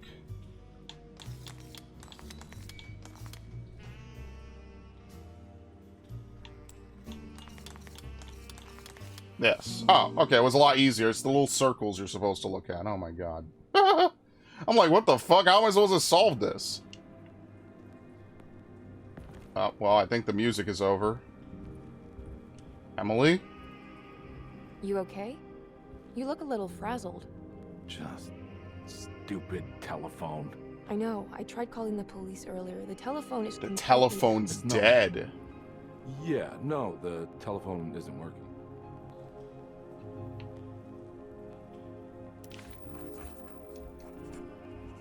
So she's not fully experiencing it. Detective Carnaby was worried Emily could tell, that she could see the madness written on his face. But what if he was the only one seeing the truth? Could that still be the case? If only he could find evidence that would make her understand that he had seen beyond the veil, or at least something that would show her he was worth the money she was paying him. Beyond the veil was a line from Eternal Darkness, so I'm not sure if that's Miss like Hartwood, I think you're gonna want to see this. Is there something in the closet? Yeah, Skeletons. there is. You don't see the very obvious gate leading to whatever Jeremy's madness is serving. Well, you're up worried next? that she's thinking you're mad and you say Are you making this. some kind of fashion metaphor? I'm sorry, I don't have time for this. Can you just tell me what you're doing? You don't see this. No. It's fine. It's fine. Catch you later. Are you going inside the closet? Yeah. You got a problem with that? No. Do what you think is right, detective. Sorry, I didn't mean to. Goodbye, Miss Hartwood. I mean, but like, she should see that he leaves and is not there anymore, right? Like, it's not like he's just standing around like... Disheartened by his failure to make Good Emily job. understand what he was doing, Detective Carnaby actually felt better seeing the frozen hell before him. There was a finality to it. Its clear symbolic opposite to the dark man's desert made him realize this was the end. Soon it would all be over. Okay, we're getting closer to the end then.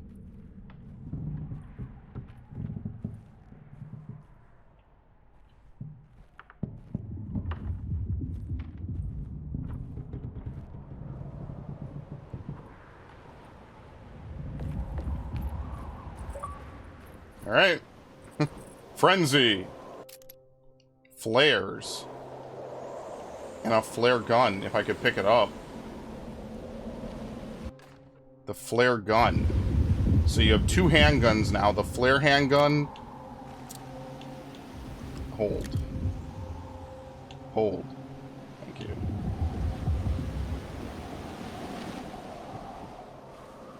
Does this not feel cold to you? Sallow offering. What can be said about Jacob van Ostad without evoking contempt or apologia? The first piece of information is the obvious. He is not the explorer Jeremy idolized in his youth, but the figment of his imagination. If you want biographical facts, I am not the one to answer such questions. In the case of Jeremy, he is a guardian of imagination, or rather a persona appointed the role of containing a self-sabotaging mania. However useful Jacob once was, his loyalty to Jeremy has slowly been replaced by fanaticism. Like a firekeeper who has for decades been burnt by his own sacred flames, now does what he imagines the fire wants. Yeah, so Jeremy has lost this guy all doesn't even control over exist. Jacob and suffers greatly because of him, but is admittedly also still invigorated by his labor. In the plainest of words, Jacob keeps Jeremy sick so he can remain Jeremy. Yeah, so he's like a stopgate, and it's time to get rid of him. The Greenland Expedition. The ancient stellarium perched on a cliff facing the Arctic Ocean after a day of sailing due north of the Eskimo encampment. Jacob van Ostad was our most keen member of the expedition. He had been chasing down the source of a peculiar type of crystallized metal present in several sacred items among the natives on the northeast coast of Greenland. The site was a remarkable find for any explorer, and we were all enraptured in our search for enlightenment and meaning. The surviving architecture seemed almost unearthly in origin and astonishingly sophisticated. The metal Jacob was searching for was abundant, almost ubiquitous. We were so taken by our find that we were surprised by the sun falling below the horizon. As we quickly picked up our gear, ready to head back to our camp, Jacob van Ostad declared that he wanted to stay. He was adamant. We begged him to reconsider. The night would be getting colder by the hour, and we feared for all our safety. Jacob refused, threatening us with violence if we wouldn't leave him alone. As the snowfall turned heavier, we left him there on his own. The next day, the weather became worse. and we had to spend hours enforcing our shelter as our tents became increasingly useless. The group had written off Jacob, thinking he must be dead. I had an urge to make one final attempt to save him, so I headed out as darkness fell with a handful of flares, and headed toward the coast and up the climb, towards the Stellarium. That's when I saw him, transfixed by a burning sky, that celestial lantern. Jacob keeled over and let out a painful shriek that struck me with such fear and pity. He was crying in agony, for the cold weather had ravaged his flesh. I called out to him, and he turned to face me. His vacant stare held me in place like a needle through a butterfly, and he said, "You must leave now, Heshtan. Go, and never come back." So I did. And so I left. So Jacob basically is out here just transfixed by what he sees up top. Like, or what, up top being in the sky. Where am I even going? There we go, we have landmarks. Keep going! Don't give up! I'm walking through the haunted wasteland in Ocarina right now.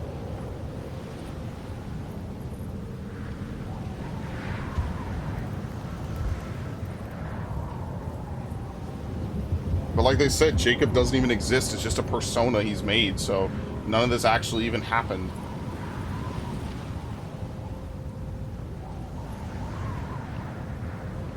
Stop.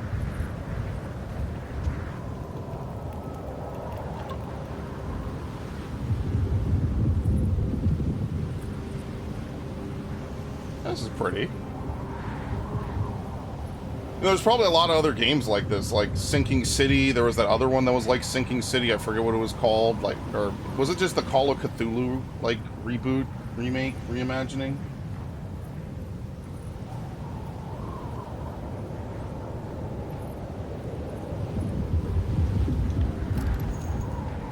I'm sorry. What did you idiots find up here?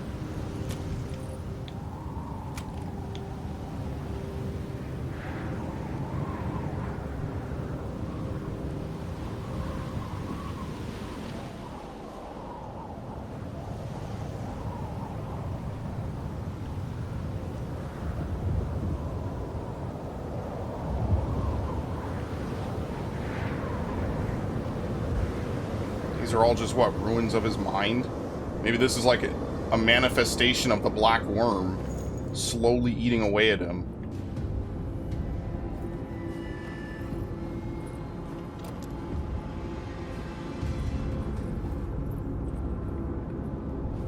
Hey, you!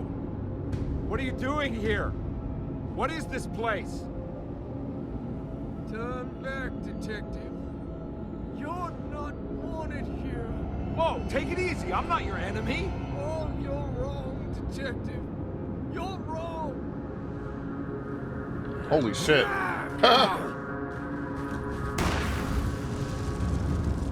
Oh shit. Reload. There's no auto reload.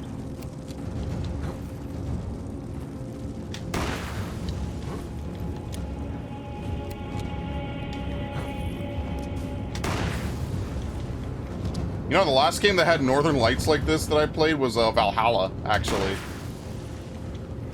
Which was actually one of the most beautiful parts of the game.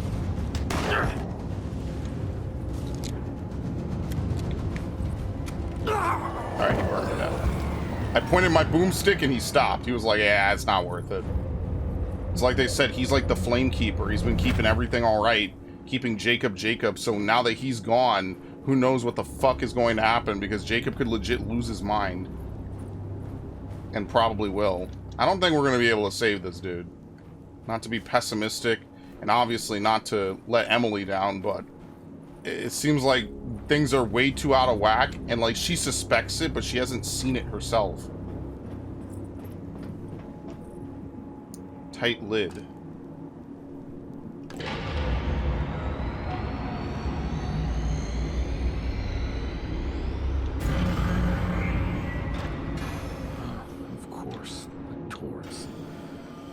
You wouldn't want your stars aligned, Jeremy, or maybe that is what you need to temper that mania of yours.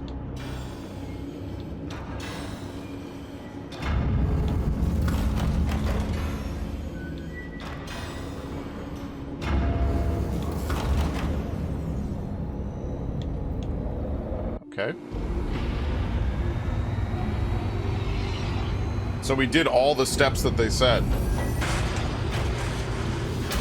Eliminate self-deceit, temper mania. Whoa!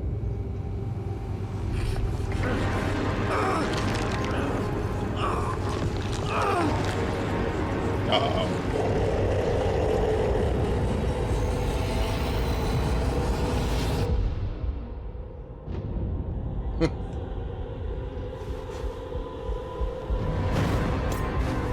Through the eye. Yeah, we gotta stab him through the eye. Oh.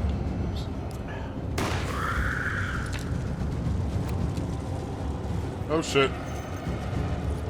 Here, have this. Oh god, I missed.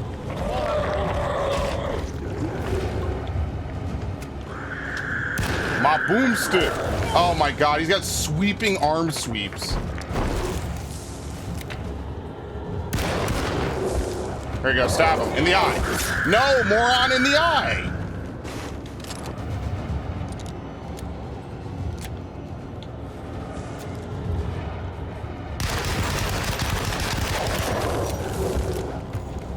The eye. Do you not read any of the logs? I read them, for fuck's sake.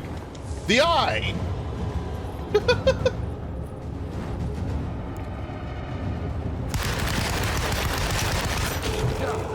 What?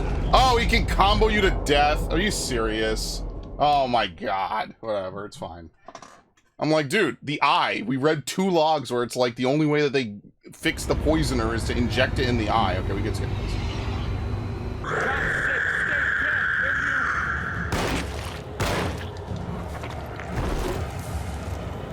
Not gonna lie. Something like this is chasing you, bro. You need a better dodge than whatever you call that. I wouldn't even call that a sidestep. And they gave me the wrong gun equipped.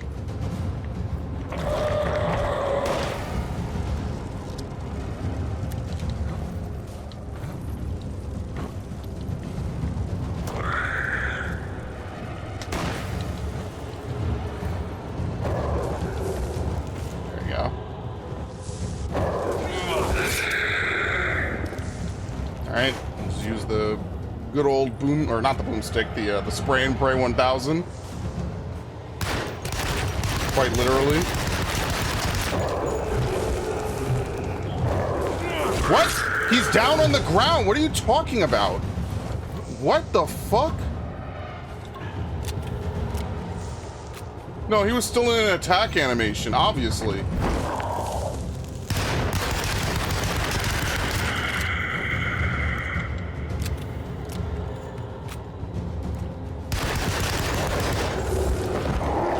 I skipped. Oh no, I didn't skip it. Okay. It starts the animation and then it stops it. Here we go.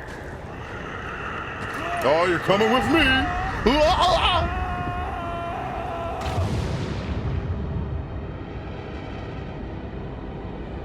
Hug me.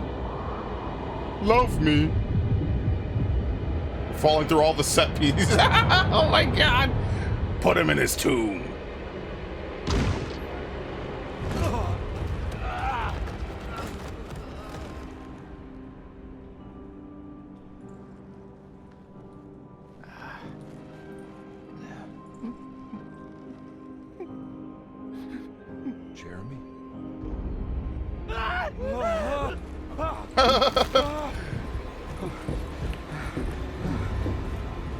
You're messing with my prey. You did everything! Aren't you happy? Stupid charlatan! What more do you want from me? You want me to lose my mind? Oh, my lord! Doctor! Oh, shit! Yeah, it was actually someone else wearing it. They're gonna sedate him with an invisible syringe. What are you thinking, compadre? Oh my god. Oh shit, there's a chapter 5. Okay.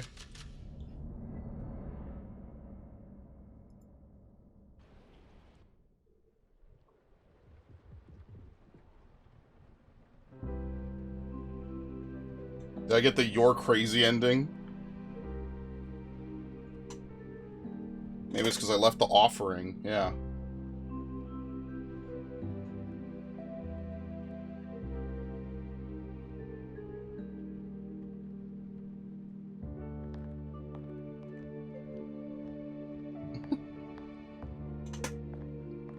You awake? You are awake. Mr. Carnaby's up. Hey, buddy! I thought you'd be knocked out for the rest of the night. Come on out and join us, will you? I'll save you some gumbo. Good to have you back. You gave us all a good scare. What happened? You had a psychological breakdown. Sorry for manhandling you, but you were being violent. You stabbed Jeremy and then punched Dr. Gray. Are they... Yeah, Dr. Gray was going Yeah, around he's a dressed little up as the strange, Dark Man. but everything's back Oh to my normal. god. Really? All thanks to you, Compat.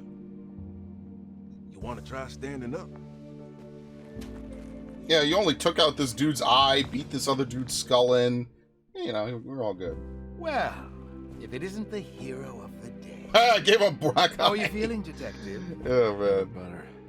How about you two? Hey, Jeremy, I didn't do too much damage, did I? Things are fine. Very quiet. What's up with him? Painkillers? No. You see, despite you having the finesse of a one-eyed butcher, you managed to lobotomize dear Jeremy. I did what? It's actually quite impressive. It's not like I hadn't considered it myself. I just wish Jeremy could have been helped without reducing his personality to that of an oyster. But he's gonna live. Of course. As long as someone keeps feeding him, he'll Yeah, outlive but he's the lobotomized. We don't do this anymore for a reason, by the way. Yeah, so is this the ending? I guess that's the ultimate question. Was it all in our heads? Break the pact with the Dark Man. Everything was back to normal. Did any of it really happen? What had Carnaby actually been doing all night? I mean, that's a good question. I guess we'll make a new save. We'll save over the 5th one so we could save 5 for her. Yeah, like, what the hell? What has he actually been doing? Huh, you guys locked the door behind me. Interesting. Does Emily know about Jeremy's condition? Yes. She seems to be handling it quite well. And where was Jeremy all this time, then? Why is no one asking that question? Oop. Okay. Does she still want to take Jeremy away from Derceto? I will have to insist that you do. This is not that kind of institution. Yeah, y'all creating too many problems in one evening. Jeremy, hang on for a little longer, okay? We'll be going back to New Orleans soon. Oh, good. I do so miss the city lights. Alright. Hey, they got gumbo. Case closed. Detective Carnaby had found Jeremy and brought him back to Derceto. He worried that Emily wouldn't be all that happy with his performance.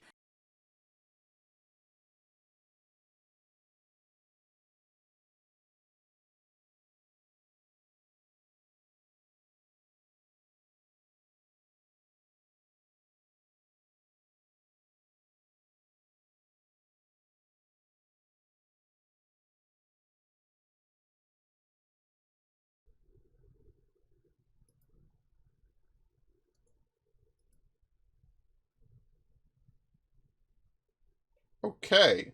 So I just had another fucking USB blackout. Alright. Case closed. Detective Carnaby had found Jeremy. Let's pretend and that brought didn't him happen. back to Derceto. He worried that Emily wouldn't be all that happy with his performance, considering Jeremy's impromptu brain surgery. Maybe she would refuse to pay him in full. It was the kind of thought that would normally infuriate Carnaby, but right now he just felt happy to be back. No matter if he would be seeing the $150 or not, he couldn't wait to rendezvous with Emily and go back to New Orleans. Sounds like a good idea. We're done. We're safe. Everything's all good. Here's what's her name? The hot one. Hey, Ruth. Glad to see you made it back to Derceto. You too, Detective. Make sure to stay for the festivities. It's no Mardi Gras, but it ain't bad. Okay. You seen Emily around? I saw her packing some things into that old jalopy you arrived in about an hour ago. I'm sure she hasn't given up on you yet. Anything else? Catch you later. Looking forward to it, Detective. Alright. This is it. This is our Evangelion congratulations at the end of the game. Good to see you back on your feet, Detective. Have some gumbo. Thanks. I'll save it for later. Okay. Later, we're about to leave. So, don't worry, I'm not having any of that. Seems like everyone's in a pretty good mood. The Eve of St. John is the most important date of the whole year. It's the only day when the black goat of the woods tends to her young. Huh, interesting.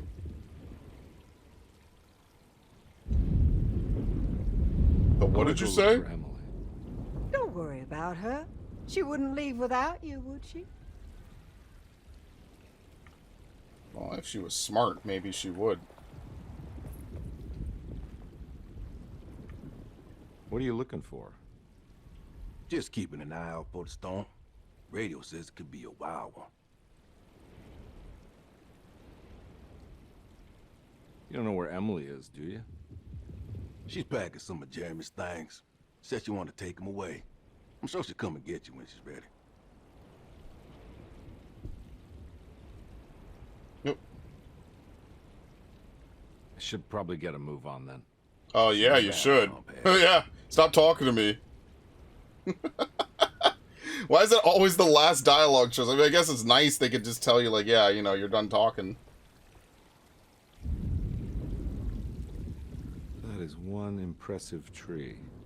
More impressive than you could ever imagine. Yeah, they know it's for their voodoo. The Mama Loa. So how does this all work? You dance around chanting? For the ritual, I mean? Stay and find out, Detective. It might just do you good. I'm alright with that. You haven't seen Emily, have you?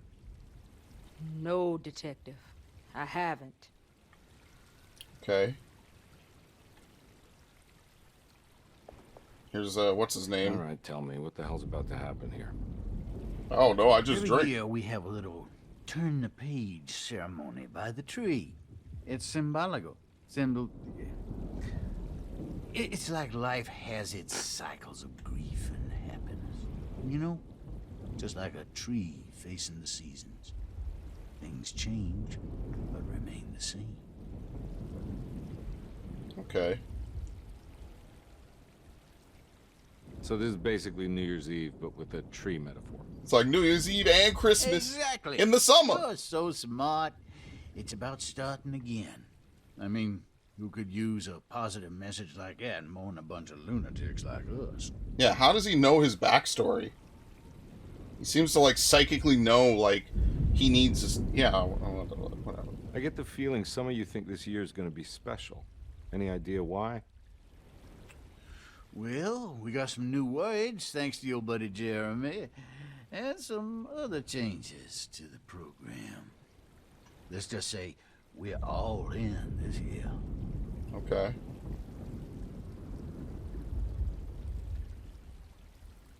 That's it. So now, what about the ending? Right? Because obviously we're supposed to talk with Grace. What about when we buried something back here? Like, is that still possible to do? Like, is it a choice we're about to have with Jeremy? Or, I'm sorry, not with Jeremy, with Grace. Hey, kid. What are you up to? Preparing for the ceremony. I don't want to disappoint Mother.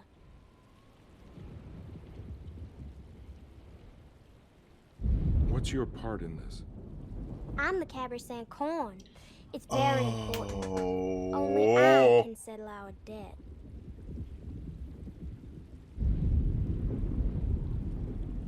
You know, I had my doubts, but you are in the right place. No, she's I not. think you might be right. For once. What was the thing that they talked about the Capersan corn? It was in one of the hidden objectives, right? Vagabonds. Goat without horns. Yeah, now as he walks the halls of Deserto, he knows what is calling him. He doesn't want to admit it, but the dark young in the conservatory is telling him to sacrifice the Capersan corn. So this was the secret objective. The profane totem, the jangling shaker, and the preserved reptile. So maybe there's an ending where you sacrifice her for something, right? Because Edward has been hearing this forever, right? Maybe there's some way to sacrifice her, as fucked up as that is, obviously. Maybe there's some way to do that. What's this? Wait for Miss Hartwood? Yeah, so I'm assuming here is where if you've done objectives to get all the different endings, you can actually get the different endings now. But I don't know how to trigger this ending. So do I just wait for her? Maybe I've already done the requirement, so I guess I'll just wait. Everyone knows what to do? Y'all know the new words. Mrs. Thompson, we talked about this. I'm not sure everyone is comfortable. Doctor, I insist. We were never able to go back into the kitchen, actually. We've waited for so long, Doctor. Let's just go with the old song. Not every change is an improvement. Boss, good or bad, we need to move forward. All in, Doc. Let's bet it all. But we don't know what we're dealing with. It'll be okay, Doctor. Better even.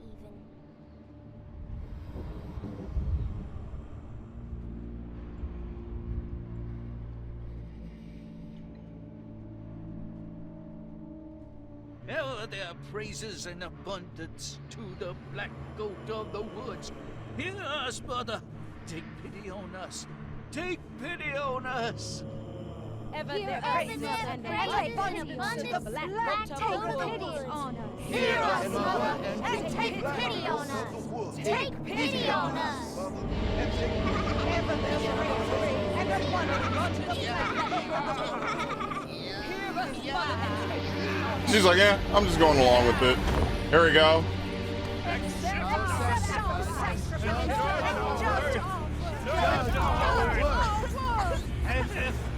Stop! Are you crazy? They hang the child. Oh, God. I'm not going to be able to show this on YouTube. Because the tree is alive.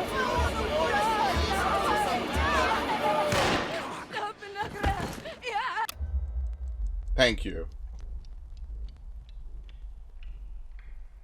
Detective, get my uncle out of here. What? She figured everything out. Holy shit. Jeremy, come with me. Get over here. Just shoot everyone. Yeah, just fucking kill everyone. Come with me. Jeremy, come here. No! There has to be a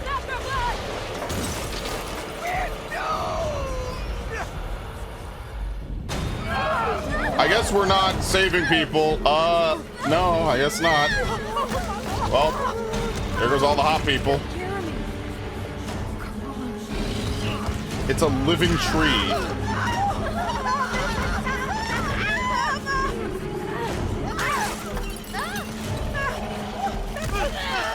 God damn! Whoa!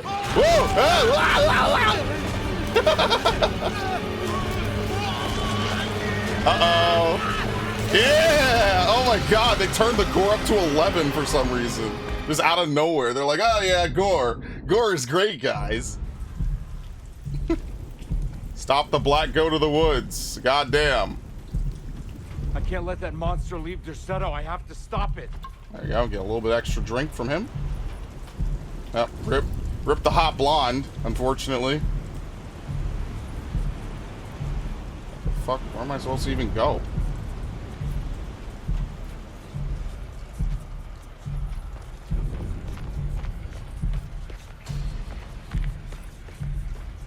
Oh. They made a new pathway, I see. Wait, what? Oh, whoops, there was booze down here. Oops. No, you can't go back down! Oh my god! No, you can't go back down! What the fuck?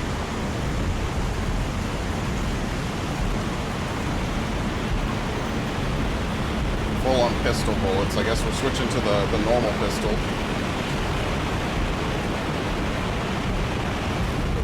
Why does it let you have an odd number? Well, it's not an odd number, but you know, not a full amount of bullets. It's really weird.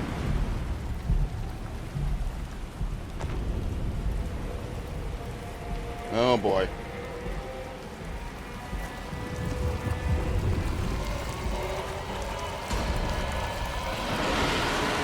Shop Nikurov!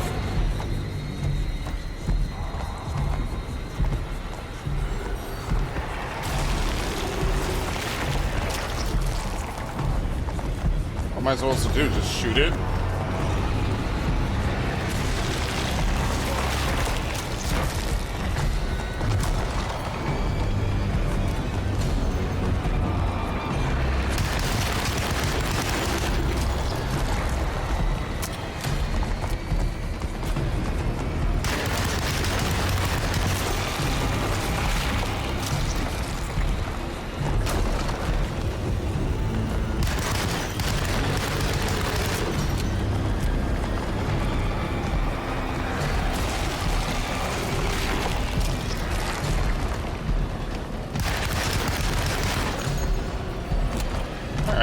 I have no idea what I'm doing. I'm just trying to shoot these, like, the barnacles on him.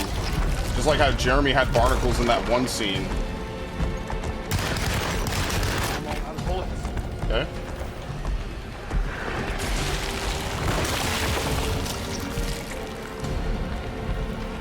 Oh, shit! Okay, well, I was not expecting that.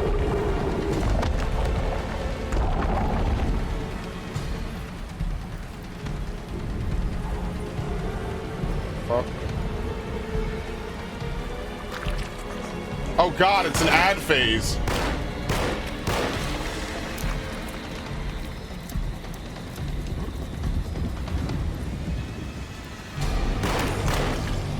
What? Oh shit, there's multiple.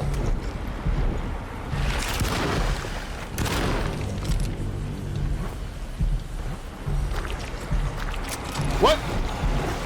Please reload the fucking gun. There's literally not enough room in this fucking arena for us to have to fight multiple enemies.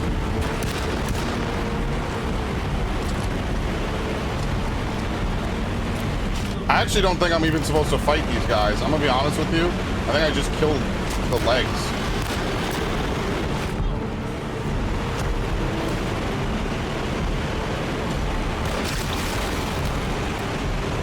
Oh shit.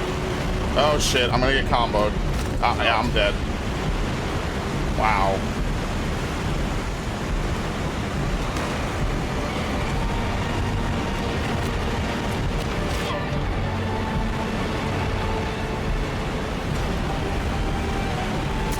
Oh my god, reload, dude.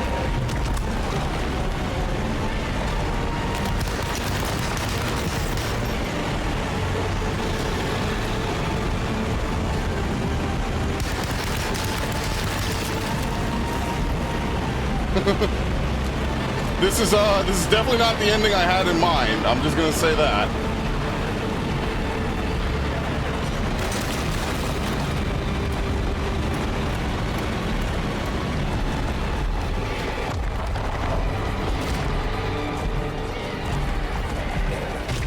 I mean, they give you infinite ammo, but like, it's more like the healing is the problem.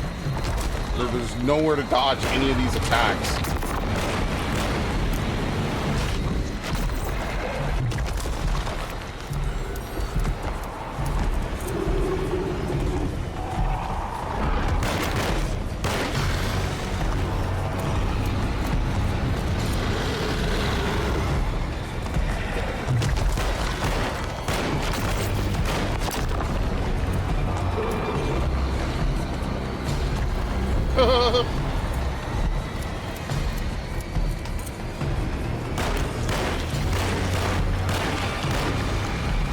God damn. Okay, well, they keep giving you full pistol ammo. Can you reload the fucking revolver, please? Jesus.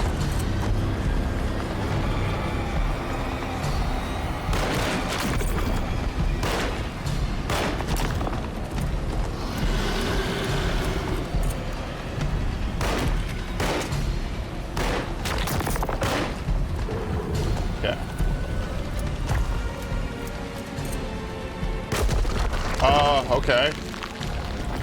Is it leaving?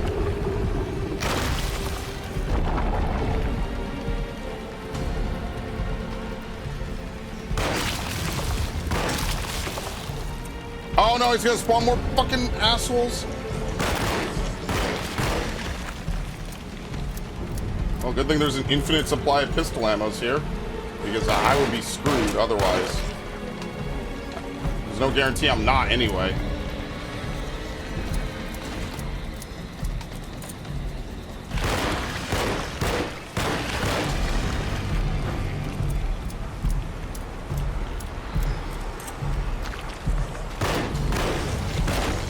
Oh my god.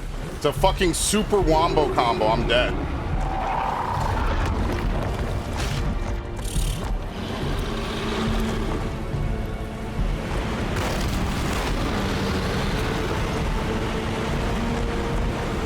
Alright, so the thing that you need to do is you need to use the pistol on the boss and your better weapons on the small little shitlings, basically.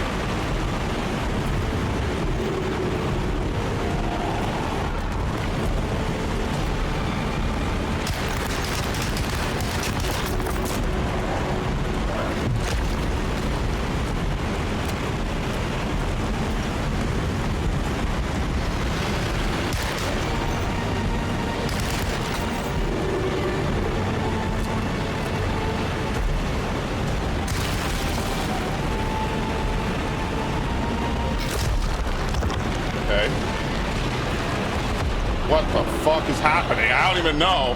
And then the whole thing crumbles on him. What a completely out of place ending. I mean, you knew there had to be some kind of big finale, but holy shit, that was completely out of place almost. Alright, anyway, time for a smoke.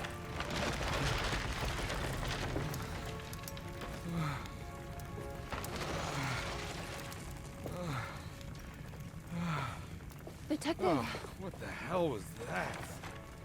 I tried to tell you. There What was the so hell much is wrong with the evidence. subtitles here? Your devotion to the Black Goat was like nothing I've ever seen before. I felt so dumb believing any of it, but I'm glad I did. Are you okay? Everything is out of order. This isn't the way the story goes. I shouldn't be alive. Yeah. Oh, you're welcome, buddy. How are you doing, sweetie? I kinda like it. You ruined everything, but I'm not mad.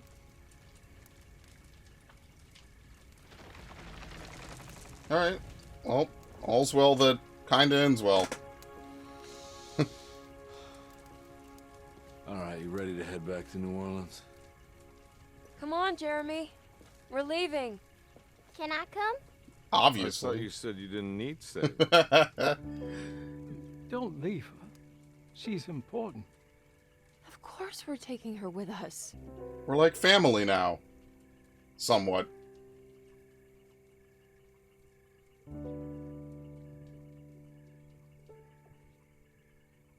So it was all real, obviously. They did try the Alan Wake style fake out, like I said, so obviously that was not gonna happen.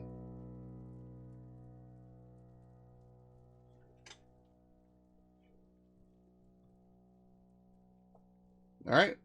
Very nice. So obviously that's the end. There's a lot to say about this game, for sure. Now obviously, THQ Nordic is not exactly the biggest studio. I hope we could all understand that before I get into what I liked about this game and what I didn't like, okay? What I liked about this game is that they took the original, which is, you know, it's more non-linear than this, right? They tried really hard here to emulate what's popular in modern games, right? So, like, they tried to emulate, for example, Resident Evil, right? Especially with, like, when you interact with things, you know, it's like the scene up with the door, you put the key in, or whatever. You know, they tried to emulate that over-the-shoulder Resident Evil 2 style. Obviously, it works pretty well. The other thing I would say is I like the fact that, you know, there's two different campaigns. Presumably Emily will have different things that we could do, while presumably Carnaby is not doing anything, which is a little narrative thing I don't like, right? You know, I like the idea that both characters' stories are happening at the same time, but whatever, I could get over that. Okay. This game needs performance updates, alright? I also think it's not very clear how to trigger whatever it is for this alternate ending, right? They call it the secret objective. I don't know how to trigger that. I guess what I could do here is I'll reload and see if I could trigger it somehow. Presumably something at the end of the game you'll be able to do it. And that way, you know, whatever this dark thing that's calling out to him, he can maybe talk to it or something. But Paul Mercier, dude, it's Leon. Yeah. Holy shit. Yuri Lowenthal, I was right, dude. I can recognize. Yo, it's Liam O'Brien. And Yuri Lowenthal was also that dude. I could not hear that. Dude, Paul Mercier was what was it? He was the guy that voiced Leon, I think, in the original Resident Evil 4 before Matt Mercer. Yeah, dude, I called it. That was Liam O'Brien. I could hear, dude. I can hear certain people any time of day. The southern accent cannot hide you, Yuri Lowenthal. I know it's you. I can hear Sasuke, dude. I can hear it anywhere. I've been listening to him for years. Anyway, I do like the touches. I do like the themes. I do like the lore. I do like a lot of the stuff. But again, and I'm going to say this, it could be a bit more expanded in the sense like it's pretty linear, right? I think, and this is why I complained about Resident Evil 3, 4, and like I said, I like this more than Resident Evil 3 because at least it tries different things, right? So instead of confining you in a claustrophobic mansion the whole time, right, you have these now like Silent Hill style shifts to other dimensions and stuff. That's pretty cool. I actually thought that was a decent touch. I don't really have any complaints for that. On the flip side, I think that this game does suffer a little bit from being so confined. I think that there could be more things to see, more things to interact with. The puzzles are pretty straightforward, right? Like you find everything you need in the same room. And like, granted, you know, it took me about 7.5 hours, give or take. Obviously, I misinterpreted the fucking lock puzzles where they gave you the solution. I thought I was still stuck on the turning left and right, left and right. I don't know why. But yeah, they obviously changed this very heavily from the original. In the original, like, you basically go up to the top of the mansion, and then that's when you find, oh, there's, you know, tons of stuff, right? Certain enemies you couldn't even kill, things like that. But yeah, anyway, so. The other thing was that the mansion was like, there's tons of instant death traps and stuff in the original. Obviously, all of that has been, you know, thrown away in favor of having a more unified storyline featuring both characters and stuff. And I actually kind of prefer this. I think that this is a really good remake of Alone in the Dark 1992. Now, the problem, there's a lot of problems. The random shifts between, you know, one chapter to another chapter, right? The tonal shifts between one thing and another, right? At one point, we're shitposting, we're having a fun time, and then we're just right in the middle of like a crazy epic drama and stuff. This game needs sandpapering. Like with a lot, like I say with all these things, it needs sandpapering, right? It needs more like roughing around the edges. But I actually really do like this. I think that this is actually really interesting. I think what they should do is they should make a sequel, and they should make a sequel to this in the same vein as Alone in the Dark 2, and they should have Emily be there as well, because I don't think Emily shows up again. Maybe she shows up in the third game, but I actually kind of would like the idea that maybe she sticks around, she becomes like a detective of her own or something. I think that would be pretty interesting, you know, I think that would be kind of cool. I think that both the main characters give good, I think the performance in this game is not the issue. I think that everyone in this game plays their part very, very well. So credit to everyone who worked on this game, especially the voice actors. I think you all really sell your characters. Obviously, I know 2 of them by heart, but I think, I think they do sell their part. The problem is, of course, the price, right? I think this was like $60. $60, that was not a $30 campaign. Maybe that would have been a $30 campaign in like 2010, 2011, 2012, maybe 2013 tops. In 2024 especially, that was not a $60 campaign, or a $30 campaign, right? Like if you split it half and half, that's not a $30 campaign, I'm sorry. Now, and a large chunk of it isn't even just the length, right? Like chapter 5 is basically a boss fight, let's be fair here. So presumably chapter 5 is just whatever choices you made throughout the game, that leads you to chapter 5. Now, I don't know what about, you know, the game lets you pick these different endings. So for example, like you saw, I